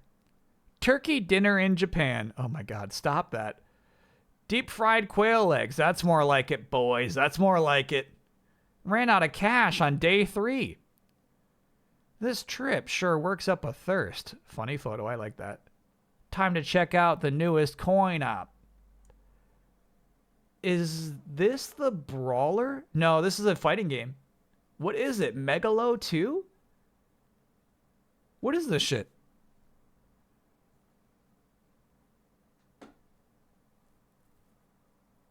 I don't know that game. You can see 2 health bars. I don't know what Megalo 2 is. Bond doesn't drive a BMW? Chat, I wouldn't know if that's correct or not. Yeah, it's called Megalo 2. No, Aramite. No. That's the fucking duck. If it's a tiny URL link, I know that you're just going to make me look at that Green Lantern Daffy Duck again. BMW was the sponsor of the Brosnan movies. Got it. He does indeed drive a BMW. Blastdozer. Honestly, way better name. Blastdozer is a unique game of destruction that allows you to pick the construction mech of choice and destroy anything you can find in a real 3D atmosphere you control from a third-person point of view. By destroying structures and vehicles, you acquire a predetermined amount of money that can be used to upgrade your vehicle to cause even more damage in the next levels. Sure. Yeah, we get what that is. Blastdozer, what a good name. Star Wars The Shadow of the Empire. Damn, they have more games to show off here than I thought. Watch that paw. No way. No way, Jose. Dude, what are you doing?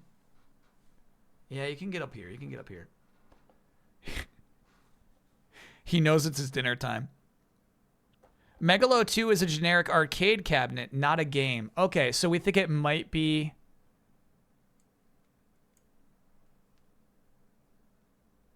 Fighting Vipers?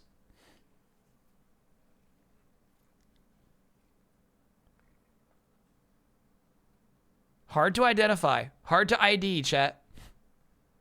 Looks like Fighters Mega Mix. That I would buy. Virtua Fighter? I don't know. I don't think so, bro. Yeah, I know. We're almost, Mucho, we're almost done. It is almost break time. It's almost your dinner time.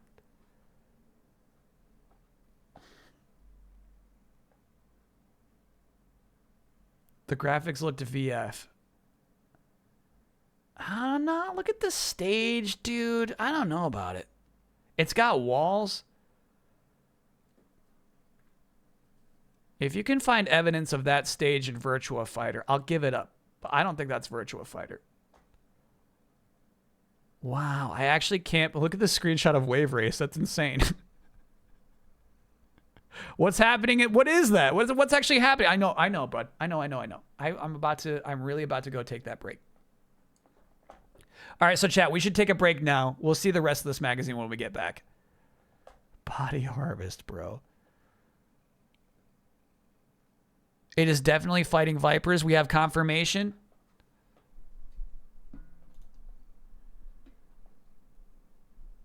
Chat.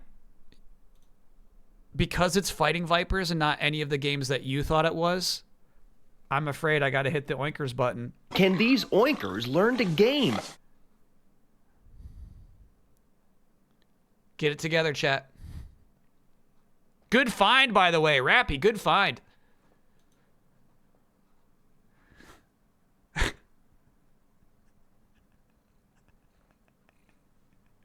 Are we the oinkers now? You're the oinkers if you can't figure out the screenshot I'm looking at.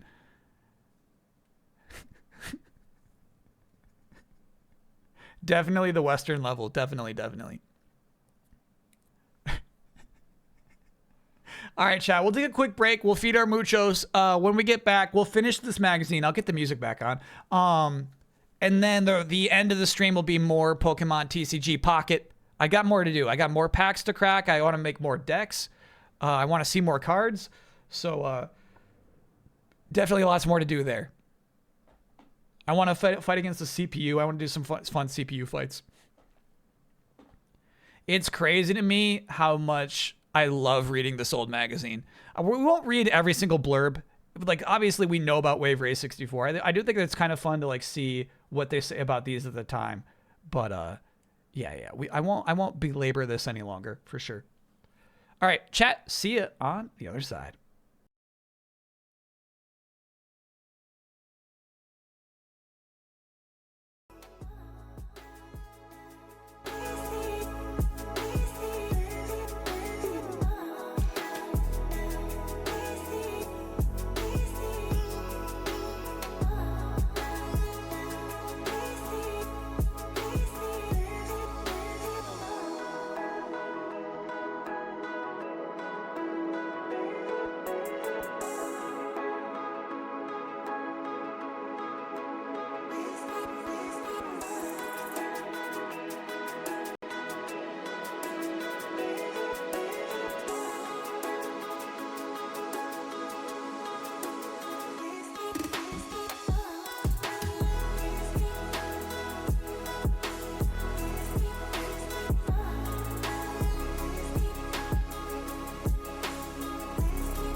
Thanks for your patience, chat. We're back. It took me a long time to realize Wave Race 64 in its initial inception was not a jet ski game. Look at these things. This is like Hydro Thunder. It was speedboats. This song was the last intro theme for the Game Informer podcast. That's crazy, actually. And I think we used it for an Easy Allies show, too. I wonder who used it first. I probably copied Game Informer unintentionally.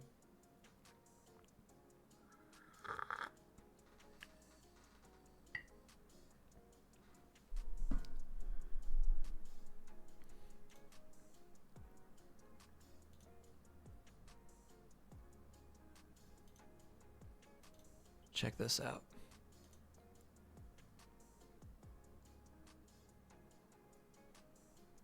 My chat watches this and says, nice sparks.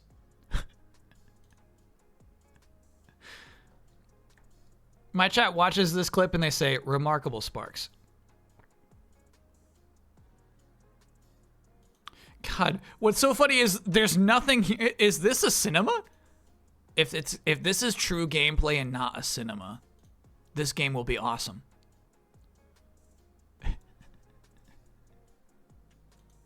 So funny, bro. So funny. They should not even, I mean, I feel like there are at least 5 times in Nintendo's history they showed a Zelda game way too early. A Zelda thing. There's at least 5 of those. Where it's like they should not have even shown that.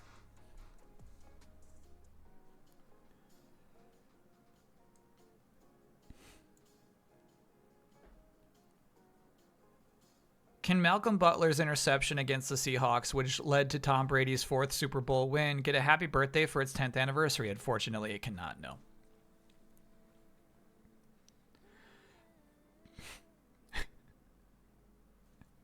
Isn't that funny? If that interception never happens, if they just run it in, and for any of those plays, Tom Brady is less great. But because the defense was good, Tom Brady is great. Oh, it just kills me. It really stews me, bro. It stews you? It stirs me. It irritates me. This I've not seen before. Fire Emblem for N64, dude. That would have been so huge. It's a team sport, Kyle. I know, but Tom Brady gets all the credit. Excuse you? Who do you think you are? You can't do stuff like this. What are you doing? I'm busy. I'm busy. I'm doing something.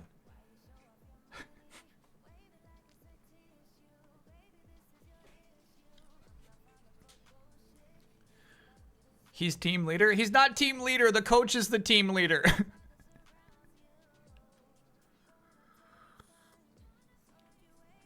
He is the facilitator of the offense at best. Now look, Ed, no pictures. Got it? Signs? What signs? Oh, well, perhaps they won't mind if I take just a few. Now look here, we've warned no photos. Perhaps just a few more. Mr. Miyamoto takes time to demonstrate the U64 controller for EGM. Young Miyamoto. Great tie. Great tie. Hey, bro. Hey, bro.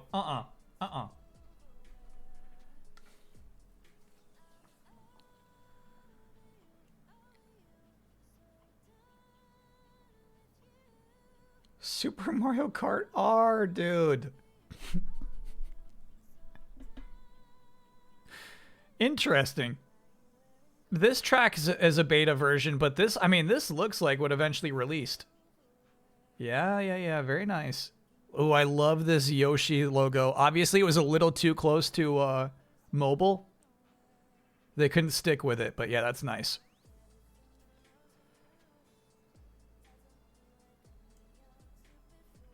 Buggy Boogie. I don't think Buggy Boogie came out. The Yoshi 1 logo shipped in the final Japanese version of the game. Damn.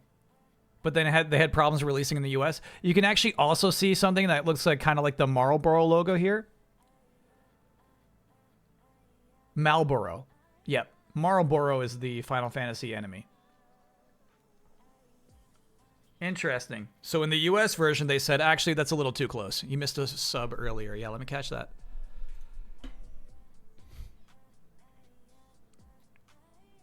Chat, unfortunately, I've got way too many tabs now. Deadly Zebra, thanks for being a 56-monther. Hi, streamer, long-time listener, first-time caller. Can I get an oh yeah? I'm 42 hours into my first playthrough of Rebirth and absolutely loving every minute of it. Hell yeah, that's a big oh yeah. That's a big oh yeah. Oh yeah. Happy to see new people coming into Rebirth and realizing how good it is. Happy to see that.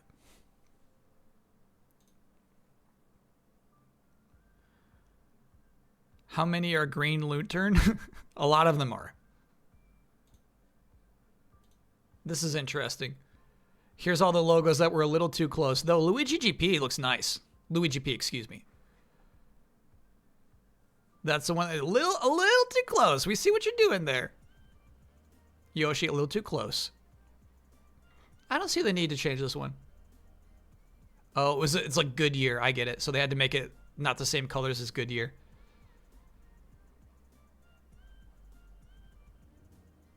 And again, yeah, they just got to change the colors. Very interesting, actually. Chat.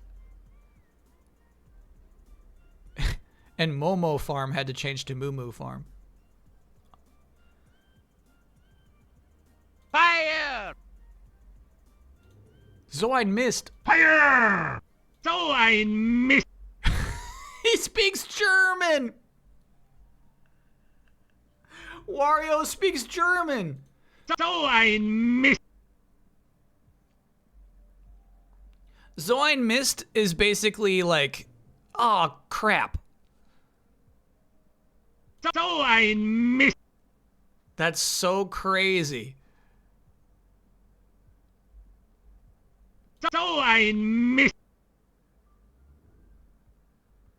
I think it sounds bad. I'd put it on the soundboard, but I think it sounds, you can't really tell what he's saying. Zoin missed. Zoin missed. Yahoo! Yay! Pigeons got it!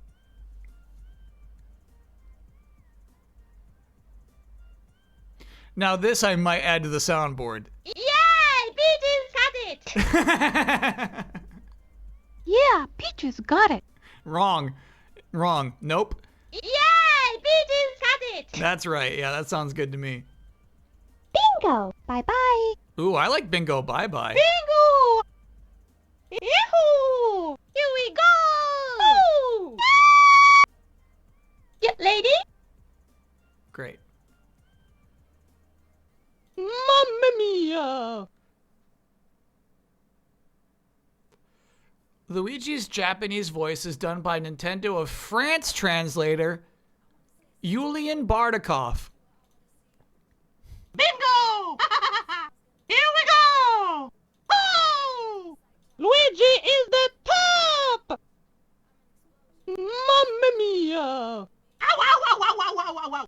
Ooh, I kind of like that take. That's a nice Luigi. Yahoo! That's fun. Mario Grand Prix. Ooh, that's nice. Mario Grand Prix. Oh, I see. I see. I see. Option. Select level. Welcome to Mario Kart. You know what? Charles just has it, bro. He just has it. He's got the stuff. I am the best! Ooh, I like that Toad.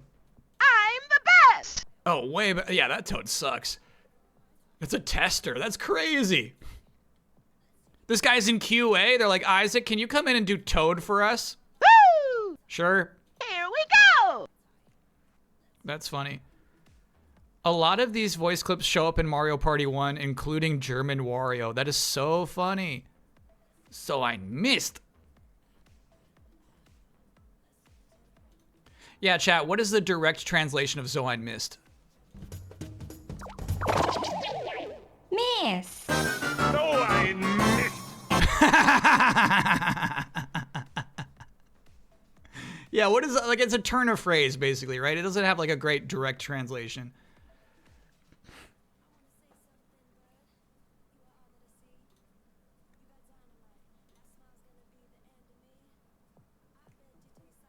It's in the text above the sound clips. Oh yeah, German for oh crap. That's basically what I said. Yeah.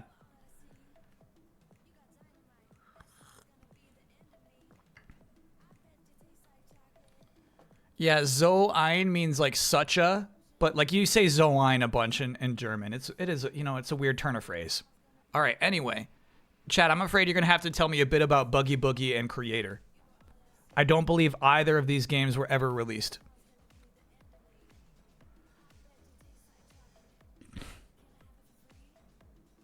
A battle shooting game in which you are in control of a buggy car battling against others in an arena setting. Bro, what happened to Buggy Boogie?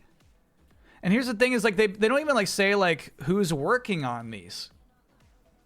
You know what I mean? Like you just presume all of these are being made by Nintendo. Blastozer must be being like Body Harvest must be made by Nintendo. Who's making this? Buggy Boogie was Angel Studio, same as Body Harvest. Huh. Got it.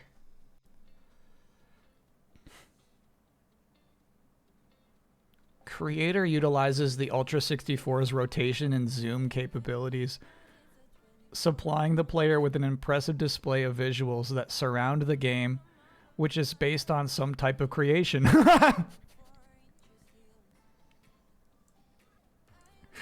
At this early stage, your guess is as good as ours as to what the exact premise of this game will be. There's fuck, they don't have anything. This title caught our attention, so you can bet more information will be on the way to players and a few interested editors. Here's the thing, I think like a big thing, PlayStation had their tech demo of a T-Rex 2. I feel like everybody's just trying to do Jurassic Park. They're like trying to prove they can do that. Sorry, my bad. Not the same as Body Harvest. Two different studios that both happen to go from Nintendo to Rockstar. Got it.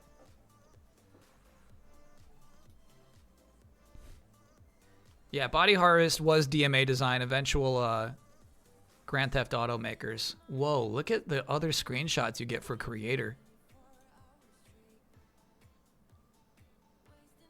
So crazy.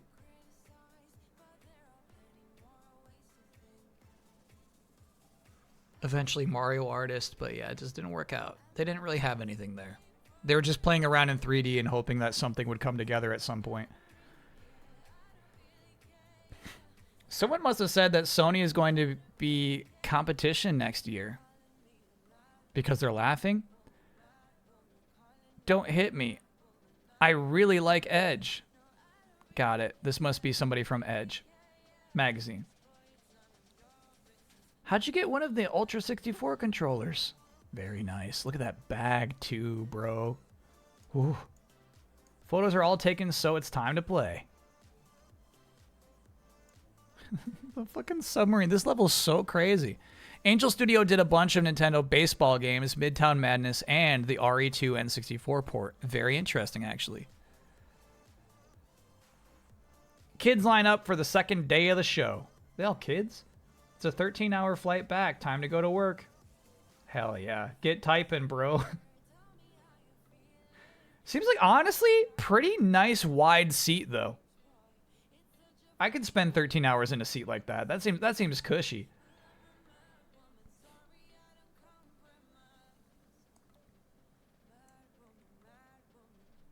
Cushy seat. Game Shark Enhancer, dude.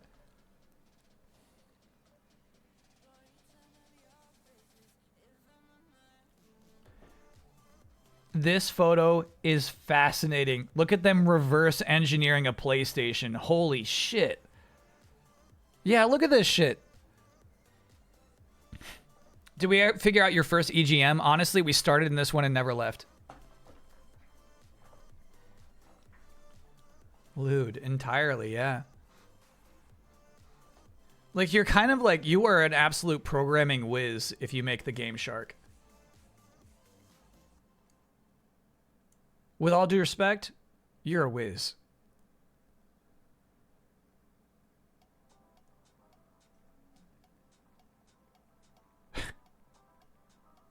Crazy. Treasure awaits on Cutthroat Island if you survive. This game looks kind of cool. Capcom's new Street Fighter. Capcom cleaned house and brought in new staff. EGM interviews their new prez. Whoa.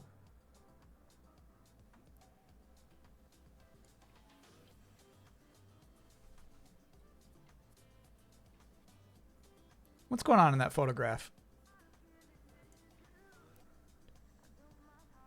Who is this man? The company's Japanese management felt called upon to make some changes.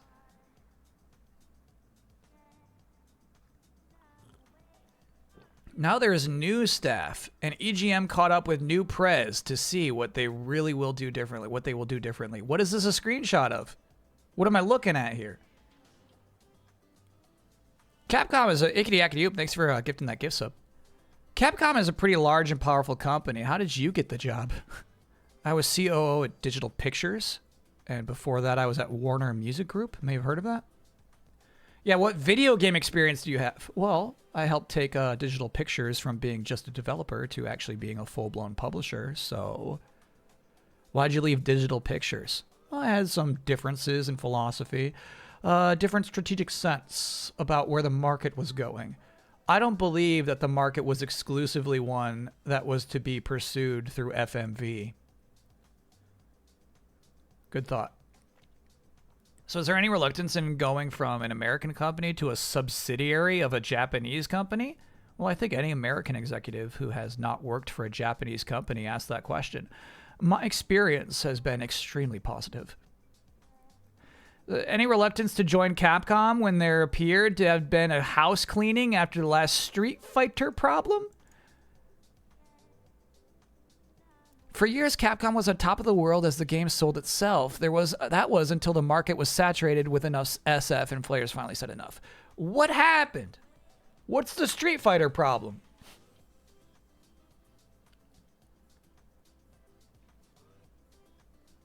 I want to make it clear that some people were asked to leave and some people decided to pursue other avenues.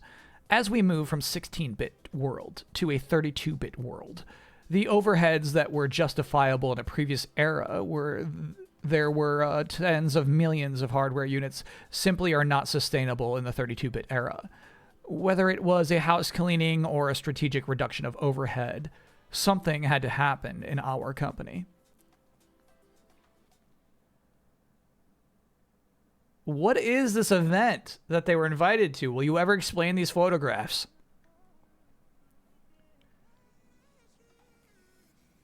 There are rumors circulating that there are warehouses of Super Street Fighter 2 still in existence waiting to be sold. Whoa. Are there any skeletons in the closet that have to be fixed before you move ahead? That's the question I asked before I came on board, and I checked very carefully. Fortunately, most had been taken care of at a high cost. Capcom has cleaned up its outstanding situations with its retailers. Street Fighter, Mega Man, and a lot of well-known products were huge hits. Now you have to create the new successes on your own.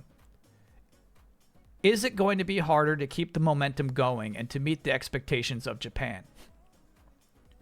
One of the things Japan understood, and one of the reasons why they hired me, was that the new era of video game business requires really good execution at the marketing and sales level.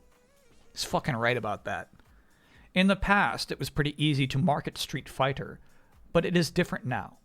I completely revamped the entire structure and organization of the company, and over 50% of the people are new that I've brought on. Do we have the product? Resident Evil will be one of the very top video games in the business. Dark Stalkers will be a huge success, trust me on this. Fox Hunt will be a solid selling title. Night Warriors will do very well on Saturn.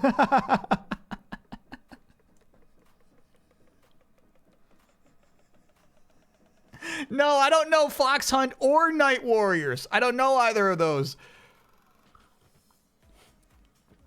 And then we will have Street Fighter Alpha, which is doing very well in arcades. This could be the best year ever for Capcom. Will Japan say Street Fighter Alpha is great? Here are 1 million copies. Do it. The rumor is that this is how things were done in the past. We have actually said no to several titles that didn't meet our expectations. Oh no, Ballard. We have been asked what quantity we want to build. We control the inventory, and I am the one who determines the numbers.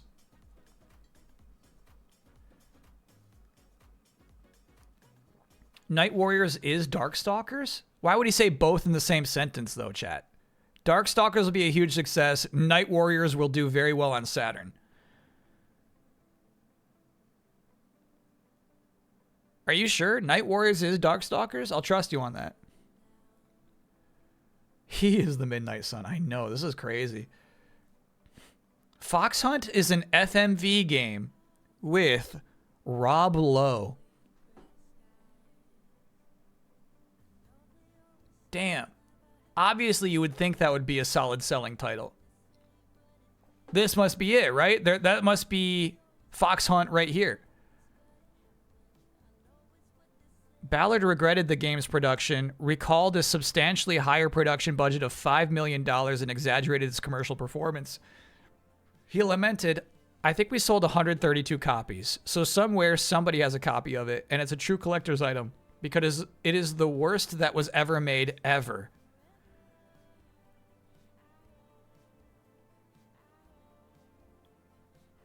Chat, do any of you own a copy to Fox Hunt? Are you one of the 132? That's crazy.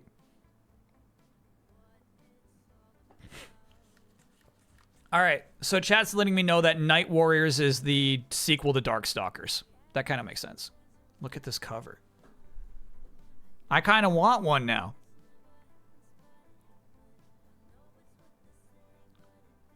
Capcom, dude. Capcom presents Fox Hunt. They put this out on PlayStation, bro.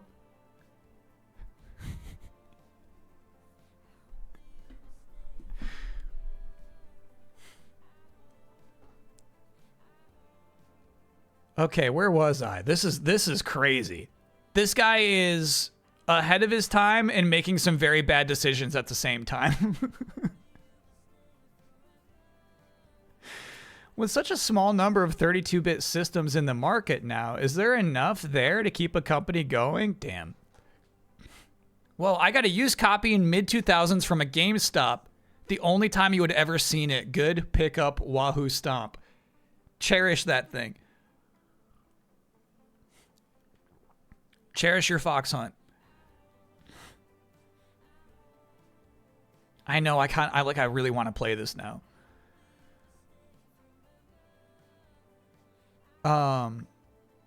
The economics of the 32-bit market are so much more enticing. If we hit our numbers, we will be profitable this year. Yeah, of course.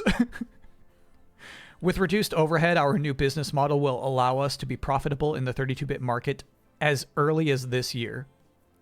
This guy's nuts, bro. You have a top secret US development group called Capcom Digital Studios. What have they been working on? Well, we have Fox Hunt coming to the PC and PlayStation. In March, we will be releasing a title called Major Damage. Does this ever... I feel like Major Damage does not happen based off of the reception to Fox Hunt. Will they do arcade games also? One of the things the US R&D group will do is starting delivering some product into the US coin-op market. Any more 16-bit games? One more in the March time frame, and that is Marvel Superheroes. Will we see Mega Man again? Yes, I suspect we will see him again. Smiles. Major Damage did come out? Bro. For sure, this is the same game from Capcom? Capcom US made this? That can't be right. Oh, it did not come out. It was unreleased. Damn. So how about a compilation of all the Mega Man games on one disc? EGM forward thinking there. We are exploring that with Japan. That is an example of the new Capcom where the US is actively making suggestions to the Japanese R&D group. We think that would be a very attractive product. So what about Werewolf the Apocalypse? Fuck. This is such a fun interview. This is such a fun interview because they're talking about things you're extremely familiar with. And then they're like, hey, what about Werewolf the Apocalypse? I've never heard of that before. It is on the schedule for mid next year. How about sports games? I can't tell you the nature of the title, but we have one game in development. It is a brand new and unlicensed. 1995 unlicensed sports game from Capcom. Yeah, right, dude. I think this guy just kept failing.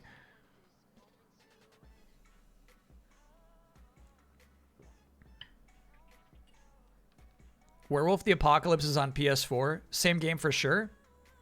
Mega Man Soccer?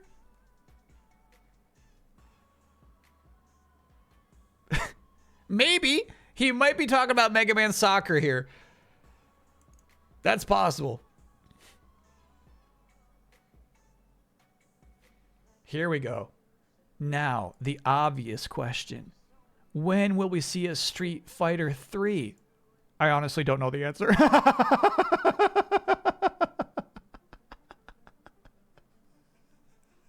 Sorry, Chad, I covered that one.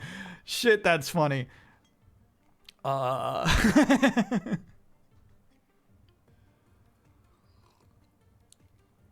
That's funny. What's taking Japan so long? Midway didn't have a problem with going from Mortal Kombat 2 to Mortal Kombat 3. The designation of a title of SF3 is treated with the same reverence at Capcom as it will be treated by our consumers. It means a lot of us to put the number 3 next to it. It will be, in every sense of the word, a true new version. So if Street Fighter is so highly regarded, brutal. Why did you sell your game Street Fighter the movie to Acclaim? That's a tough question. Well, that was done before I came on board. I told Japan that given the staffing at that point and given my relative newness, I didn't believe that we could do complete justice to those titles at that time.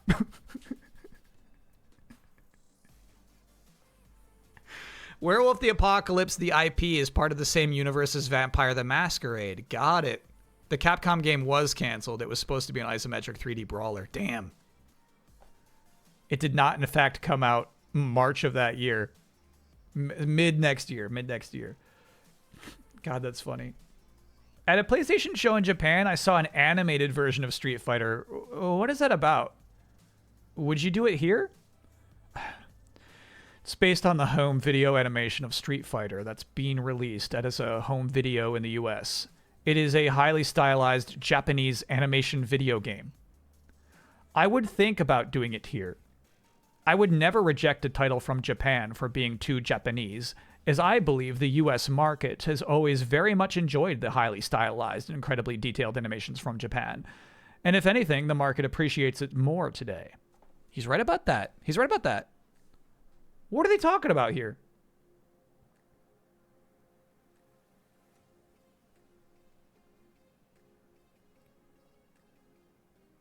I'm wondering if it's like where they have big heads. Like the Super Puzzle Fighter style. Are they talking about that?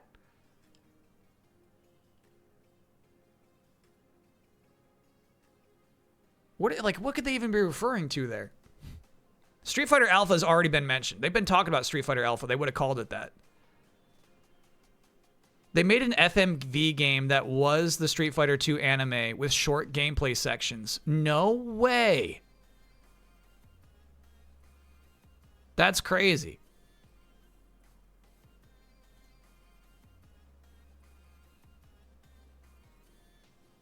They never released that in the US. They never did. Cool. There was no Capcom sport game in 95, no idea. Well, here's the thing. He says it's in development, so it would have to be 96 or after. But also, it sounds like a lot of what this guy was working on did not come to fruition. I wonder how long he kept this job. He was right about a lot of shit. He was right about a lot more shit than I thought he would be, but also he had very clearly some very bad ideas. They showed an English version at E3 1995. Huh. Cool. Yeah, this guy's like, yeah, anime is good, and I think Americans will like anime. This guy. This guy says anime is good.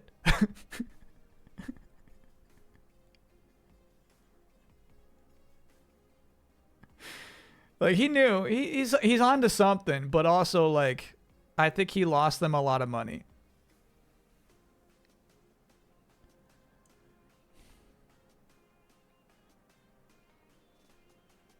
By the way, I love Primal Rage. They apparently had an arcade game called Capcom Sports Club in 97. Hey, all right. Revolution X. Music is the weapon. I hate this game. Ew. God, can you imagine like trying to port this to a Genesis? That's so hard to do. This is interesting. If we go to Chips and Bits, this is what we can buy games for. Tekken 1, 46 bucks. Donkey Kong Country 2, 64 bucks. The reviewers hated it too in this very issue. That's funny.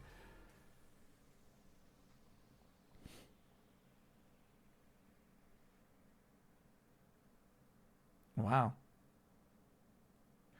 So the Super Nintendo system itself, 99 bucks and 95. That's crazy. That's actually really cheap. Chrono Trigger is 72 bucks.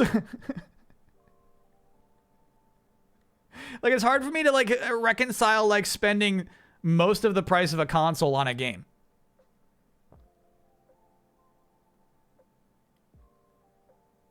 You buy a console for $500 and then the game costs $400. Cheap prices on Neo Geo? Yeah, right. Okay, I think you probably just wanted to draw my attention to the cost of every Neo Geo game.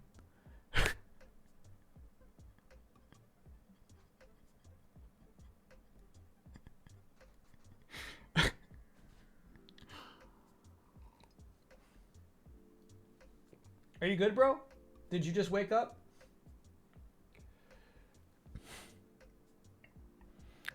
Toys R Us were like 2/3 the price of Chips and Bits. So you're saying these are overpriced. Got it. Lobo. I would love to play Lobo on the Super Nintendo, dude. That's the kind of thing I see. Like, I see a Lobo on the shelf. I'm going to buy that. I'm not even going to look at a screenshot. I'm in.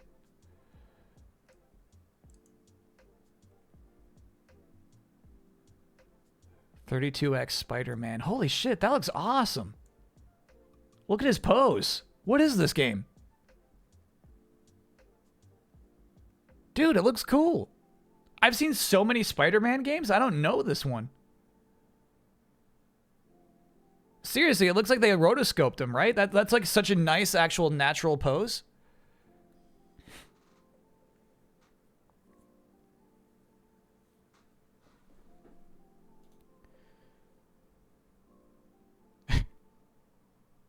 Now, what's really interesting... So this is Capcom Sports Club, right? This, to me, looks like the same style as, like, Breath of Fire. Like, that's actually really good pixel art. I need to see more of this game, dude. That's all we have is this GIF?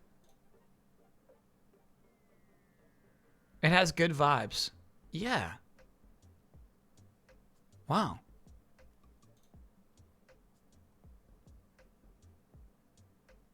Look at the staff. Yeah, I wonder if there's any overlap with the pixel artist from Breath of Fire. This to me is like such a distinct style. I love that.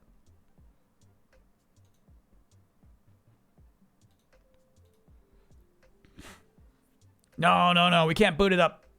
We gotta buy that shit. I love it when this thing is like how close the game is to being done. Chat, have any of you ever played this Spider-Man game? I find this highly appealing. Free Daredevil, so you can call him later for help. I'm probably gonna play this shit. These screenshots are obviously super blurry too, right? The game probably looks really nice. Wall walking. The clarity of the visuals in Spider-Man Web of Fire properly uses the added muscle of the 32X. Yes. What percentage done is intergalactic? Probably like 80 at this point. You'll be surprised.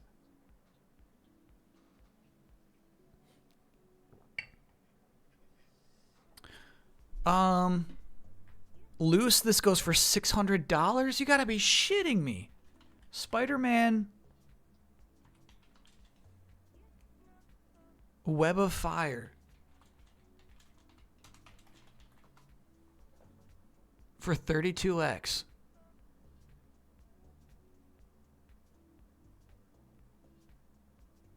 Oh, it is really expensive. Wow. Break the streamer code. Let's look at a little bit of gameplay from this. Holy shit.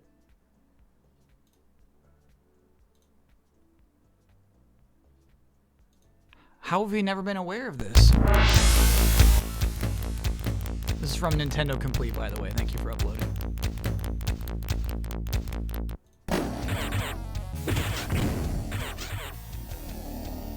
Damn, this game looks nice. Wow. Look at those animations.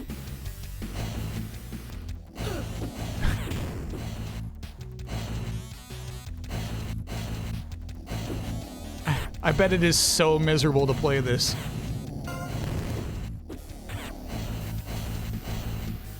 Really? I mean, like, they had to do like somebody in a costume. They had to like Mortal Kombat this.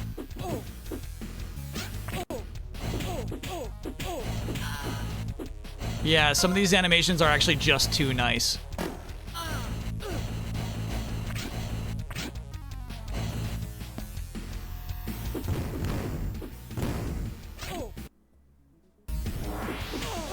Daredevil!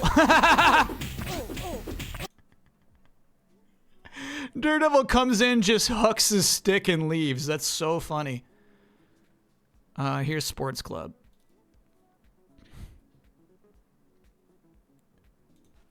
And chat says this is part of Capcom Arcade Stadium 2. You can buy it for $2. Cool.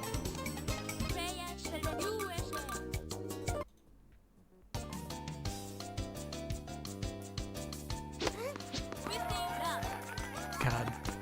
Capcom special, bro. DM, I huck my stick.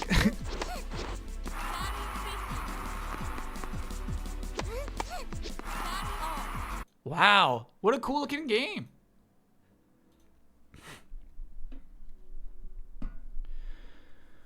Chat, I guess I'll just always have to dream of this game.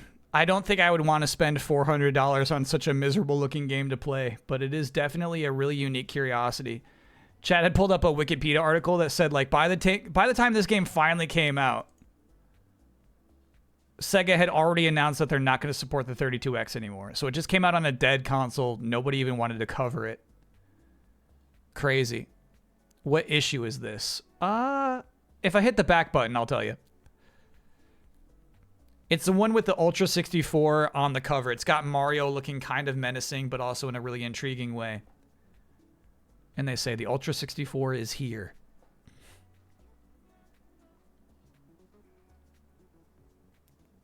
That tennis game became its own game on Dreamcast, and the music is great once it gets going. Then why didn't you timestamp it? Weird.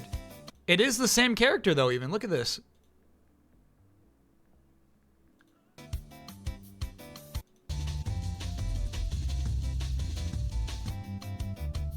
Yeah, that's nice.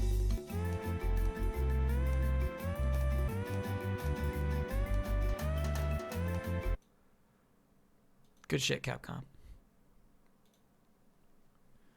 I added a tab to the Die Hard Business League sheet to show only the most recent bid results. This week's bids. Very nice. Very nice. Craze, this is really cool shit. Thank you for the work you put in here.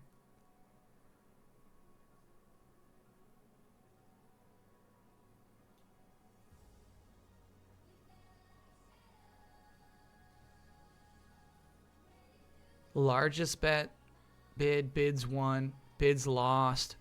Ooh, this is actually interesting. 6 bids lost on Midnight Walk. Largest losing bids. Somebody bid 20 and didn't win it. Got it. Very cool. Very cool. This is data, bro. Valuable data. Precious, valuable data. Excuse me?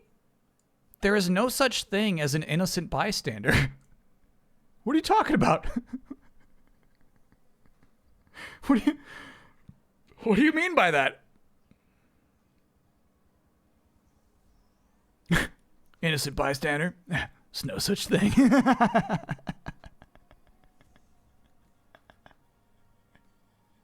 Spray and pray, baby. Yeah, we're almost done. I think this issue is almost done. We will boot up Pokemon. Mortal Kombat 2 on Saturn when Mortal Kombat 3 is out on Super Nintendo is so crazy. That's why they're saying better late than never.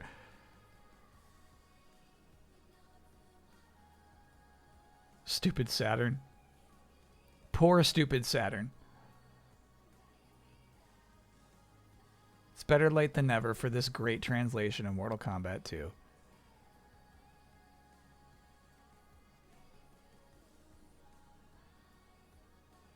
Yeah, actually, is Motaro in Mortal Kombat 2? Yeah, Motaro's in 2, and then the Centaur is in 3. This is Kintaro, and then Motaro is the Centaur. Got it. Yep. I got it. And by the way, this same fucking key art that they use on all these covers and stuff. It's so funny.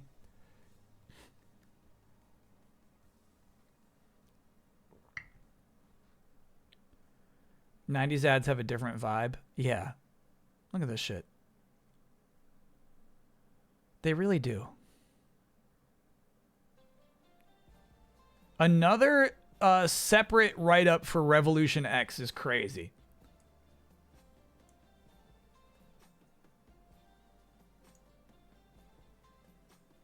How much must we talk about this one game? XCOM, UFO Defense. So funny. The PlayStation version. I don't think I even knew this game had a PlayStation version. It reviewed very well, though. Andy's Ramblings.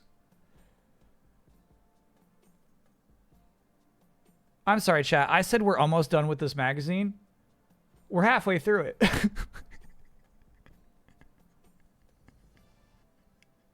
Warriors of Fate. This game is fucking awesome. This game is good. This is a legit good game. I did not know it had a PlayStation version.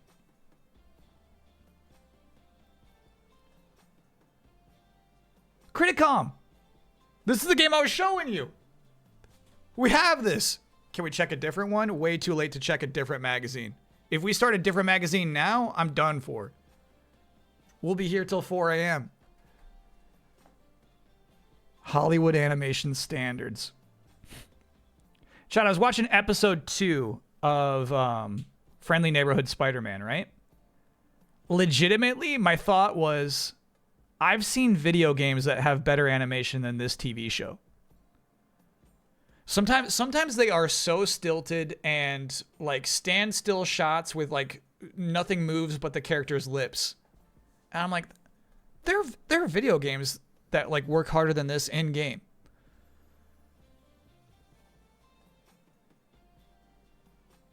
Obviously, you know, they got a Disney Plus budget. Look at this ad. Save hundreds of dollars on fighting games. Buy the right one. Oh yeah, that's good shit. Thank you for pointing that out, chat. That's an intense ad. And this is why they talk about the Street Fighter problem at the time, right? Street Fighter is falling so behind, and 3 doesn't make it.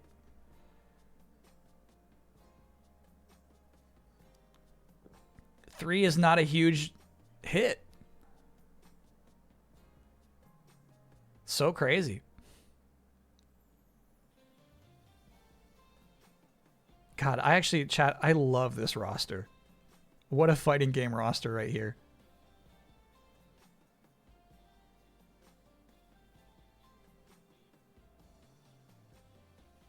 Julia? Is this one Julia? I get confused about like which one's Julia and which one's the mom.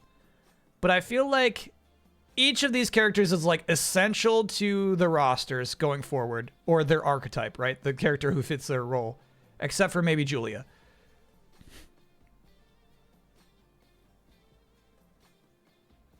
But yeah, generally, like, you're looking at a roster of icons. Julia, Michelle's the mom. Got it. So this is Michelle. That's Michelle.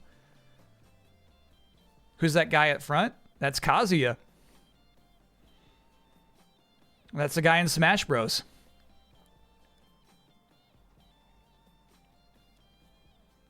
The other one? Paul Phoenix.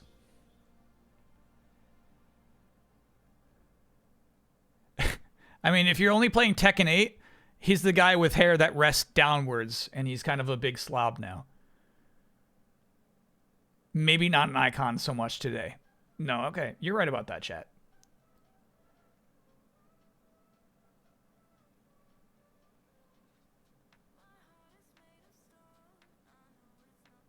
Bust a Move. They didn't, you know what I mean? They didn't have like a lot of 3DO games to cover, so they had to put Bust a Move in there.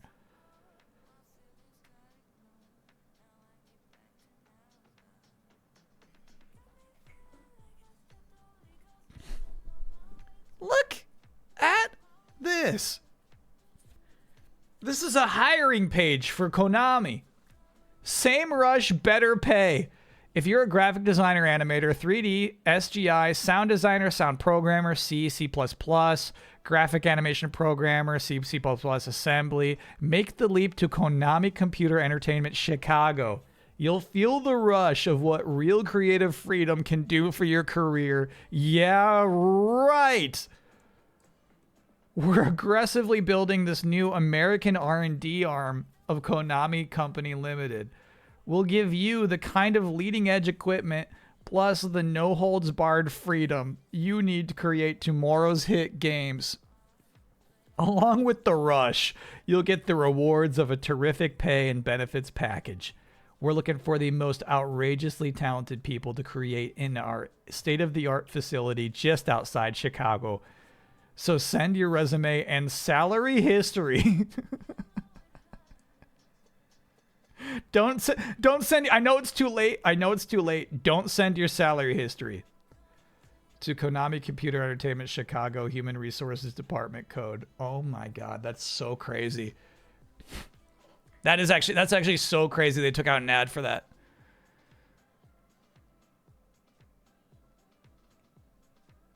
Yeah, does anyone know what became of Konami Chicago? Internet Underground, your guide to cyberspace. You're right. I ignored this ad too. This whole time I ignored this. Plus, the web guide free with every copy listing hundreds of reviewed websites organized into 12 easy categories. What is this?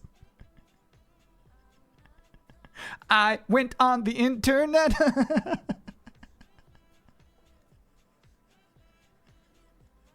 That's so crazy. That's definitely for net nuts. Yeah. If you want to become a net nut, buy this magazine that tells you which websites to go to.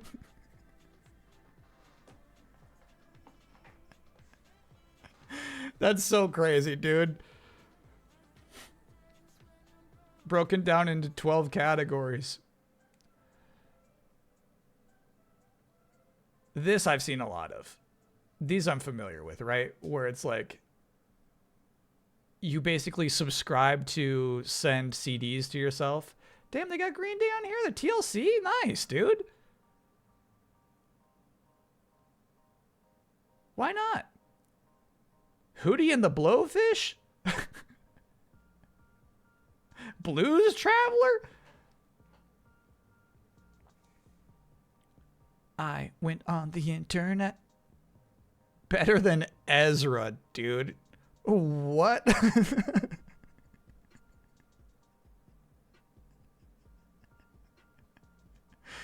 That's wild. Yeah, you know, like really cool bands, like better than Ezra. I dig the style of this one. Baldies.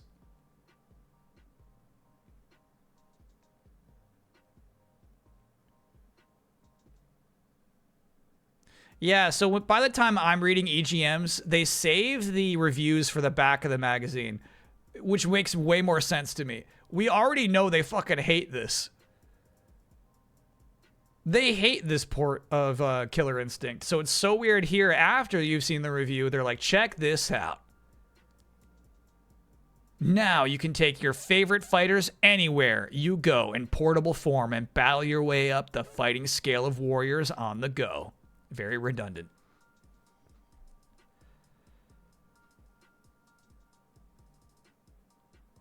Oh, well, here, check this out, though. If you're looking for a new thrill, pass on this one and stick to what Game Boy does best.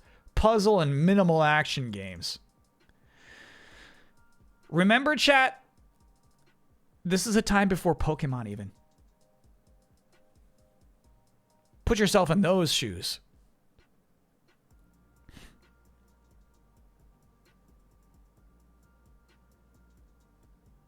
Game Boy has not even begun to thrive. Tails Adventure, dude. Chat, I really stand by this game. This game's really good shit. Can I get an oh no for having to call an electrician? My room keeps tripping the breaker inexplicably. So now I have to call a professional. That's a no-no.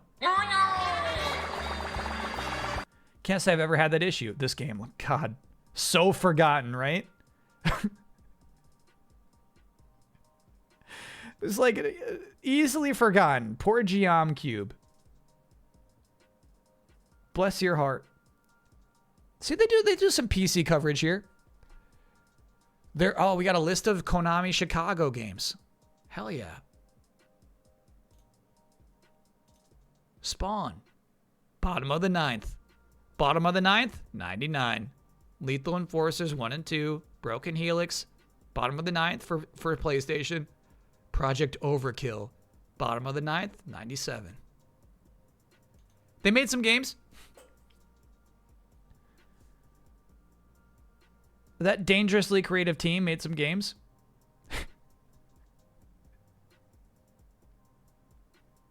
You know what I find wild about this? Is that, like, today you would hire one model and then just have him step forward and then just use the multiple images of the same male model. The 90s, you know, I mean, there's a whole modeling industry, bro. Just give me a bunch of strong chin men and, like, we'll dye each of their hair and, like, it'll work. All right.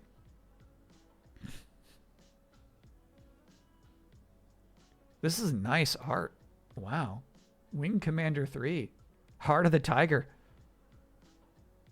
What an era for Mark Hamill.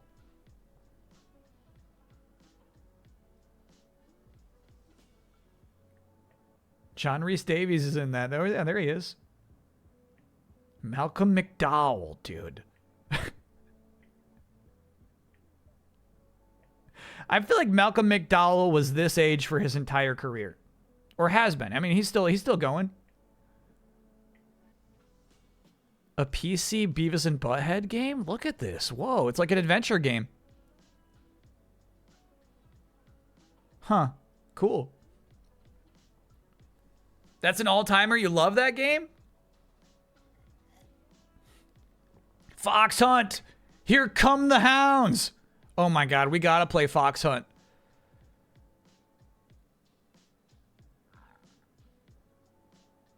Control revolves around using the number pad for directions and enter key to select the object in front of your face. Oh, they got multiple pages for Fox Hunt.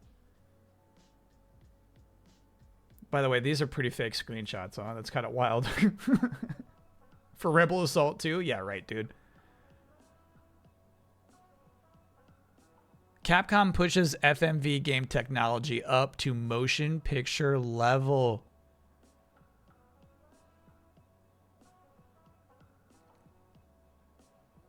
Wow.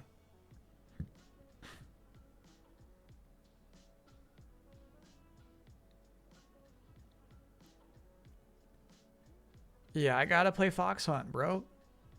Yeah, this is interesting. This render of Gex does not have the Oakley O.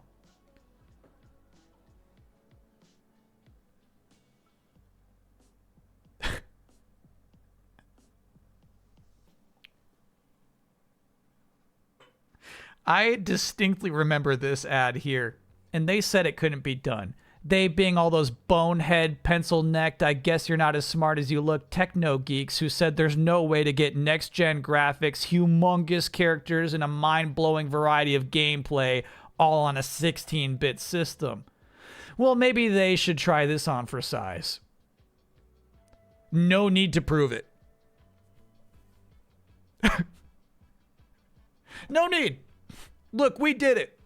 We got next-gen graphics on a Super Nintendo. Checkmate.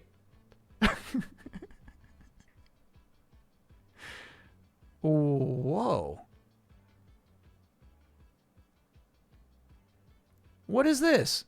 Beyond the Beyond is a hot new RPG heading to the PlayStation in Japan. It's not coming to the States yet.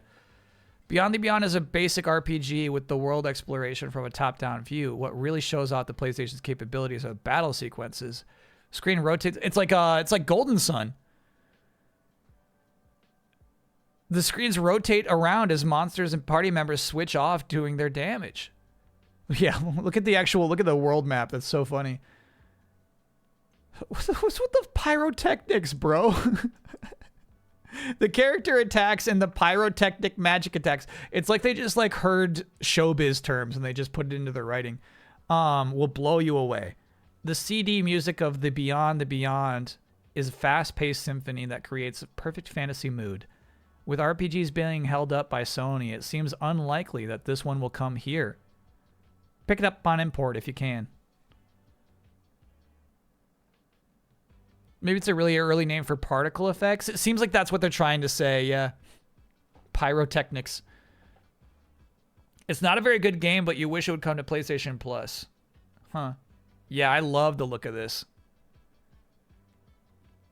It reminds me of Golden Sun. It reminds me of Shining Force. I wonder who made it. Who even developed that game?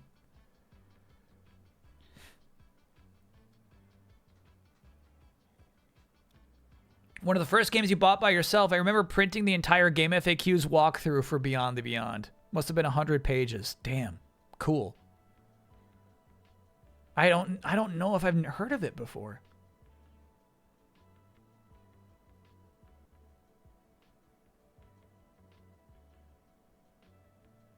Galaxian 3.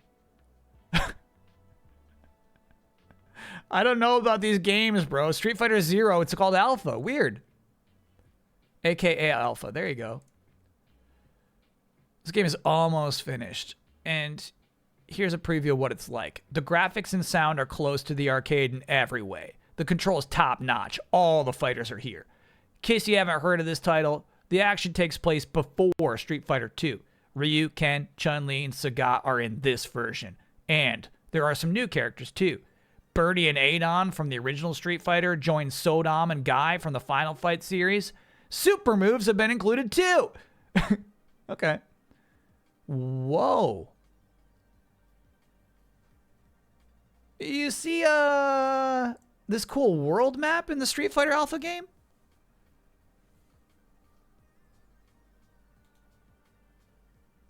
That must be, yeah, it says it will be new features on the Saturn version. I don't know about this, bro. That's cool.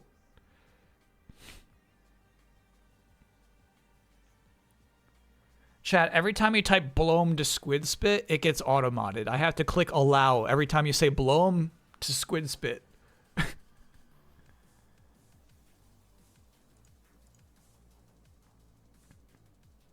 Were you reading that? Where does it say bloom to squid spit?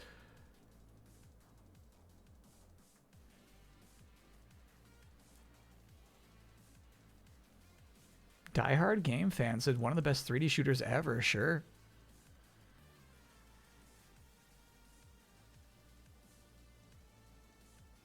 Hermie Hopperhead. God, this is so cool. I love seeing all these games.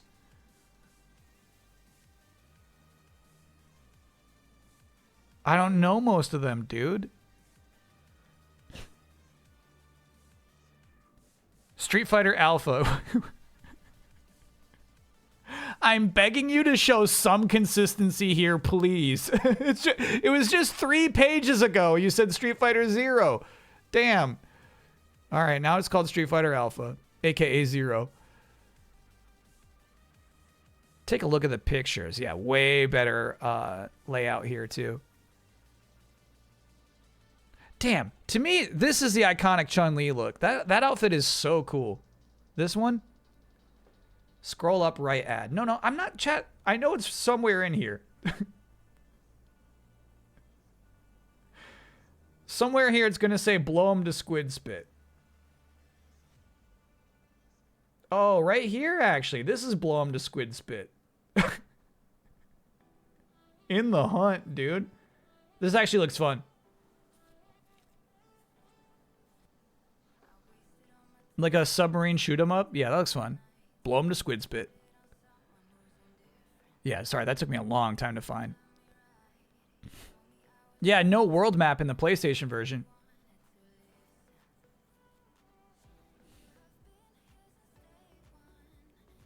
The inclusion of alpha counter moves makes for all-out fighting fury.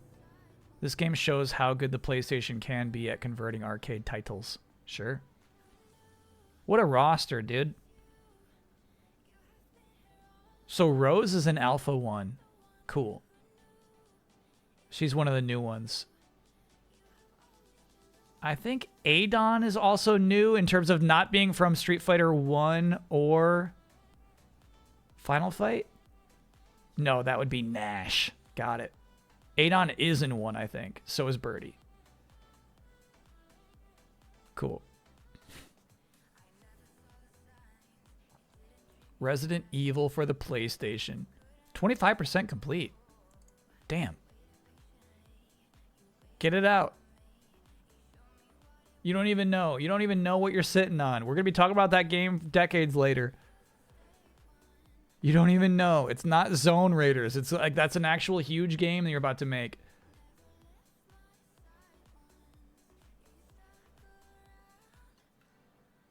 $3D baseball. It's going to bruise more than egos. Why are you spending so much money on a double page ad with no screenshots? It makes me angry. Stop doing that. Those are expensive. That's your whole marketing budget.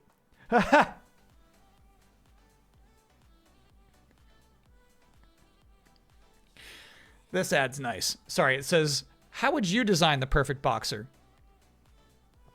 Didn't Jonesy own a Jaguar? I wonder if he did, actually. He skipped leg day. No, that's just a character-created design. It's kind of cool, actually, right? Like an early character creator.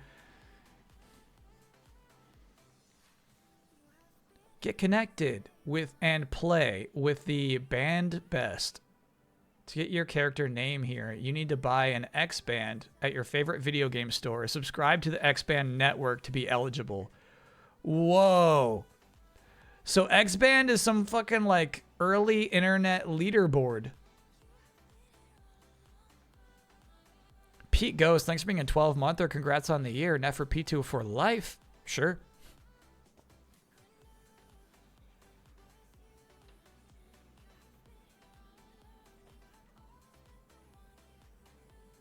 Terminator.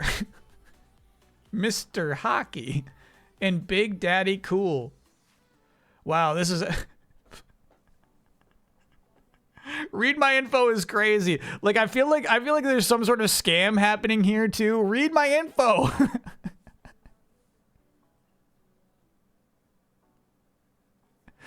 That's nuts, bro. This is like the earliest leaderboard I've ever seen. That's so crazy. Do I remember the Sega channel? Yeah, there was a really cool like slightly more mature Chuck E. Cheese's where I used to live called Smart Play USA. So it's like for slightly older kids.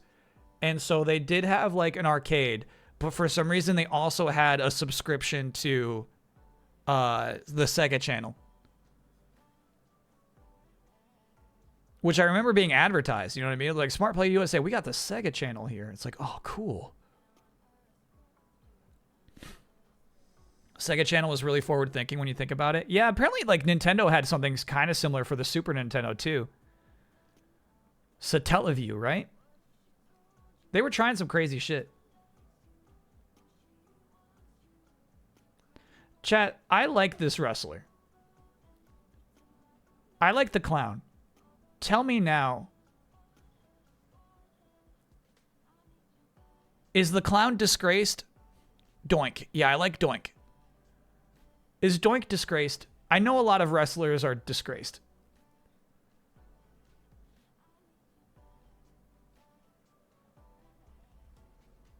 He's dead. Damn. But not disgraced? Dead but not disgraced. That's better than disgraced. There have been many Doinks? Really? More than one Doink?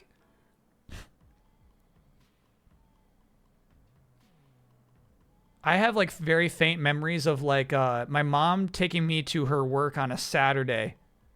Cause she's like, shit, I gotta work on a Saturday. Like I'm thinking about this as an adult, you know what I mean? Like, okay, Kyle, can you come with me to work on a Saturday? Like, okay, Mom. And she like put me in this office with a TV. The only two things I remember watching in this office were The Wiz and wrestling. And when I watched wrestling, I got to see Doink fucking pull pranks on other wrestlers. He'd give them a present, right? I got a present in a box here. And then inside would be a cement block that he would use to hit the other wrestlers. And I'm like, this guy's playing his own game entirely. I really like this guy. You know what I mean? Nobody, like, Doink was playing by a whole other set of rules. You're not going to beat Doink. Yeah, absolutely. Box score. Just sports games. Got it. Yeah, it's kind of interesting to see this 1995 EGM because basically they don't fully have it. They don't have their pattern down. Look, they're doing questions at the end. Ew. What do you think of putting questions to the editor like at the end of your magazine? That's so stupid. And they don't quite have their vibes yet. When we eventually do get to the EGMs that I remember reading, like it's a whole different vibe for sure. They're not quite there yet. It is interesting to see like a proto EGM here.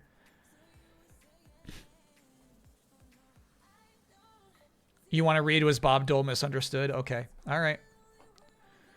Dear EGM, I have rarely been critical of EGM. Oh my God.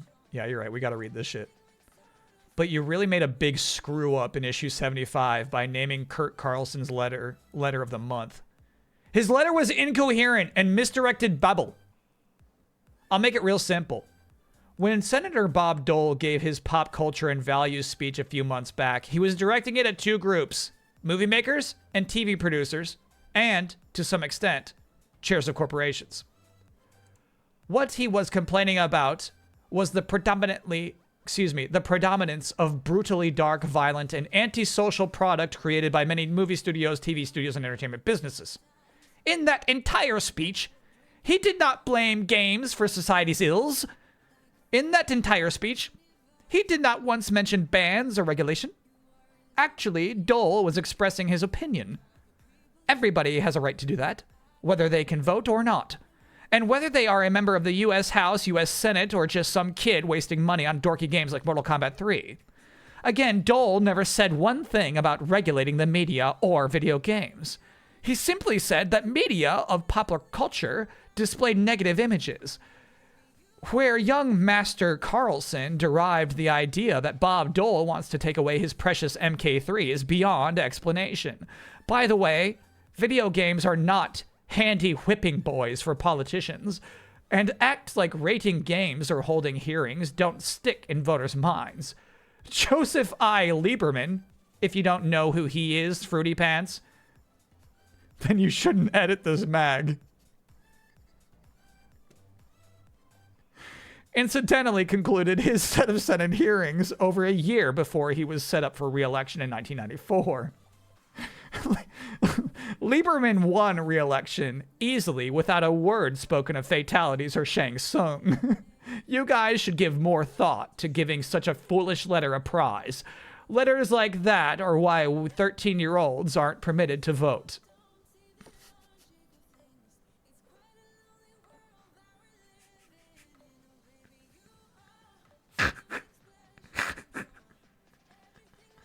What a fucking crazy letter. What a crazy letter. What a crazy letter. All right, first, Matthew, I am not a Fruity Pants. Second, I can see where both Kurt and you are coming from. Politicians do occasionally bring up the video game issue to gain the parents' vote, but I do agree with you on the fact that video games are not what Dole was actually referring to. Some might have read into what he was saying and thought the government was attempting to start regulating the media, which includes video games. Lastly, you seem a little stressed about this whole Bob Dole thing. I think you should cut down on the caffeine. P.S. Who is this Joseph Lieberman character? Great letter, Matthew. Your acclaimed dual turbo joysticks are on the way. So funny, bro. That's so funny.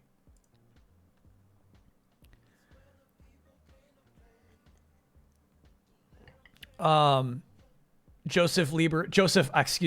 Lieberman would be a recurring figure in criticisms of video game violence, actually, after this. Matthew got that wrong.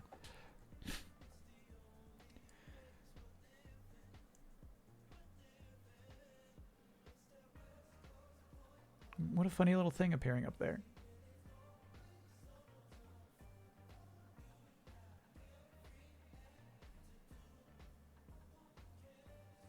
This wizened 24-year-old, bro. Now the next gen machines are coming out. People scurry for their high-tech babies. For these high-tech babies.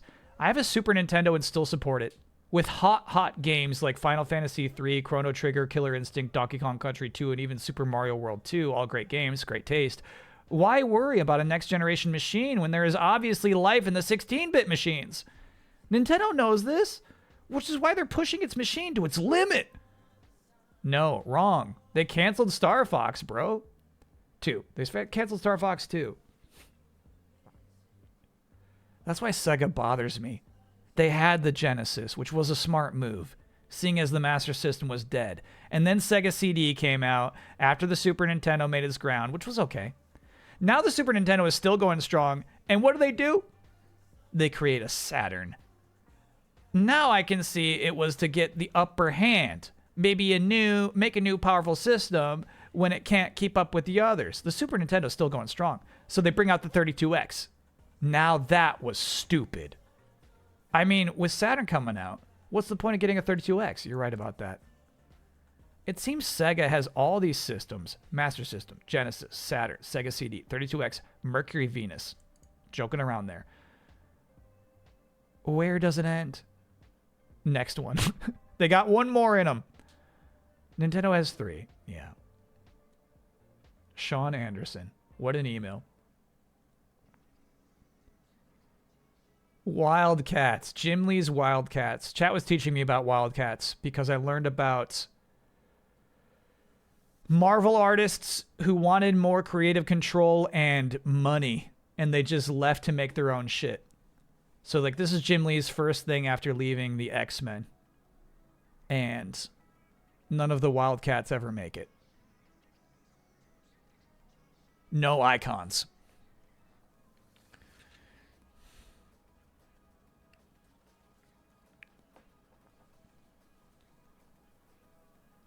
These letters are too damn long. You got to put some short ones in there. With games like Chrono Trigger, the 16-bit market might not die as soon as you think. Yeah, excellent game. Good pick here. Good pick.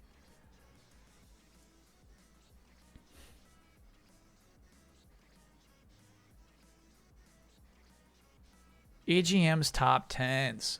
Okay, readers and editors. Look at the readers are loving the PlayStation right now, dude. Warhawk and Twisted Metal at the top. Crazy. Captain Quasar, quit it with that shit. You're joking with me. Nobody likes Captain Quasar. The 32X Pitfall is doing really well, surprisingly. Yoshi's Island, good pick, readers. Toy Story on Genesis, that's so wild, man. 95, they have no idea.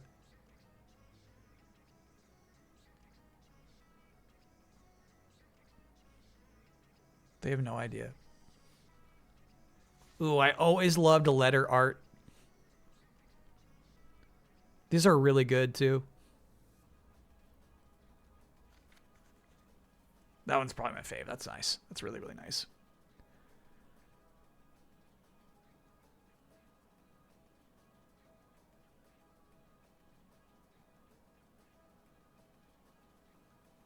So cool, dude. Look at that white Saturn. That's classy. Yeah, and they don't do this for too much longer. Basically, like, a game store would put an ad at the end. They're like, here, I'll sell you all this stuff. Call me. Put a little clipping in an envelope. Send me some money. I'll send it right back to you.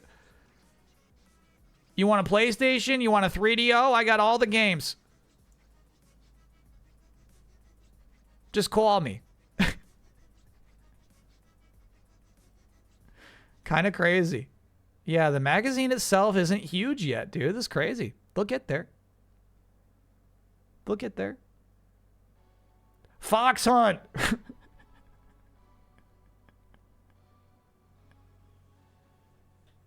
All right, you know what I think is probably even rarer than Fox Hunt the game? The soundtrack on Rhino.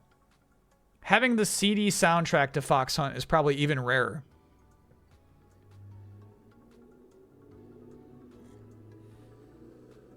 Is the PS5 classy? Yeah, why do you ask? Is that Rob Lowe? Chess says Rob Lowe is in the game, but that's not Rob Lowe. All right, let me boot up my phone. Actually, you know what? I want to do one more thing before we leave this place. I do want to see if we can... This is the one we looked at. January 1996, which is why they're all the 95 references. Got it. Let's see if we can find the first one I picked up.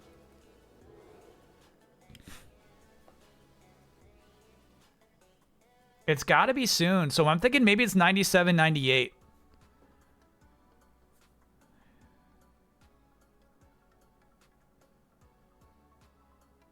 Tekken 3. It's got to be soon, bro. It's got to be soon. Look at the Final Fantasy 7 one. My God.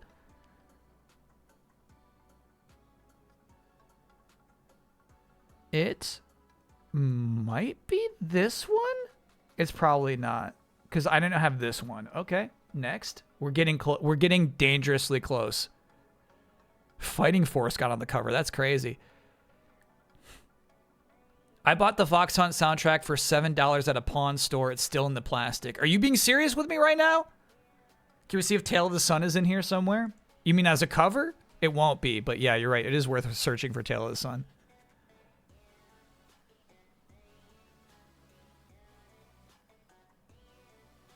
Shit. We got it. Wow. This is my first one. Holy shit. Look at the ride they're on. Look at the ride they're on here. Holy fuck. We found it. We found it. Because, like, they just fucking roll from here out. Tekken 3. Oh, my God. And custom art. I actually really like it. The RPG Revolution. This issue is so fucking good. Really, really good. Turok 2. Okay. Squaresoft coming to America. This is Brave Fencer Musashi and Parasite Eve. So cool, dude. What is this one? They're like celebrating some anniversary or something. No, I think honestly, this was just a cool thing to do in the late 90s. That's exactly what that is. Okay, so they're just celebrating Tomb Raider 3. But then Metal Gear Solid, look at this custom art they made for this cover. Oh my god. I'm so glad they're doing custom art for the covers at this time. So important. Love that cover. Rogue Squadron, I distinctly remember this one. The Dreamcast. Oh my god. Oh my god. Wow. That thing pops. That shit pops, dude. That's a good looking magazine cover. And then this shit, and then this shit, dude. Ooh. Wow. That's a magazine cover.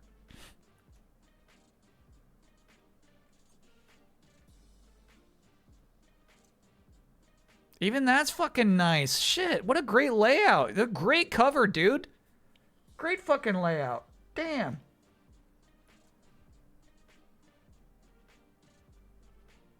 Gamers' Choice Awards. All right, and so then I feel like we finally cooled off. We had a real hot streak there. We're finally cooling off. We're cooling off. Oh, everybody remember, this is such a distinct cover, dude. Resident Evil everything. Fun. Yeah, the dream. Look at this cover. My god. $9.99. This is hype, dude. Oh my god. We gotta read all of these. We must read all of these. This is going to become a magazine reading Twitch channel. The game, the movie, the TV show. The game is so good, the one that they're talking about there. Which makes me wonder where they got this image. They may have hired a model to wear a Spider-Man costume for the cover of their magazine. I don't know where else this image comes from. Issue 100. It's got Miyamoto quote, a good Miyamoto quote. Hell yeah. This one is such a key issue. This is so key. You have to have this issue. Oh my god. Holy shit. Full PlayStation 2 launch details revealed? Oh my god. Oh. You gotta be shitting me. Look at this shit. My stupid chat.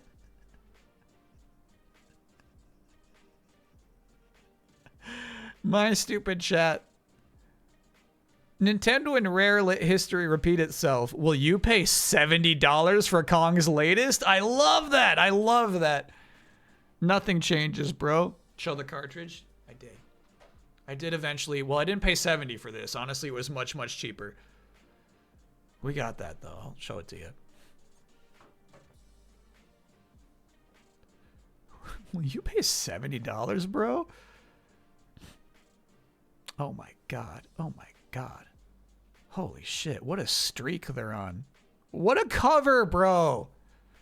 What a layout. So distinct. That's just nice. That's just nice. That's actually just really nice. Is it like the first E3 news really pops on there too? Brilliant shit. Latest Metal Gear Solid 2 info. Yeah, that's just you're just selling a magazine, bro. There's much to learn here, chat. This is a lost art.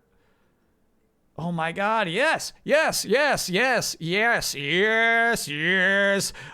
This issue has a 1-to-1 scale photo of the Xbox controller. So cool. Really, really cool. Just wanted to share one I stumbled upon during a Wikipedia binge the other day. What are we looking at here?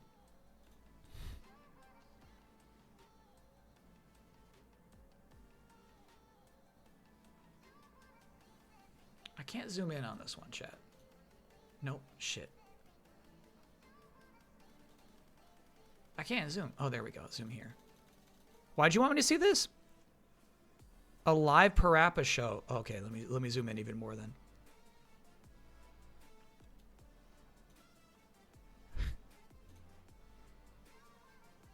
Stand by. Come on.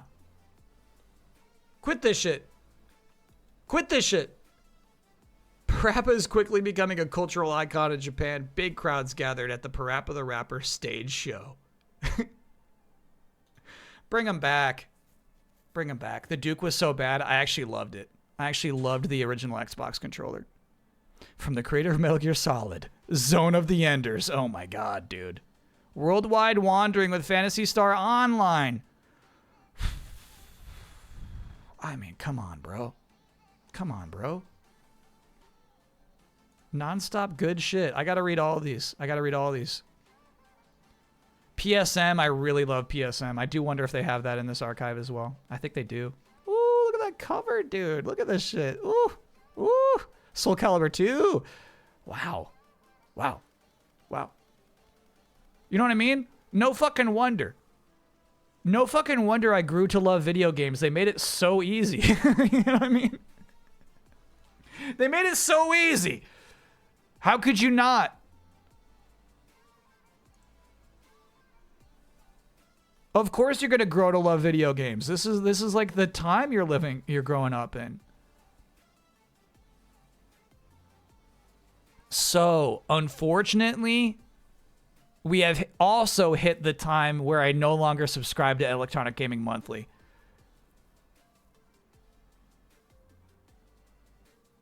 I did. I switched to PSM at some point.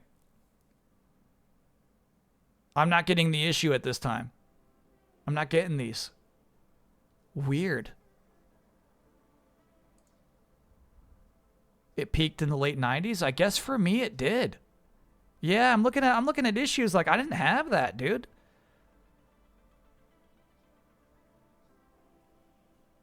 You know what they stopped doing is like their own custom art. Great Scarface cover? Yeah, but like, you know, it's the cover of the movie and the cover of the video game box. They're not going as hard anymore. This is sloppy. This shit sucks. Ew.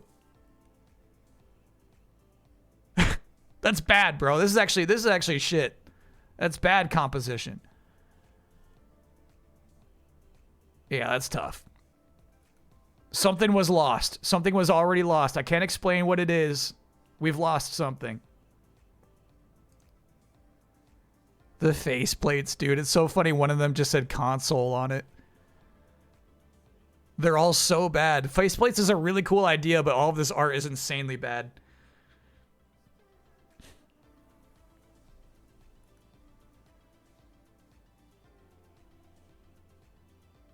Game magazines after 2006 felt old to you? Yeah.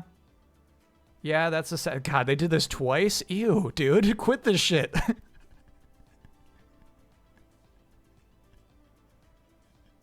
It's not working. You're not doing it right. Watch your time. I know. We still got to play some Pokemon. I know. We still got to play some Pokemon. Ugh. Pay an artist. Hire an artist. You're just like using key art at this point. These are bad layouts. This bums me out. Obviously, an artist made that. Excuse me. I mean, hire an illustrator, I guess is what I should say.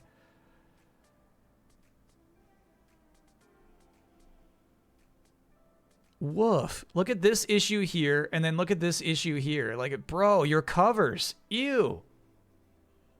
It is funny. Chat was talking about how, like, in 2006, like, gaming magazines felt old, so they're, like, going for this, like, title change.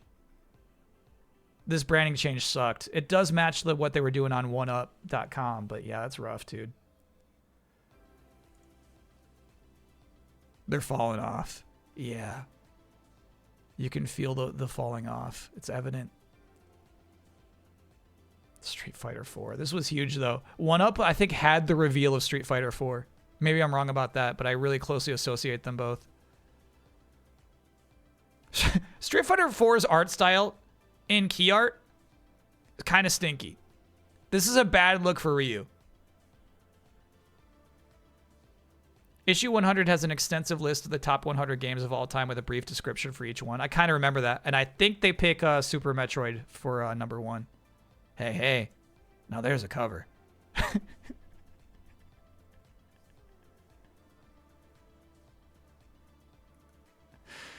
That's funny. And then, yeah, they get the reboot. Oh, we did see that earlier. Electronic Gaming Monthly and then the relaunch, where they go back to their original kind of layout for the title, but also different font. And the relaunch did not work. It didn't. Oh, shit. They were around for longer than I thought. They got to 2014. Well. And honestly, some pretty nice layouts here. These are decent. These are decent layouts.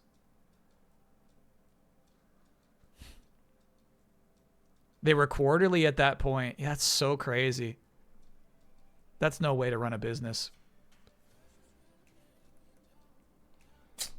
All right. Let's boot up the old phone. Oh, the phone's in the other room, actually. I gotta go grab that. Here's all the issues you have. You wish you had a lot more.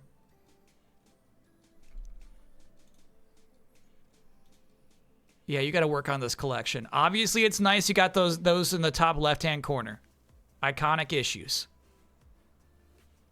But you're missing a lot of the really good ones, very clearly. Grand Theft Auto Vice City is probably a good issue. The media landscape has changed. It really has.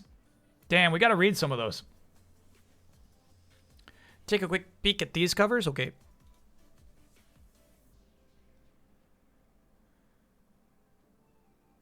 These are nice.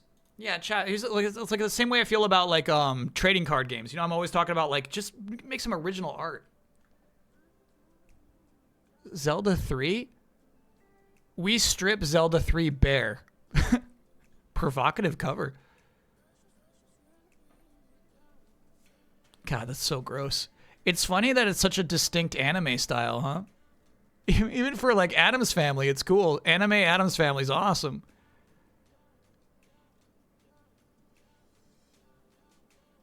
Yeah, these are nice covers. Absolutely. Make some original. Look at that, Samus. Make some original art for your game covers. I like it. Bub. Anime Wolverine. This actually, okay, we're losing it a little bit. We're losing it. We're losing it. We're losing our touch. We've lost our touch. And we're canceled. And that was that. PSM has a really nice original art for their covers. I gotta agree. Hey, bro, not your spot. Not your spot. All right, let me grab my phone. I'll be right back. Not your spot. No, come on, man.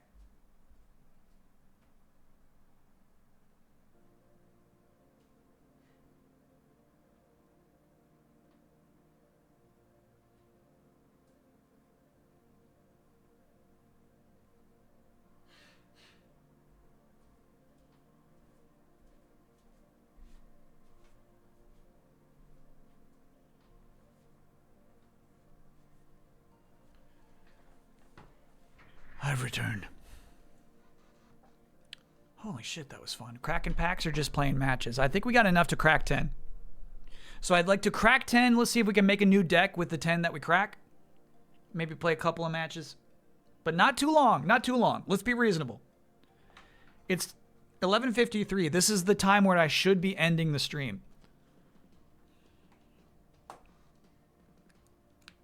I should be done. We should be wrapping up right now. But I'm hooked on Pokemon TCG. I'm freaking hooked.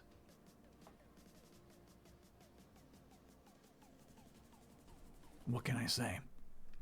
No. Didn't you hear what I just said?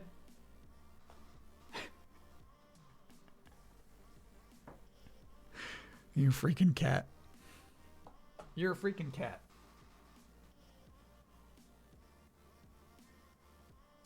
Mm-hmm. Yeah, he's still in protest mode. Let me shut down the old PC.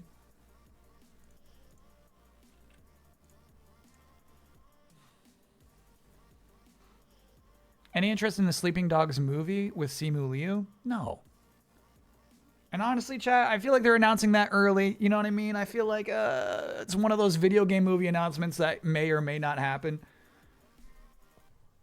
Why should we fully expect that that will come to fruition? But sleeping dogs? I don't know, bro. Is that really an exciting thing to turn into a movie?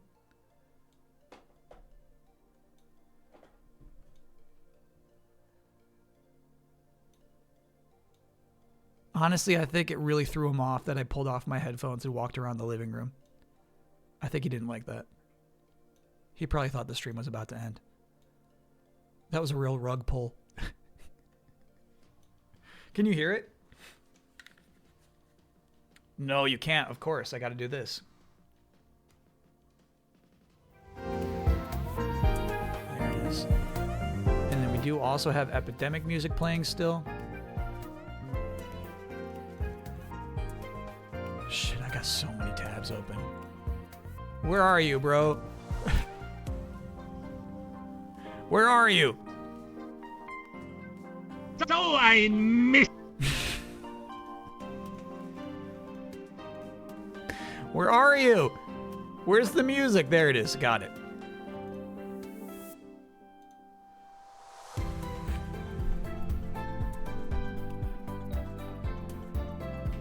So I missed.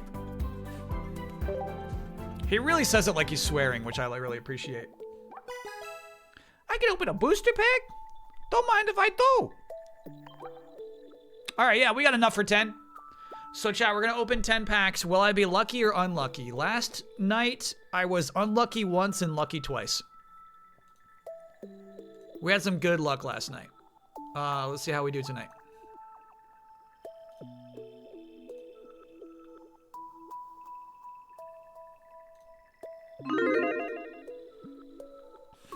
And, hold on. Shit, bets should be there. Where are you, bro?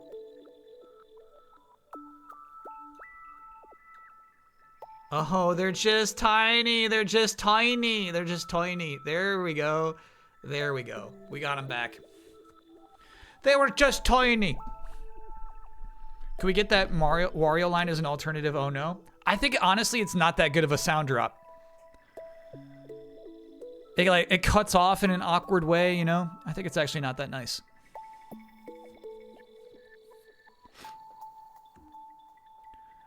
Chat, a quality sound drop is not easy to find. You know what I mean? Not every little thing that makes you chuckle once is gonna sound funny. Or something that you want to hear repeated many times. I do, however, think this is an excellent drop. Can these oinkers learn to game? I don't know if that one will ever get sick or tired. I don't know if I will ever get sick and tired of that one. All right, let's do it. I'm going to start with Dialga. We need the immersive. So if you missed last night, we got immersive Palkia, which was really cool. And then we got some really nice alt art cards, but then a couple that are really good deck cards, including the Lucario. We got an alt art for Rhyperior, who's actually cool as hell, and then a Gallade, who's actually cool as hell. And we made a nice deck out of those. But we could still get a nice alt art Palkia. Excuse me, Dialga.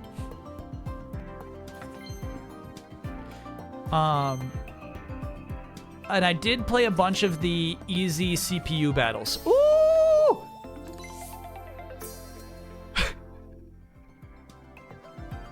Is this Drifloon about to kill us?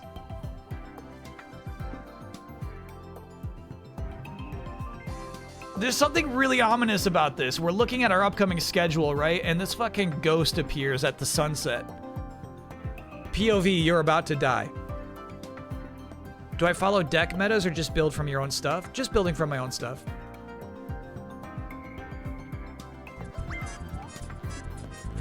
Oh my god! Sorry, that was another Mario Party clip. That was Wario just saying, oh my god. That is so fucking funny. I do want that. Oh my god!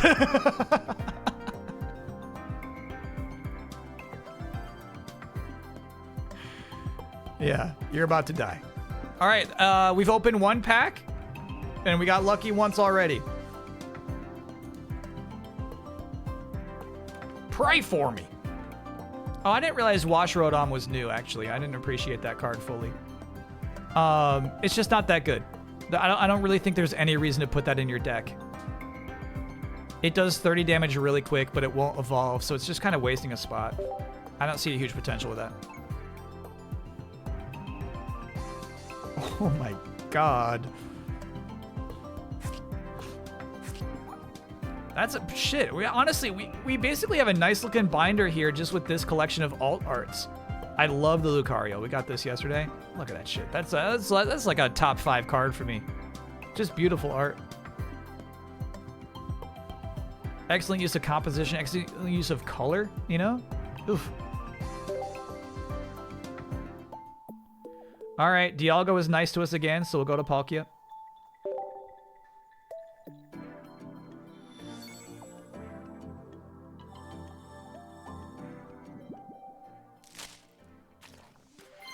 Love the Spiritomb. Spiritomb art is one of my faves, too. Hey, that's a new Manaphy card, too. Excellent. Porygon looks so cool there, dude. We know that Porygon Z is good in this set, so yeah, we need more Porygons. That'll be essential. All right, that's 2 packs. Get in my collection, would you? Slide on in there. There you go. Yep, put them in.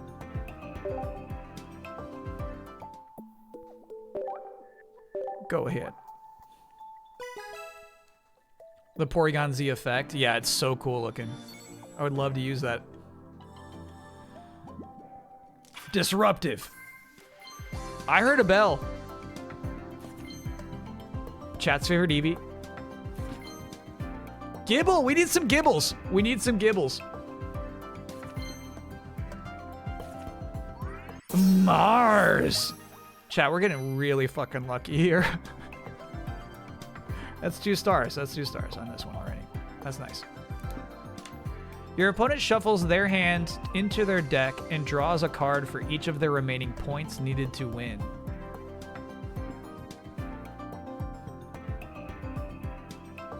So it's just a super rude thing to do late game to somebody who has 9 cards and only needs 1 more point to win. It's a rude card, yeah. That's a fucking nice looking card too, dude. That's cool as hell. Damn, we really have, chat, we've been having some really good luck.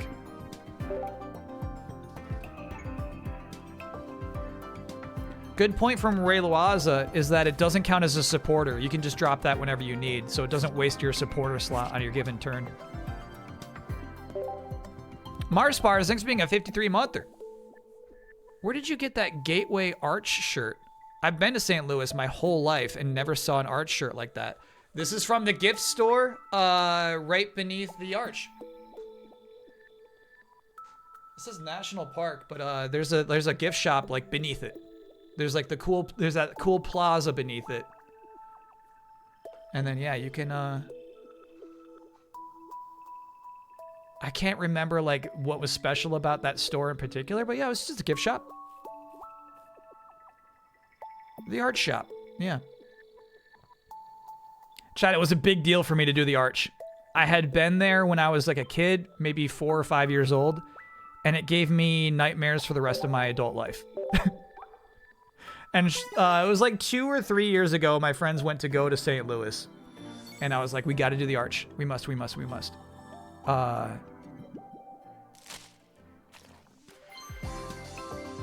And we did, and it felt great. Hey, we need Bronzors. I need 1 more, but then we can finally use our big boy bells. This is pack 4. This is pack 4. Yep. Cranidos is new. Ooh, headbutt for 50? Remember, this he is actually basically he is a stage 1. You do need to put a fossil down first, but that's nice. 50 damage for 1 energy is pretty crazy. He's not bad. That was pack 4. It's very claustrophobic, insanely claustrophobic, yeah. The kind of thing that would give you nightmares of like being in confined spaces, like a wobbly elevator. It's so fucking freaky to get up there. And then once you're up there, it's scary to be so high.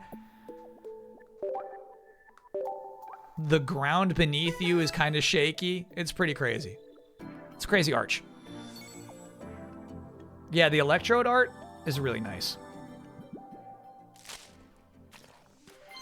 I've gotten the Snover too many damn times. I'm sick of seeing the Snover. Ooh, new Electabuzz. Take an electric energy from your energy zone and attach it to this Pokemon. Okay, well, like same with Magmar. You have to remember this guy actually does evolve. I've yet to see the Electivire though. God, I actually love this art. I think he's climbing the tree to absorb a lightning bolt. He's like, if I get up high, I might get hit by that lightning, and it totally worked. Togetic, sure. All right, chat, that was 5. We're halfway through. Non-believers are still in this. Mucho on the van. Oh yeah, he is. He's so sassy, bro. And I think he's sassy because he likes chill time so much. When the stream ends and he just gets to sit on the couch with me, it's like his favorite time of any day. He's just ready for it.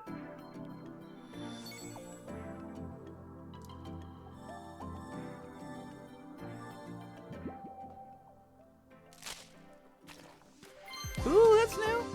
Put one random Glameow, Stunky, or Curlgunk from your deck into your hand. Wow. Now we have to see the appeal of a Stunky or a Curlgunk. Like, we gotta see how good that is. That to me seems really good if you're building a deck surrounded on those. That's actually cool. Basically doubling your chance of getting that card in your hand. It's cool. Hey, another Bronzor. Excellent. Curlia? We're good on Curlias. We're good. Luxio? My first Luxio, dude. Okay. Uh-oh. Look out. That's pack 6.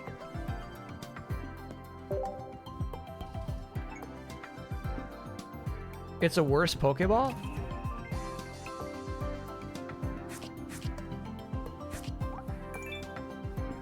Kinda. It's kinda worse. It's like, it really depends on like what kind of deck you're building. It is kinda worse. You're right about that. But here's the thing. You could put that in addition to Pokeballs. That can be in addition to.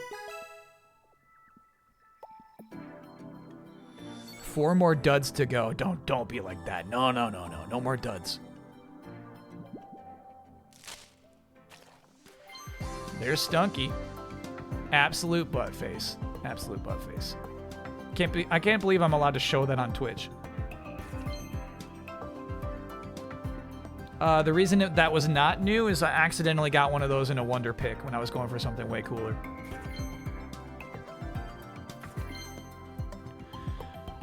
Take a psychic energy from your energy zone and attach it to Mespirit or Azelf. Okay. So one of them, I can't remember which one we already have, had a power that's like, discard 3 psychic energies from this Pokemon, and this move only works if you have all 3 of these little lake creatures. So it kind of makes sense that this one is there to help put energies back on the other one. And it does damage. Yeah, it's cool. It's cool. It's probably really tough to make that setup work. Okay, that was number 7. Trace Moss.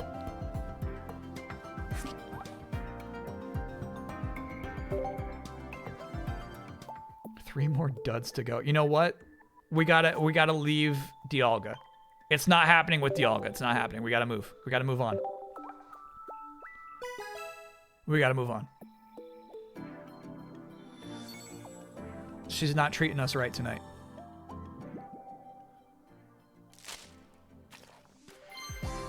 Okay, we might make that deck, bro. Slugma, looking great.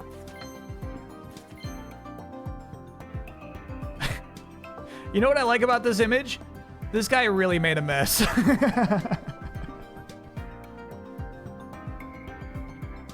This Pokemon really messed up your house, and he's not at all embarrassed about it. Hey, nice. I actually really like Regigigas. I think it's such a cool design.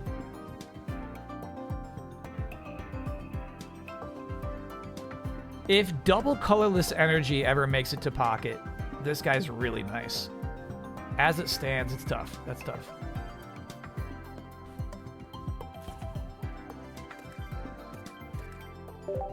Yeah, that was close to being rare, too. All right, 2 more packs. Non-believers hanging on. They're hanging in there.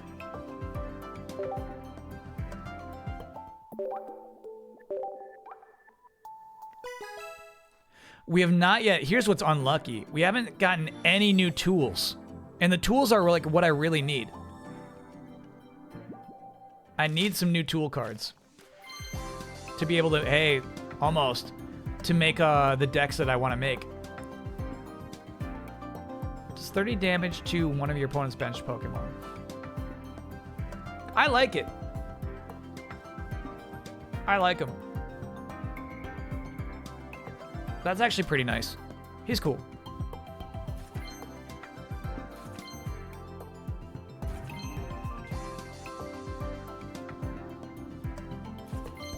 You cannot buy tool cards with pack points. Oh yeah, with pack points you probably could actually. Yeah, my bad. Wow. So, after getting 2 rare cards in our first 3 packs, we have hit a dry spell officially. We have 1 more pack to open. And I think we got to stick with Palkia.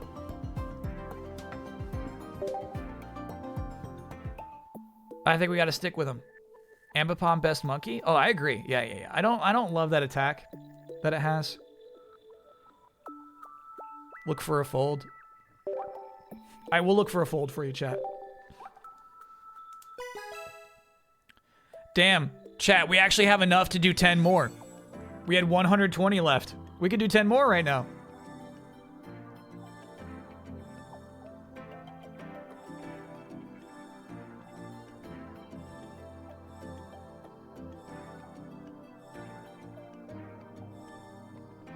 I think we might have one here.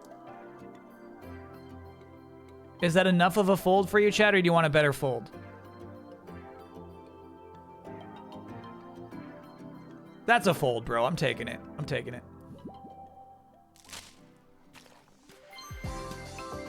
Togepi. A psychic type. Hey, new Gloom. A lot of Uxies. All right, here we go. Here we go. You're looking in the lower left-hand corner. Is it 4 diamonds or a star or anything? Then believers win. If it is anything less than 4 diamonds, non-believers win. Here we go. 3 diamonds. That's it. Non-believers win. After that crazy hot start, we really cooled off.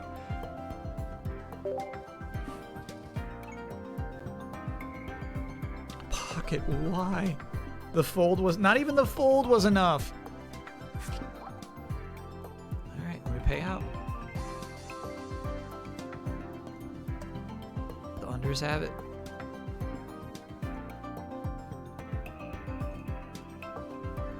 So glad to have this back. Nice to have that back. Palkia spurned us. Honestly, we spent a long time on Dialga there.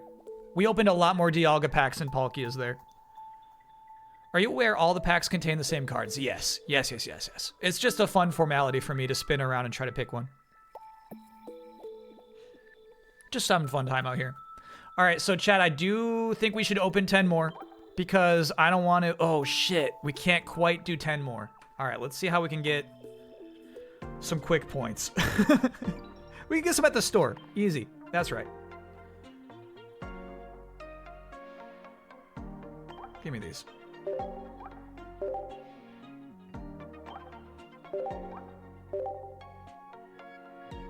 All right, that should be enough, right?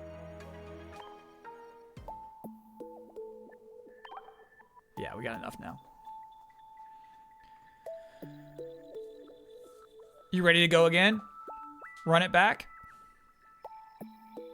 Clutch store, yeah. I did most of the solo battles. I still have the hard ones to do, which give you actually the most hourglasses. But yeah, I want to make a deck before I go fight those. I want to make a new deck. Do your missions before the reset. I think we did. I think I got my dailies done. Yeah, I got my dailies. So after the stream last night, chat, I got my dailies, which is why I did that wonder pick. And then I did a bunch of the easy solo challenges. All right, we're running it back. Lucky or unlucky, under or over. 1 minute to bet.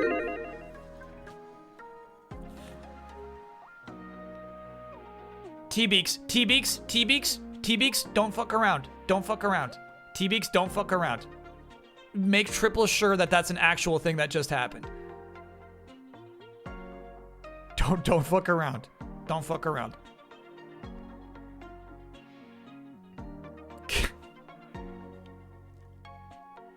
I need a reputable source. I need a reputable source. Check 4 times just in case. Because I'll have a meltdown.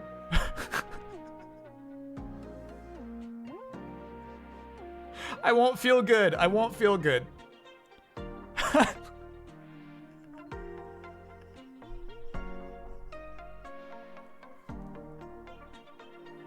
No, I need an announcement. No, I need more than a Shams tweet. No, no, no, no. No, no, no. DCfandom.com/wiki/green-loontern. That's not it. That's not it. No. Here's what Slicey says.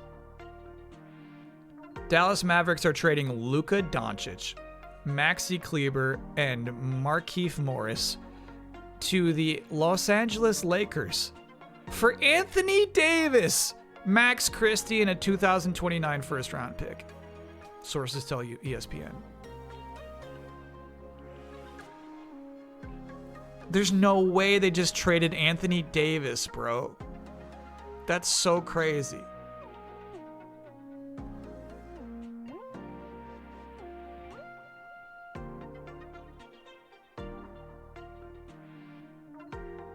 If Luka got traded to the Knicks, you would say he's great? No, I would not. And also, the Knicks would never accept Luka Doncic onto their team. Tibbs doesn't want him. No, I would not say that. I would not say that.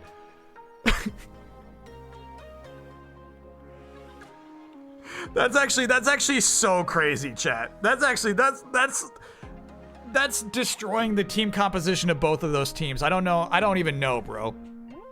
I don't have the mind to understand what just happened. Can I explain what's happening in Pokemon TCG Pocket terms? Yeah, like, here's the thing. Palkia, for some reason, just went to the mythical island.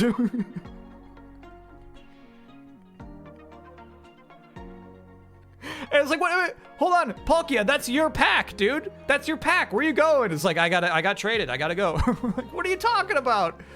Oh, shit. That's not your island, Palkia.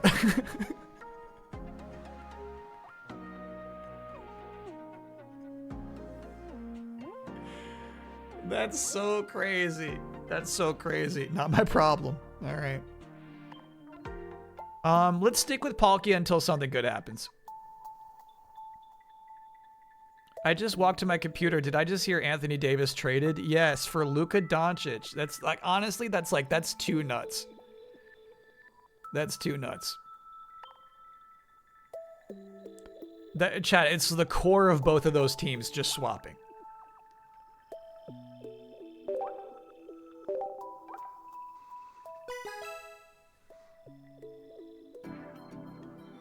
That sincerely resolved most of my confusion. Happy to hear it, chat.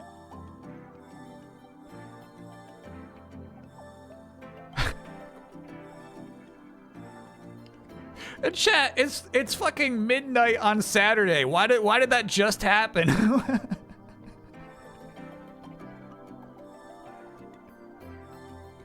Why did that just happen?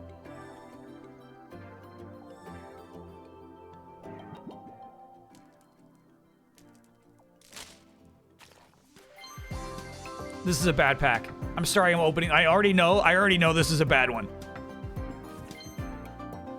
I like the Porygon. Yeah, we got a Chimchar in here. Oh, Magneton's new. Okay. I like how stubby this Magneton looks. This artist took some liberty with how small the actual magnets are, and I like it. Good shit, Yumi. Oh, and that one's new too. Okay, that was actually not as bad as I thought it would be. This attack does 20 damage to one of your opponent's Pokemon. Oh, and I like that too. Actually, I would put Azelf in a deck that doesn't even have its brothers. I'm cool with that. Apologize to the pack. I'm sorry, pack. That was a nice pack. Obviously, it wasn't a lucky pack that the believers are looking for, but that was a nice pack.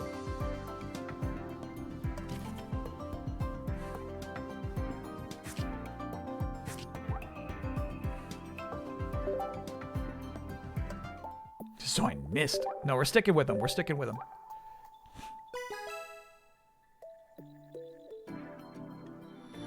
The Lake Trio. Chat, where are they ever referred to as the Lake Trio? I feel like that's a name the community came up with. This is my guy right here.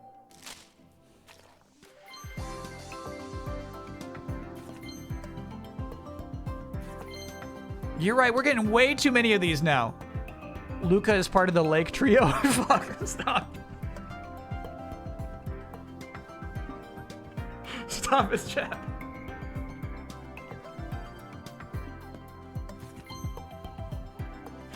This Glameow card exists in real life. I love that art. I actually love that art. And we needed a Glameow so we could use Perugly.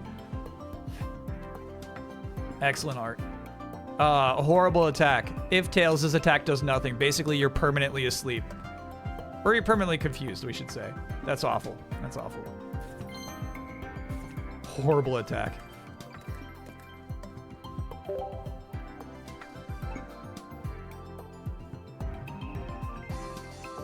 There's a chance that Shams got hacked. I'm gonna chat. I'm gonna believe in that. That is more likely than this trade. I will trust the hack theory until this is reported.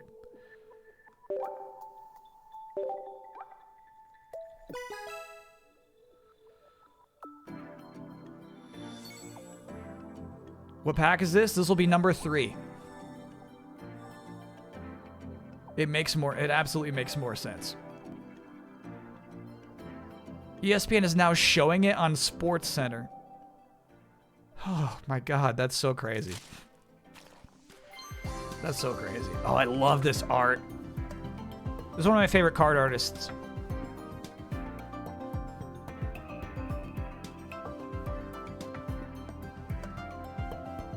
I actually like how all these Rotoms are actually just like making a mess. They're all up to some hijinks. This guy's actually ruining that yard. Who's the primary ball handler in the Mavericks then? Kyrie, yeah. Yeah, that's his team now.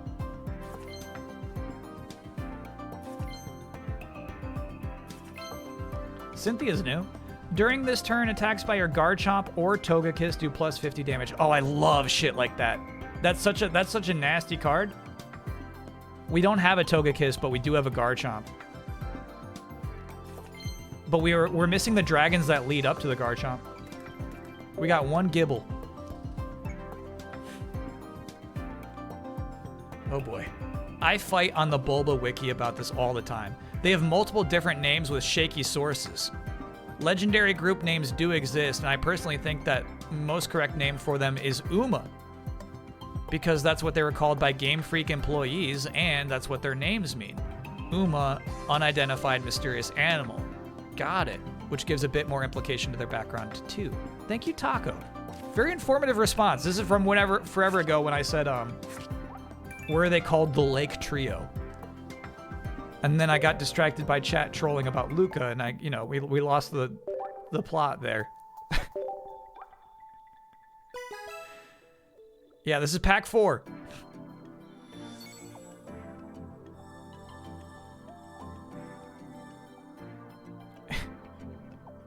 Eric Cartmanez, of course we've been talking about this already. Eric Cartmanez, I know you saw that news and you said, "Oh, I gotta log into Kyle's chat and I gotta troll him about this."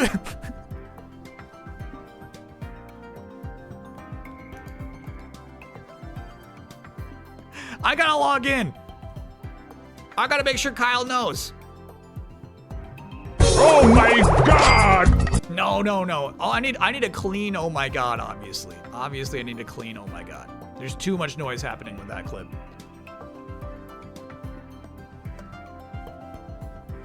Would you rather talk about Tom Brady's wins than this? Okay, no.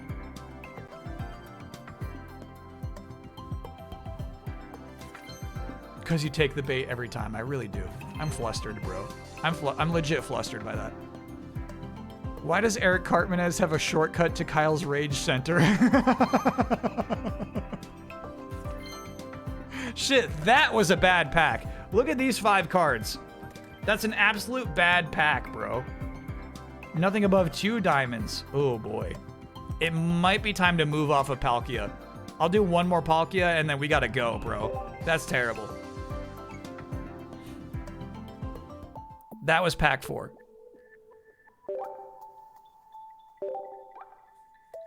We're gonna be halfway through after this one.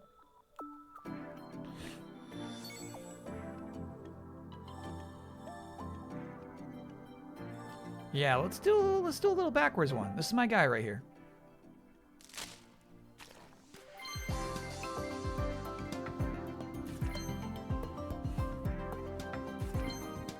We're seeing a lot of dupes now. Shit.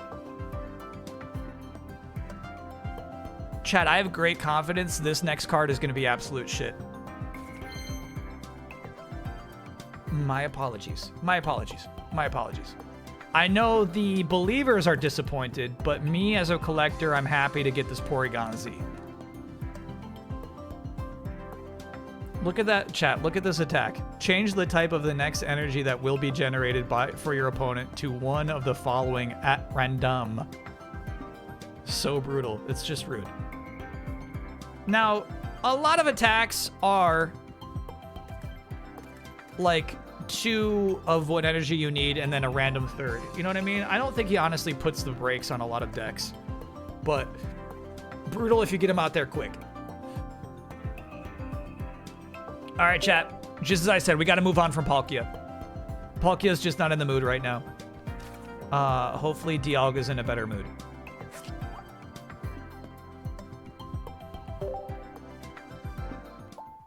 Sorry, bud.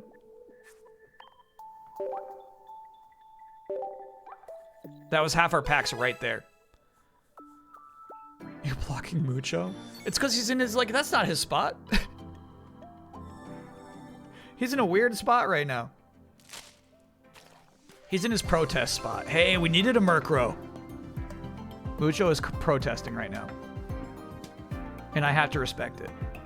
You know what I like about this card? I like the implication of the tree on the right. It's definitely a skull tree, but you only see it from the side. It's kind of cool.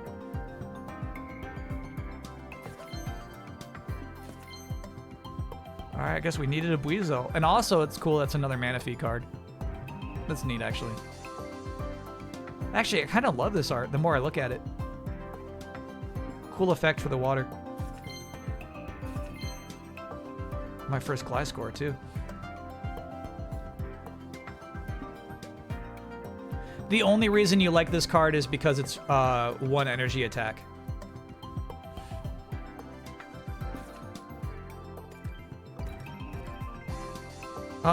We're going back to Palkia. We're going right back. I'm going right back. I'm going right back. I don't know who Nico Harrison is. Is he still protesting stale food? No. No, he's happy. He's eating his fresh food, his fresh box. That was number 6. This will be number 7. I gotta be honest, believers, it looks really bad for you. Oh, that's the GM of the Mavericks. Yeah, that's an insane trade. That one's never gonna make sense. Maybe in 2029 when they get that first round pick. I don't know, bro. Hey, new card. This one exists in real life too.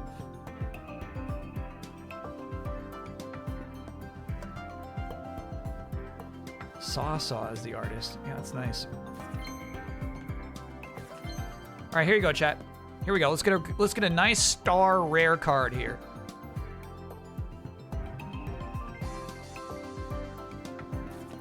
Oh no. Oh no. All right. Back to Dialga. Back. We're going back. We're going back. We're going back. We're going back.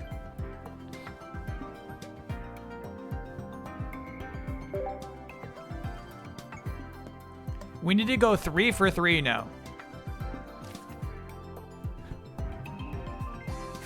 We gotta go 3 for 3.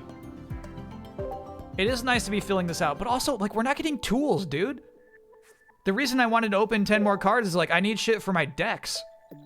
I don't need, like, rare cards just for the sake of, like, filling out, like, the coolest part of my binder. I need material, dude. At right now where we stand, I can't make a single new deck that we couldn't before. After almost 20 packs. Let's see some good shit here. Let's see a tool.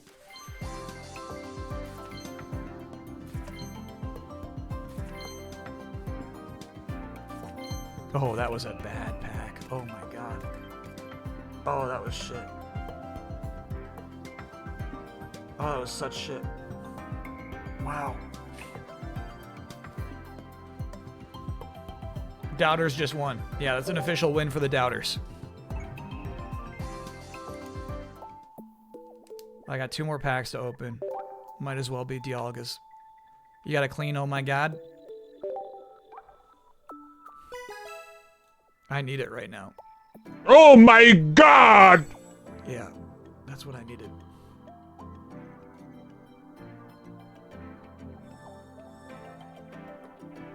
Okay. Now that's true. That's true, actually.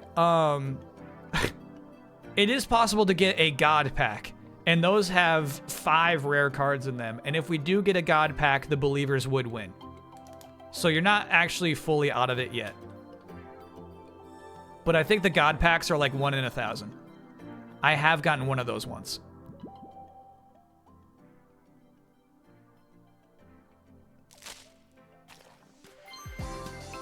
Hey, Tangle is new. I like that art a lot.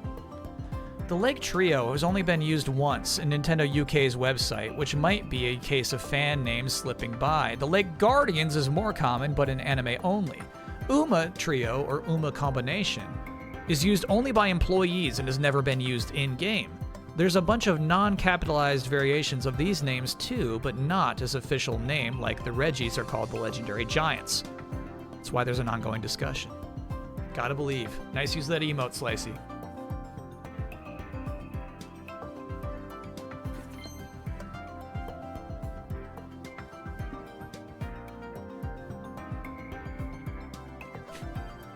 Pete Ghost, when you enhance the Sith emote, like, you really see the creepy details in there.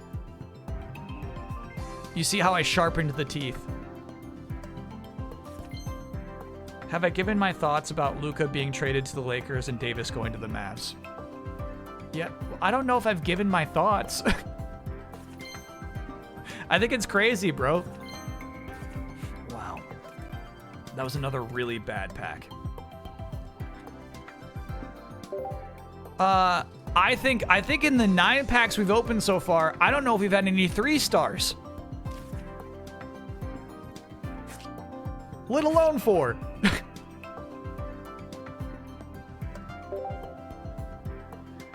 Okay. No, it's Dialga. Trust in Dialga. God pack right here. God pack right here. Porygon Z was 3 stars. Got it. Thanks, chat. Need a little boost there. Luka Doncic is no longer Supermax eligible. He was in line to receive a 5-year, $345 million contract this summer. Oh, so he got hosed. He's probably deeply unhappy about that.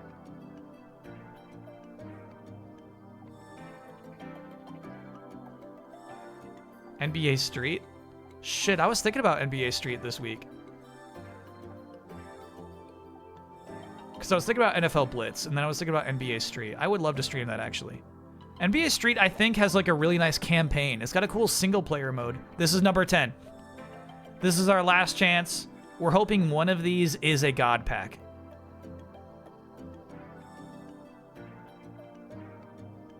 Volume 2 is the best one.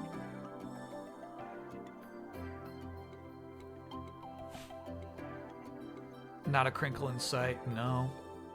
This one's the God Pack right here. Watch this shit. Watch this. And also, it doesn't necessarily have to be a God Pack. You can just get 2 rares in a single pack without that even being a God Pack. You could just get 2 of 5 to be super rare. It could happen.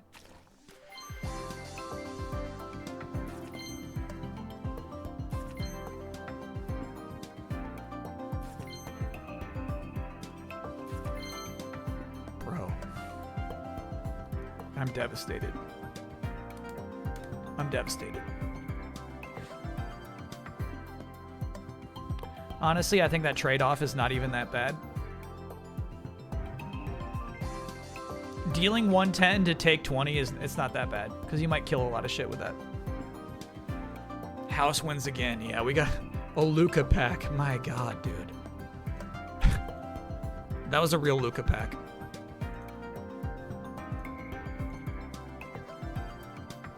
Two out of 20. Yeah, we got, you know what? I guess I deserved a little cool off period. We had some really good luck last night. We got some good shit tonight a little bit. You know what? Like that was coming. Didn't do great. That was coming. 2 out of 20 is wild. Yeah. Those are and the thing is, like, I just wanted some tools too. 0 tools out of 20. 0. The archive we just looked at has a huge 200+ design doc for NBA Street, including UI mockups, AI design, and more. That's so cool. 200 page. Yeah, that's awesome. Damn. All right, let me show you, chat. Let me show you the deck that we made last night in some tough battles. In fact, I haven't done any of the experts. We might fucking lose this. No Rocky helmet? No, I don't own one. I would love to have that. I'd love to have a Rocky helmet. All I got is 1 cape. That's the only tool I have. All right, so this is the deck we made last night with a lot of the really nice cards we got. Riolu first is actually kind of cool. Kangaskhan's so nasty, bro. We're about to lose. Guaranteed loss right now. So we use this card. Pokemon Communication is actually really nice. Chad has convinced me, and it's almost essential for this deck. We gotta choose who is less necessary here for our setup.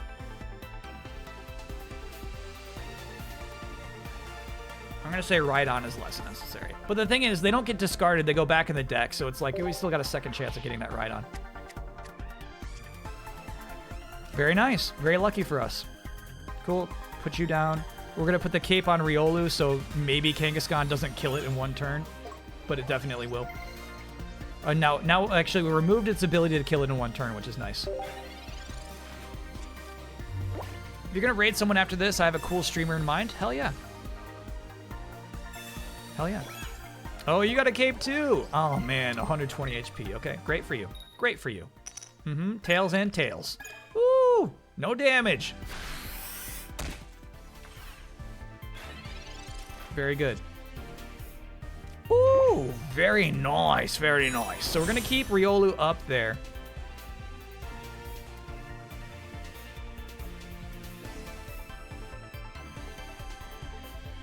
I'm thinking about trying to get Gallade out as fast as possible, but considering we don't have the X speed, I will give 1 energy to Riolu this turn.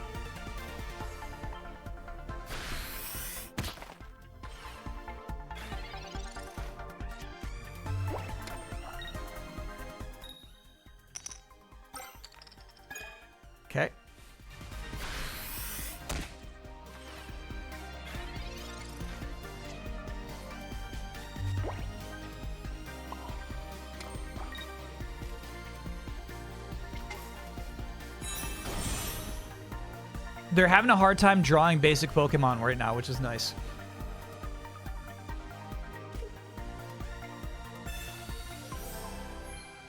Just in case. I know that Kangaskhan is capable of getting 2 heads. Just in case. Oh, shit. They got just what they needed.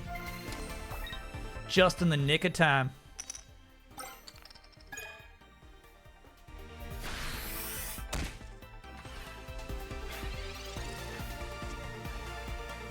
Okay, so I'm going to make a really dumb play here. Riolu is going to finish off this Kangaskhan.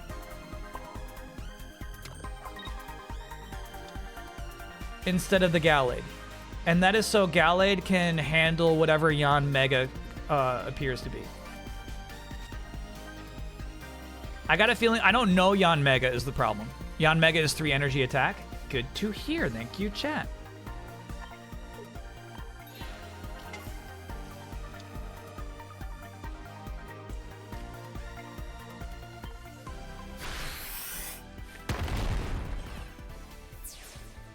The Mavericks approached the Lakers recently and offered Luka Doncic, sources tell ESPN. Lakers brass met and believed the 25-year-old Doncic has the ability to be the face of their franchise for the next decade, while giving Anthony Davis a win-win move in Dallas. Dallas is also concerned with Lucas's conditioning and upcoming contract talks. Conditioning? They saying he's out of shape? It'd be really cool if we could get Lucario out there, get a little bonus 20 damage on this. What's that say? 120 discard energy from this Pokemon. Yeah, we win. Best game.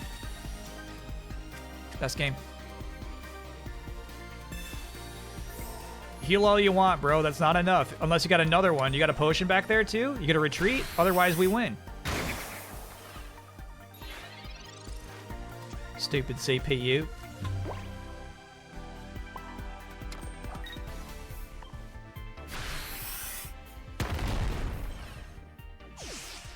So check this out. Now that we've won that, we're going to get some more hourglasses. That's why I always recommend doing these CPU matches. Not as fun as fighting a person, but, you know. You get to see some cards you wouldn't normally. Win this battle without your opponent getting any points. Haha. Excellent. 7 hourglasses right there. That's not bad. You gonna check out Forza when it hits PS5? We actually streamed that Forza before. Horizon 5? I did check that out.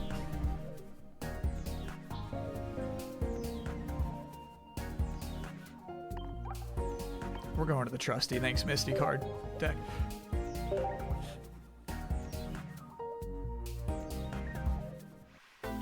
We streamed it a bit. We streamed a bit. Honestly, I wasn't highly motivated in that game. Ooh, I like this hand. I like this.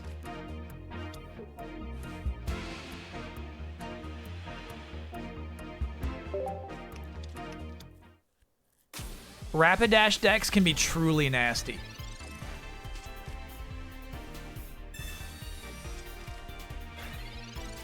They can be disgusting.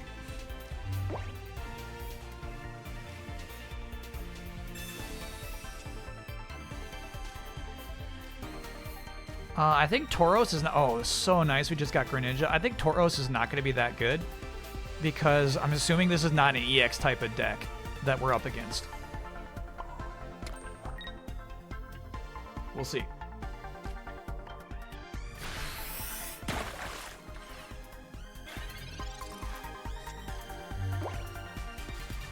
Are you able to customize the backs of your cards like you can in Hearthstone? Absolutely, yeah. If he's got a Blaine, I lose. Ooh. That's how nasty that deck can be. We had a chance of just straight out losing right there. Yeah, I'll double Froakie up, dude. You're scary.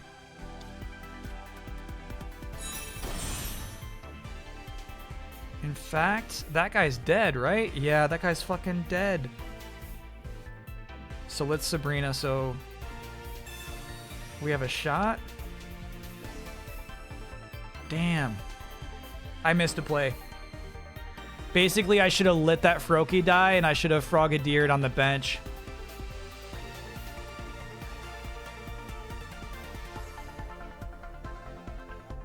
Damn. Basically, what's going to happen here is they're going to retreat that heat more and bring out the Rapidash to kill this Frogadier this turn. Shit. What's the play here, bro? What's the play here, bro?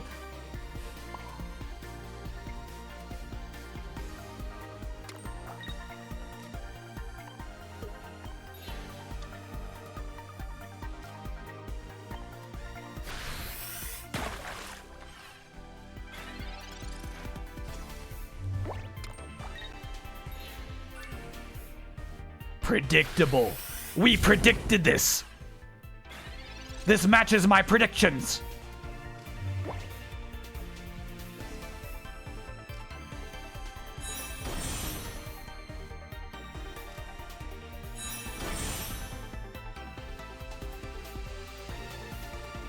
So I wonder if we let this Frogadier die, actually. And charge up the big boy to be the ultimate killer.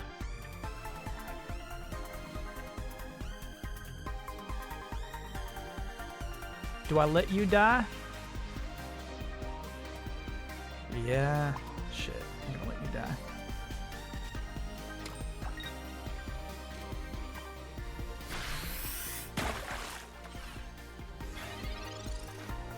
So close.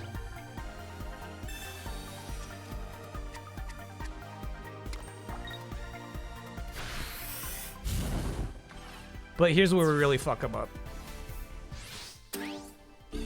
Let him be proud. Let him be proud. Let him be proud. Here's where we really fuck him up.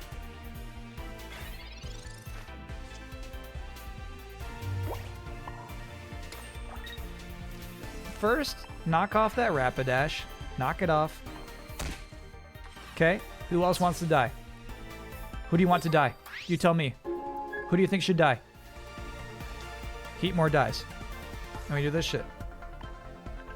Bye-bye.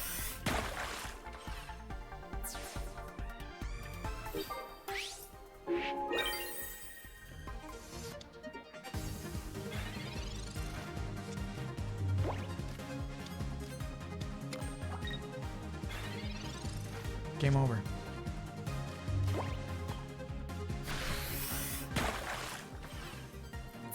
So that's interesting. I'm reading my chat now. My chat said, I could have used Greninja's ability before. I just totally blanked on that. For some reason, I was like, yeah, he's got to be in the active spot. No. He could have done that from the bench. That was a misplay, but we won in the same amount of turns.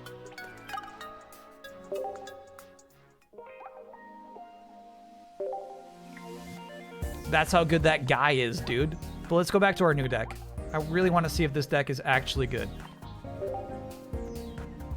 I want to test the concept of this deck. What did we name this deck?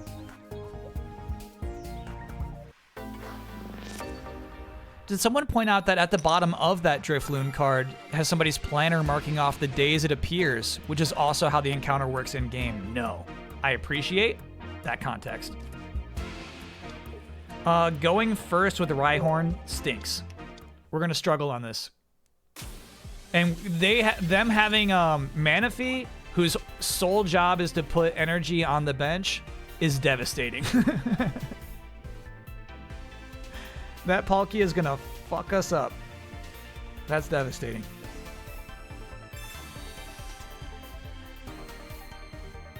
Okay. I'm not even gonna put on the cape yet. No real need. Mavs subreddit in shambles?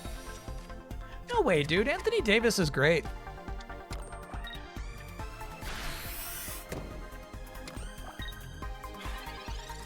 So actually, we're gonna want this Rhyhorn on the bench. because it is the way we will kill that Palkia when it's fully charged up.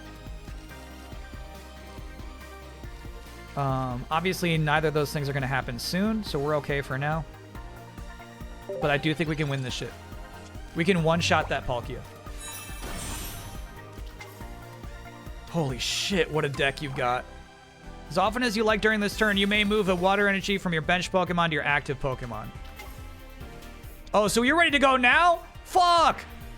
Fuck! Holy shit! Holy shit! Now, that's kind of just bad luck on our part. That's everything the CPU wanted to happen happened, and then we didn't get any basic Pokemon. That, you know, that's kind of just a bad luck play. Sometimes that'll just happen. That's the entire design of that deck, and on its third turn, everything just happened exactly as it wished it would. You know, that's just bad luck.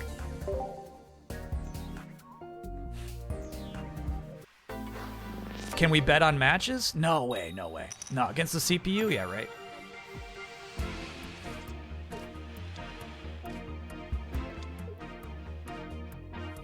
Going first again. We don't love it. All right. Articuno being up top is more reasonable. We can deal with that. Happy to see this guy. Then we'll do this. And unfortunately, we're going to do it on the Rhyperior. Damn. That's some bad luck.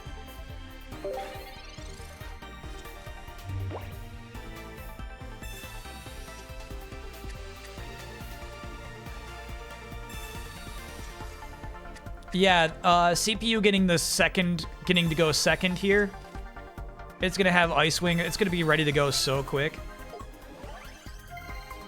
Like, we had a really bad first turn there. Fuck. So the reason it put that energy on Manaphy instead of the Articuno is that it's counting on getting Vaporeon, which it probably has again for some dumb reason. So it's going to do that same thing where it just shifts all the energies back to the guy up front. The CPU is just fucking around with us right now. It's just fucking around, bro. Damn. All right.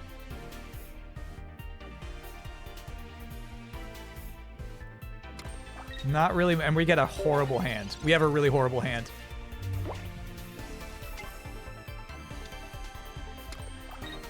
That just sucks. Great, thank you. Thanks, game, for the potion. Cool. All right, the good news is that they don't have the Vaporeon yet. They're like waiting on it. They're assuming they're gonna get it, and which is why they're not doing anything for the Articuno yet. Weird strategy from the CPU here. We'll play. We'll play. There it is. That's everything it wanted. We lose. Fuck. All right, I think chat, I feel like we got to stick with it. This is what I'm saying. Like, I want to see if the deck we made is really that bad. But so far, like, that's just rough, dude. Thanks for the Pokeball now. I appreciate that. Very happy for that now. We lose, dude. There's no fucking way to win. Yeah. Damn. That's game. That's game. That's game. That's game.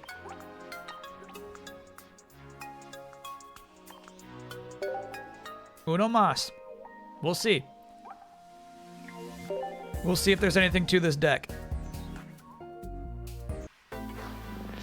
No, that's what I like about this. These are actually tough decks to beat. You're not allowed on that surface. It's like a hint at what the meta is going to be. Generally, they're like pretty familiar. Happy we're going second at least. You can't stop there. You can't stop there. Move along. These two fucking Palkias are shitting me, bro. Cape on the bench. Don't quite understand it. Now we're gonna do this on the other Rhyhorn. Hey, no, you know better.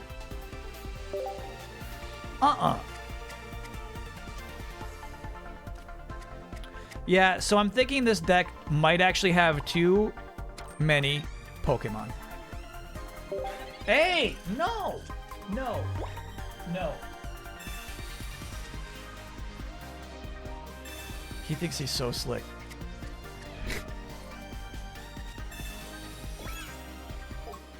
Damn, and of course you got your 2 capes on. No. Bad cat.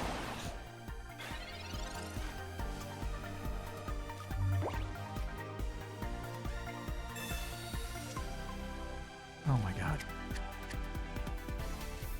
Yeah, so we're gonna have to make some adjustments to this deck.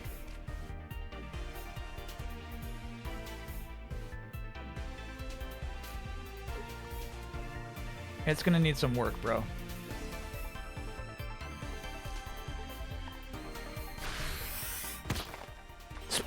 I like that sound effect.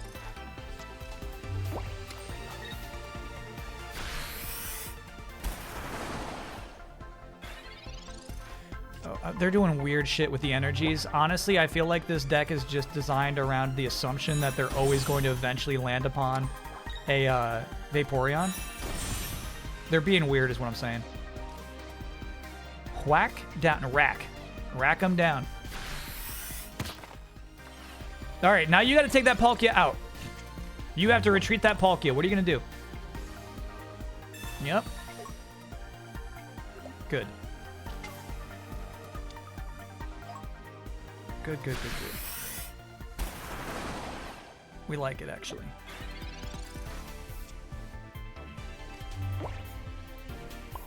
Oh, we're going to be a little devious here. Unfortunately, all of the investment we put into that Rhyhorn, we're going to let him die.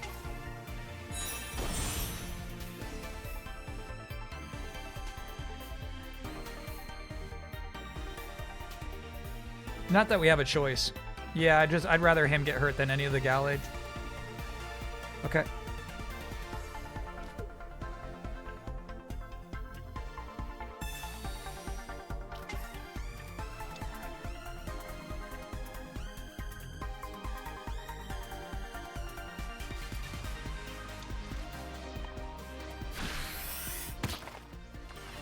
All right. So Cyrus brings in anybody who has damage on them. So if they do a little retreat, Cyrus is basically there to say, come on back out. Come on back out. So right on there, who is about to be dead. Unfortunately, he is doomed. Took one for the team. Thank you, Rhydon. The only thing that really sucks about that is that was 3 turns worth of energies, right? We were invested in that guy.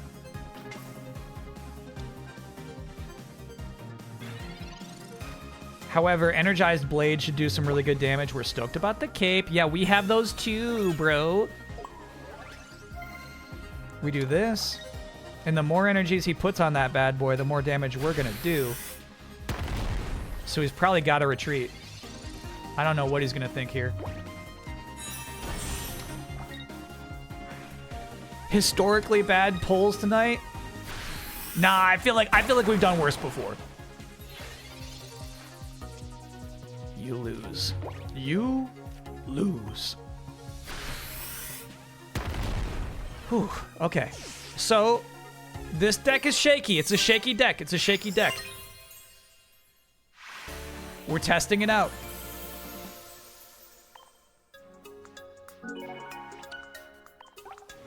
Yeah, you know what? You know what? You could say historically bad pulls because I just needed some tools. Ooh, the Pachirisu. We got a couple of those, but watch this deck. It relies upon tools. That Pachirisu sucks unless you put a tool on it. I have none for it. What's worse, your pulls tonight or the Mavs getting swindled out of Luca? We're gonna, you know what? We're gonna Rhyperior this. And we're not gonna let that Rhydon die. We're actually stoked that we're going... No, we'd rather go first, actually. We'd rather go first in this scenario.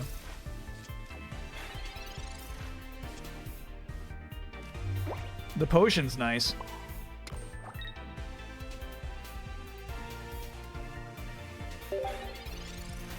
Actually, I'm not sure in the scenario. So we're going to be able to charge up our Rhyhorn faster. Yeah, you'd rather go second, I believe. Ooh, this will be nice, though. They'll be doing some extra damage soon. I'll use that potion now. There's 40 on ya. There's 40. Careful, buddy. Careful, buddy. There's 40.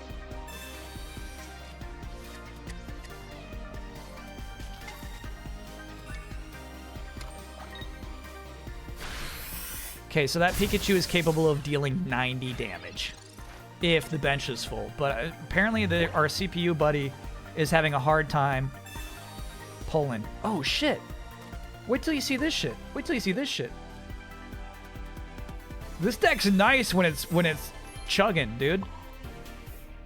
We do this. We do this. We do this.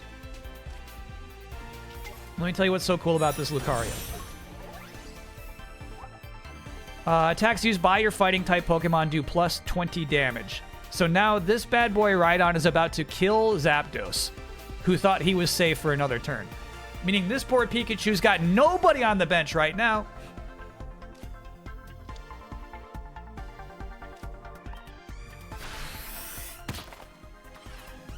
Yeah, that's nasty. That's nasty. And this Pikachu's just lined up to die, bro. Because we're about to do 150 next turn with this guy. He can't win. So when this, why did that do 0? Because it's got nobody on the bench. Oh my god. You pathetic piece of shit. Watch this.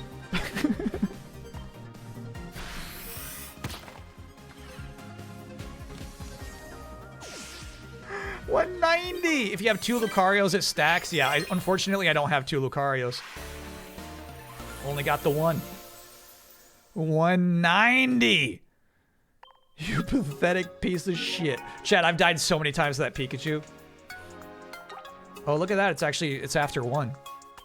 You want? Let's do uno mas. Let's do uno mas.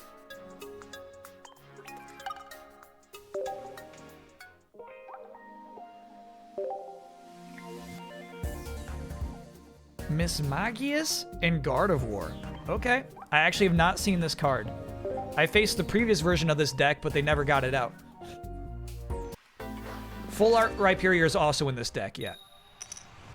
What's cool is, like, if Rhyperior is chugging, dude, it is basically game over. You're in a really good shape. You're feeling fun and fancy-free. All right, so now we can test my theory about if it's better to go first or second with this deck. I think second, bro. So unfortunately, we don't want to use Pokemon Communication because we don't want to get rid of either the Pokemon in our hand. We will do Cape on this guy because he's about to get hurt as we try to get enough energies on him.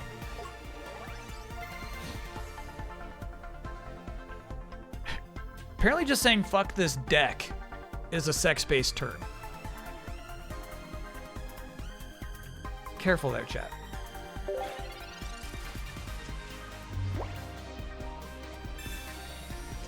Fortunately, on this first turn, the enemy will not be able to damage us. Yep. Sure. By all means. We love that potion. Yeah. We're in a really good shape here, chat. Well, we got to see what that Mismagius does, but, like, honestly, we have all the cards we need right here. Except for Rhyperior, I guess. But we're looking nice. We're looking nice. Just in case they got a red card or something, I'll do that.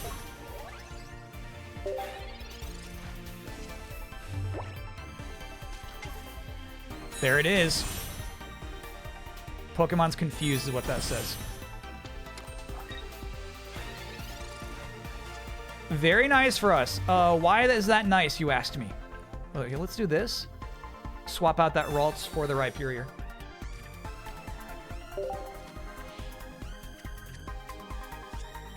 Damn. when you evolve your Pokemon, it removes any status effect it has on it. So, like, we're not even that mad if we get confused. So we're gonna do this turn. Excuse me. That'll do 60 because we have Lucario on the bench.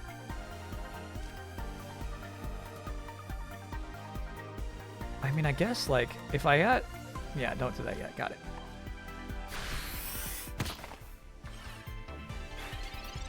And then if it doesn't swap that bad boy out, it's dead next turn.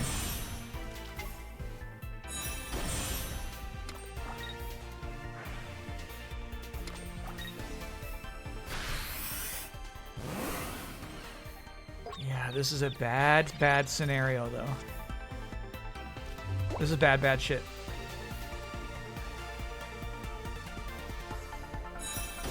So no longer confused, which is nice. We do this. We do this.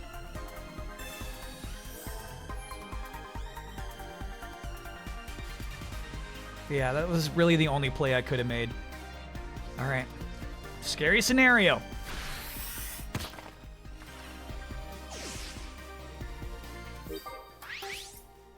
I hate Gardevoir. Pray for Rhyperior. Rhyperior, we win. Otherwise, we're in a really bad scenario.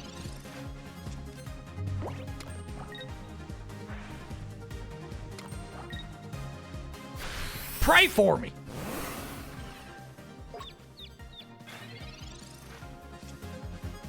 Okay, Professor Oak, show me Rhyperior.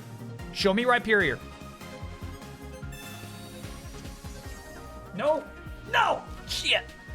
Okay, we can still win this. It's just gonna be harder than we thought it was gonna be. No instant win. It'll be a tricky win.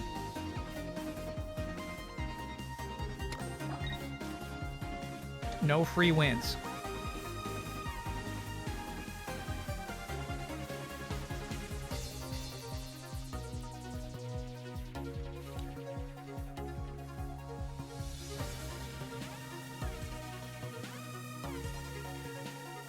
Now, I'm being foolish.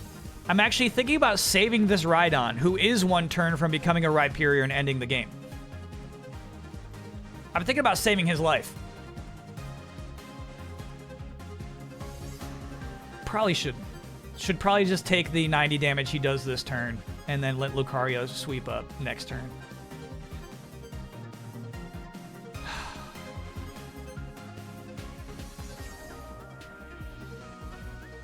Tough call, tough call, tough call. Yeah, you're right. Even with X speed, he'll still take 2 more turns. Lucario will be confused immediately. Yeah, alright. Alright. Damn. Tricky scenario we're in here.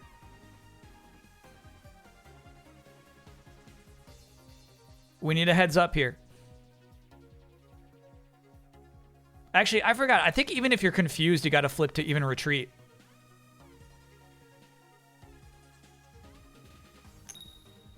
Shit! Scoob! We should have known. We should have known we were getting a Tails there. We should have known. There was no way we weren't going to get a Tails. This game is very rude to me. I get like a 70% Tails hit percentage, especially with Misty.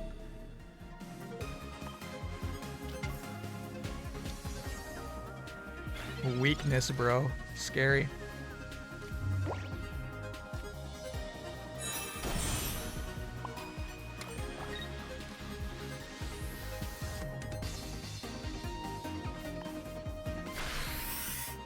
I actually don't see how we win this now.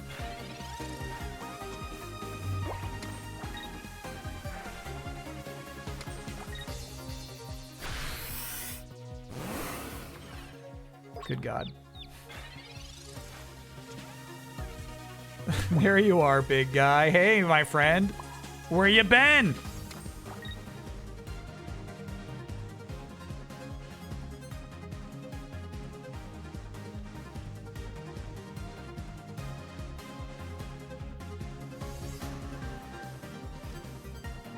We need a heads. We need a heads.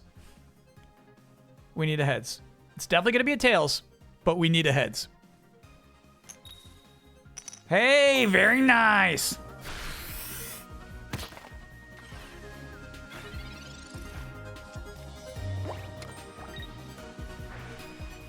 I'm hoping that'll trick the CPU into retreat. Nope.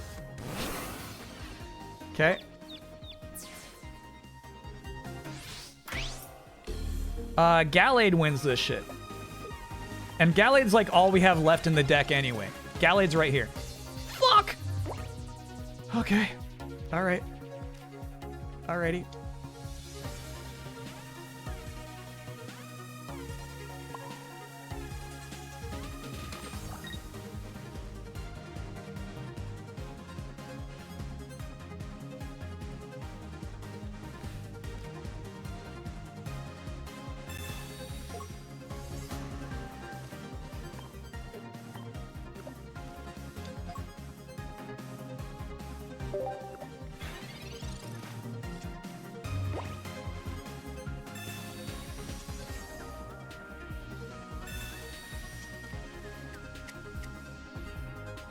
Curlia can't attack, chat. Curlia needs psychic energy.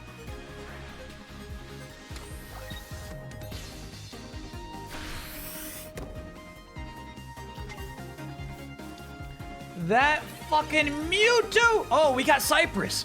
We have Cypress. We have Cypress. Cyrus, excuse me. No, no, no, no. Bring him back out. Bring me you. Bring me you. Holy shit. That's a nasty win. That's a nasty win.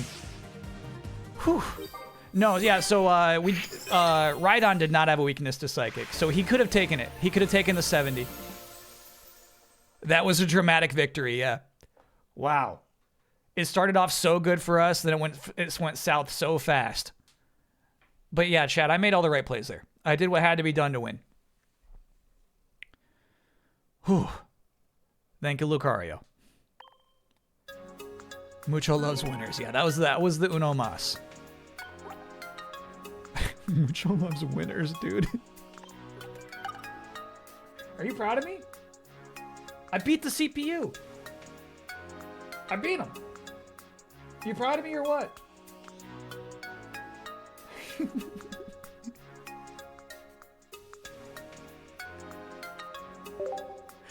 Chad, he's proud. He's proud. The date has changed. Okay. Great, now let's go. That's 100% what he's saying. All right, next time we save up 120, we can do another pack fest. Hey, level up. I wonder how close we are.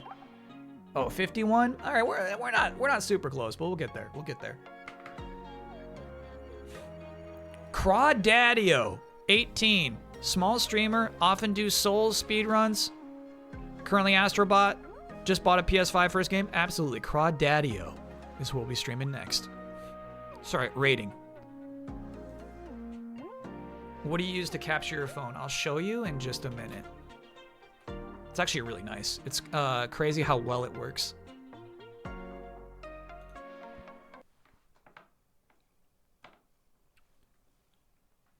This right here.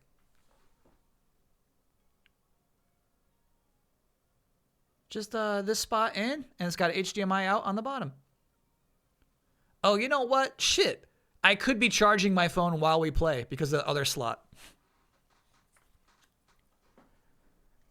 Yeah, it's just nice and clean. Works really fast. Before you go. Okay, hold on. Check out this very short excerpt from Internship at Heart, A Gamer's Dream Come True. Trust me, it's relevant to the channel. Okay. Now, fortunately, it is not Daffy Duck as the Green Lantern, which I thought it was going to be.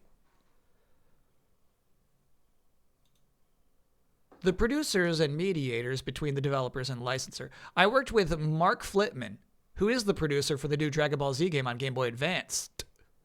God, people used to call it that. That will be released in August this year. The third of the Dragon Ball Z sequel, it's called Boo's Fury. All the characters that are in the game are from popular anime TV show Dragon Ball Z. The intercap is crazy. The developer has to send Mark 3 photos of each character that appears in the video game, which are a ton of characters. Oh my god. It is a shot of their front, their back, or side shot, and then Mark sends the photos to the characters of the licensor, Funimation Productions. The licensor then either approves or disapproves of each character. This is because they want each character to look the same throughout all their products. Honestly, that makes sense to me. Honestly, that checks out. That should be a part of the process. But crazy, he was also involved with those games. If you get some design docs of Boo's Fury, you know you're not allowed on there. You know that. Get off the table, bro. Get off the table. That's not your spot. I'm ending the stream. All right, chat. Next week, Monday, in 2 days, we'll be beginning Racing Lagoon.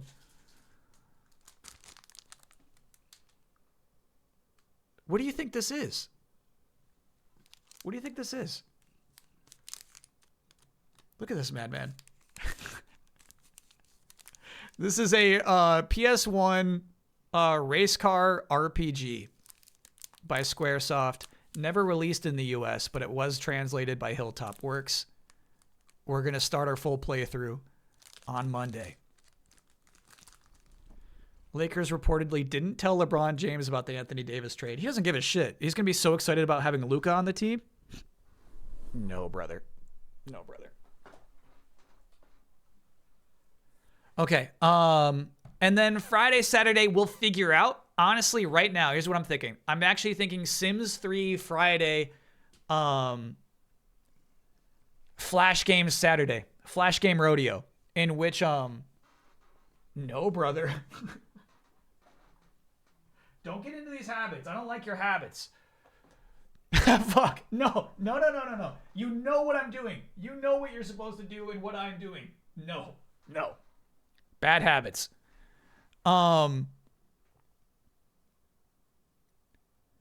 Where was I? Oh, Flash Game Rodeo for Saturday, where I will ask for recommendations of Flash games that are still listed. We'll probably make a thread on the Discord for this. And then just play through all of the games that are still online. And any recommendations you got, I'll pick them up and play all Flash games all of Saturday.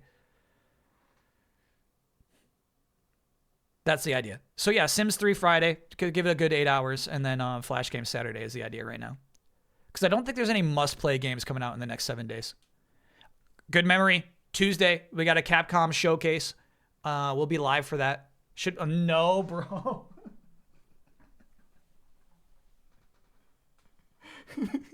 He saw me put my no. He saw me put my hand on my head. He saw the opportunity. All right. Let us end there, chat. I got the raid set up for Crawdaddy-O. Thank you so much. Super fun stream today. Had a great time. Honestly, I could read magazines for hours and hours and hours. That one was super special, though. So it was fun. All right. Thanks, everybody. Have a great rest of your weekend, and then I'll see you around. It's a robot party. It's a robot party. It's a robot party. It's a robot party. Tie your shoes. It's a robot party. Pet the dog. It's a robot